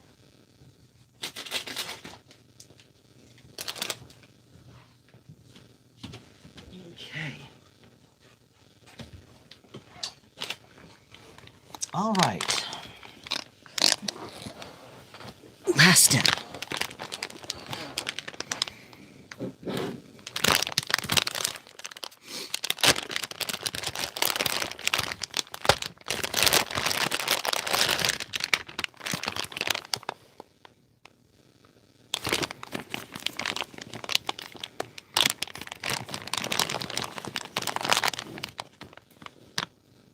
See this?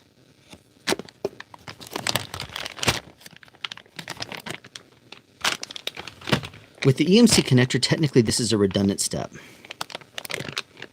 But if any piece of RF happens to come in on this star quad cable, it is going to work itself out by the time it gets down to the male end. So at this point, ferrite bead snapped into position. There you go. That is an Allen cable. So this thing should resist pretty much every type of RF imaginable. If it's possible to get RF into a cable, this is not going to resist every single thing known to man.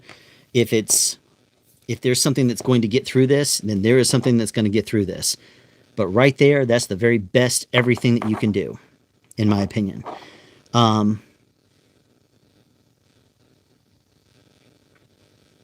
Number on each one of the silver sharking. So I say 12 cables. I know which one on both ends. Yeah, but you see, the thing is, I'm making these for other people, so I don't do that.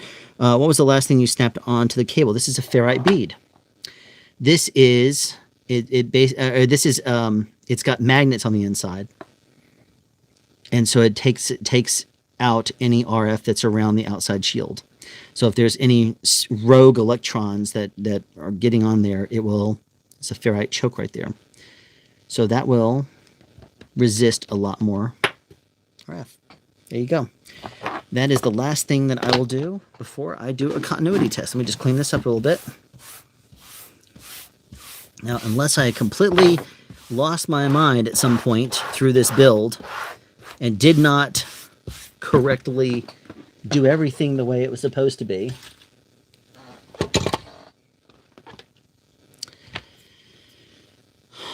Right here, we'll go in. Oops, right there.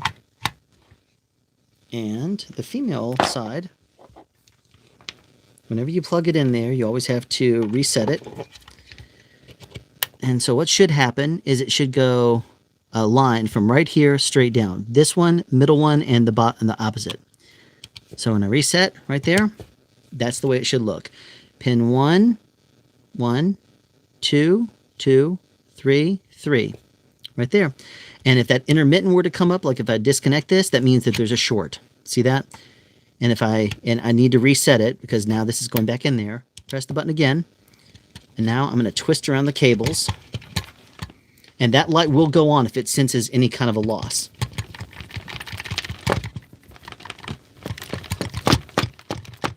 All right. That is not going anywhere. That is solid. So there we go. That is an Allen cable. Solid as a rock. And now I'll just add a cable tie to that. And we have 1 of 6 down.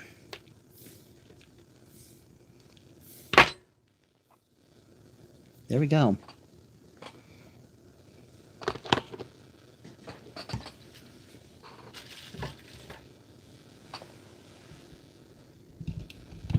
Okay. Hold on 1 second now. I don't know what was just said there in chat. There you go. Years and years of expertise reduced into 1 4-hour video.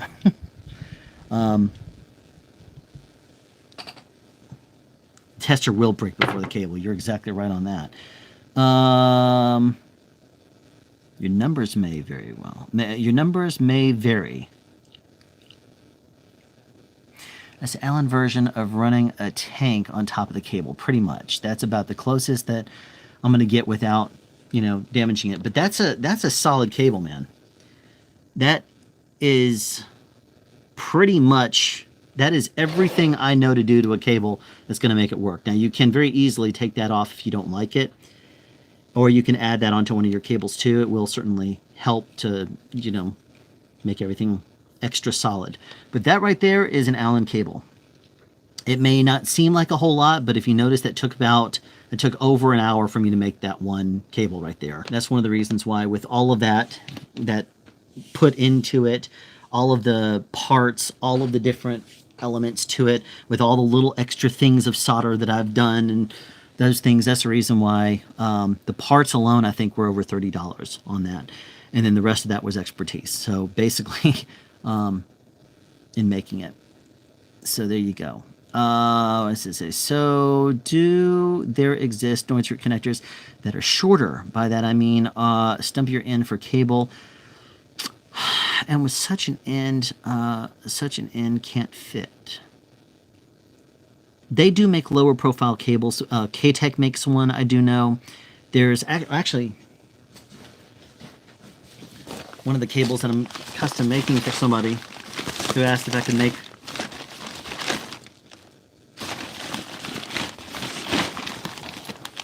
he requested a low profile connector. So there's actually 2 of them in here.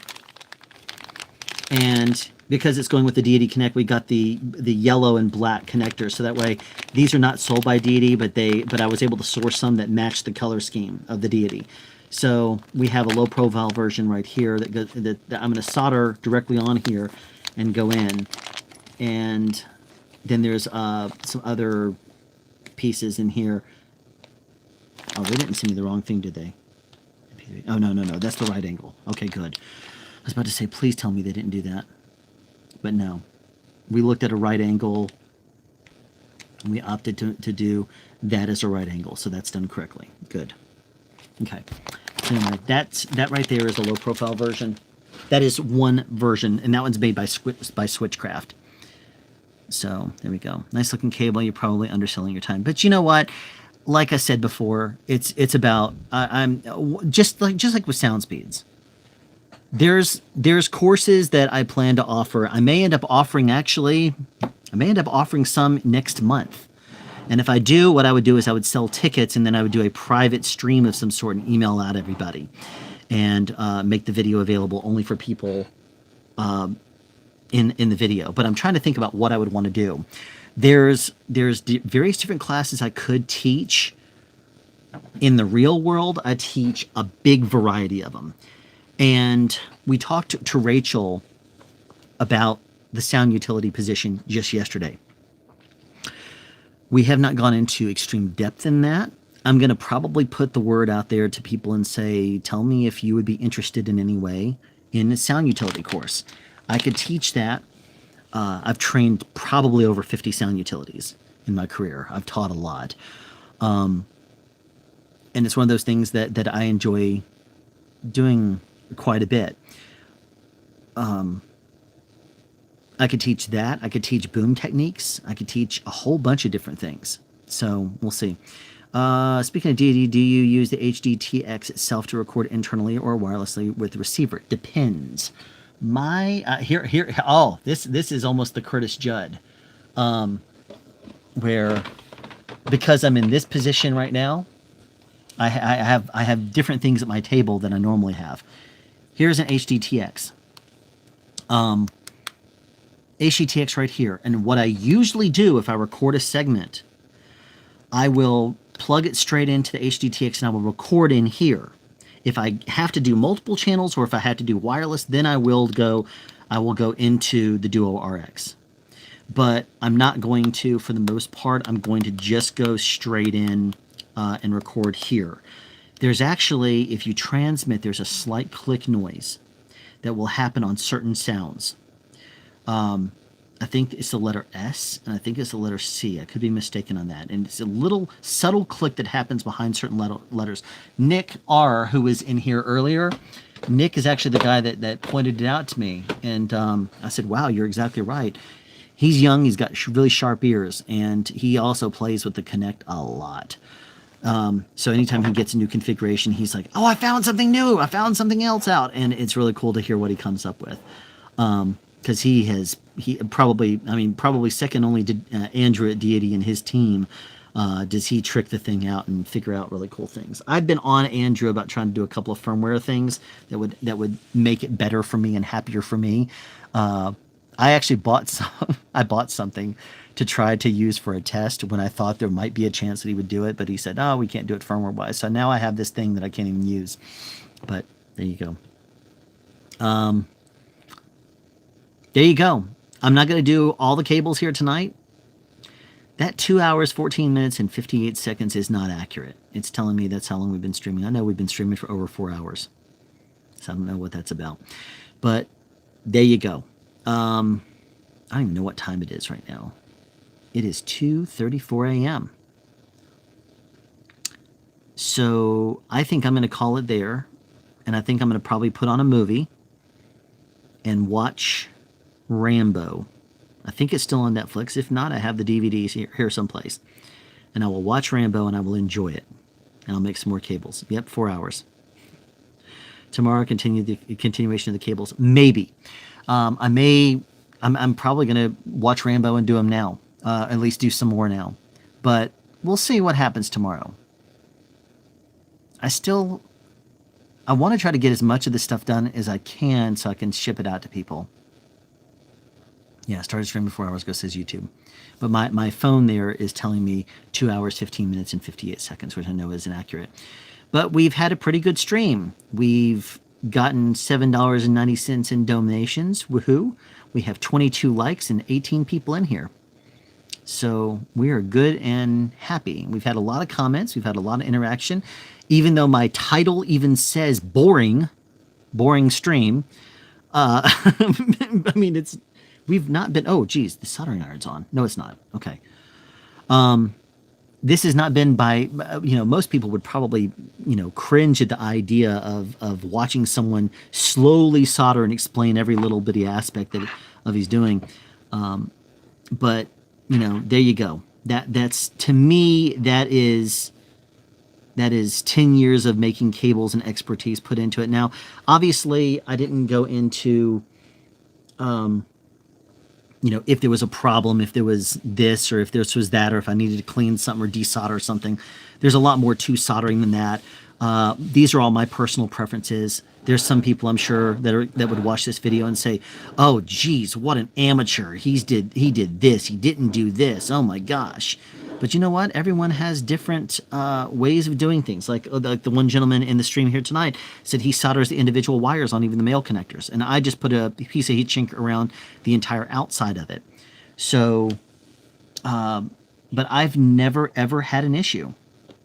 I've never had an issue with it, and that is a cable that you could quite literally run over a power strip and it's not going to mess up. And I know for a fact, because if you look at my studio upgrade video part 2, I did, for the longest time, I was a complete whopping moron. And just because I made the cables and I had them over the place, I did not keep them tidy.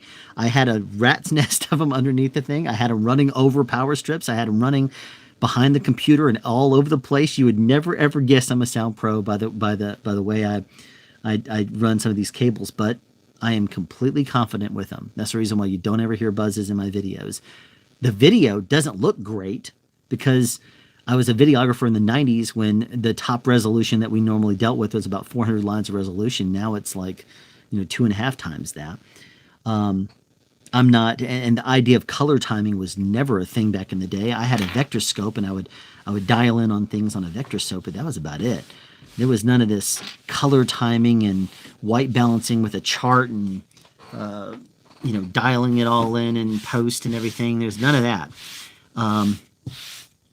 There is some stuff I need to learn. As a matter of fact, I may reach out to Kevin, Basic Filmmaker, and see if he's willing to help me with a better lighting scheme, because my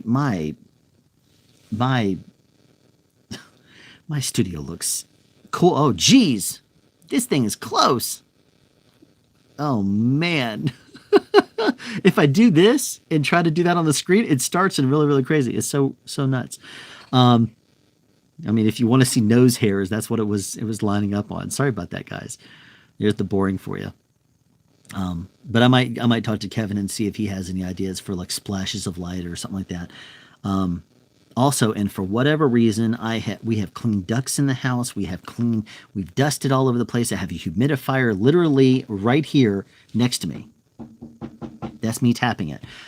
That thing blasted a gallon. 4 liters is a gallon, right? Or 4 quarts. 4 quarts is a gallon. 4 liters of water is what goes in that thing. And it blasted all of that into the air. And when I shot the intro for the video that you're going to see at 9 a.m. tomorrow, a special feature where I have a guest host to an episode of Sound Speeds. He took the reins and he decided he was going to do that. Remember the video I sent out a while ago and saying if you are a content creator that wanted to create a video for YouTube and you might have put it out there and said, no one watches my video over the course of a week, I might have 6 views. And if you have something to say, there's some sound content, you know, reach out to me. I can help you maybe develop an idea and produce it, release something that would be cool for my audience. Well, he actually had a good idea and we pieced together something, trying to figure out a good way to make this. I don't know, whatever. He had what I thought was a pretty good idea, because it's an issue that I think that anyone that has a camera that you ever record into, I think you're going to run into this as a helpful video, because he found something that I thought was really cool. Anyway, though, it's guest host tomorrow. His name is Baron, and it's awesome. When I shot the intro for it today, I still had little particles floating around the air. I do not know why it happens, because right now there's no dust in the air. There's none.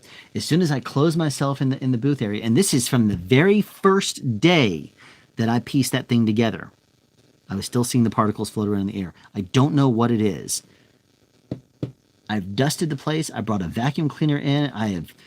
I sprayed like a misting type cleaner thing that's supposed to, that goes in the air, it mists, and then it lands on stuff, and then you wipe it off. And even then, still have the little particles floating around. And I do not know why it is. If you notice, I'm wearing my Donate Blood shirt tonight. I've donated blood twice since the whole COVID-19 thing happened, right before it started, and then 28 days to a little bit over a month after my wife recovered from coronavirus. And my blood has been used. And I did a video after the first one recommending and strongly telling people they should go donate. And I did that. But what ended up being crazy is I had so many dust particles floating around the air for whatever crazy reason that I scrapped the video. I said, it looks to me like someone's blowing a fan and all these things.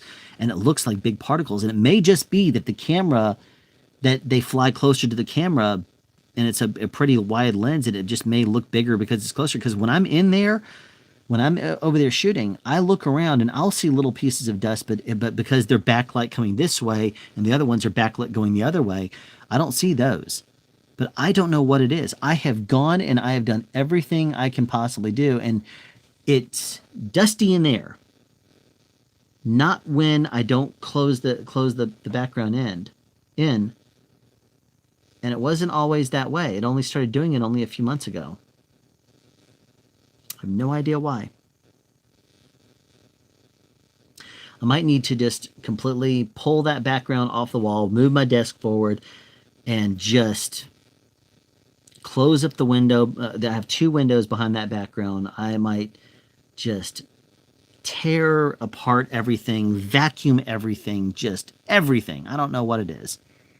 Particles are likely from me. They're not, because they were not there until only about the start of the new year. It's a 2020 thing, like everything else. Let's see. I still use the Vectorscope to calculate colors on my cameras. Yeah, if I were smart, I'd do that.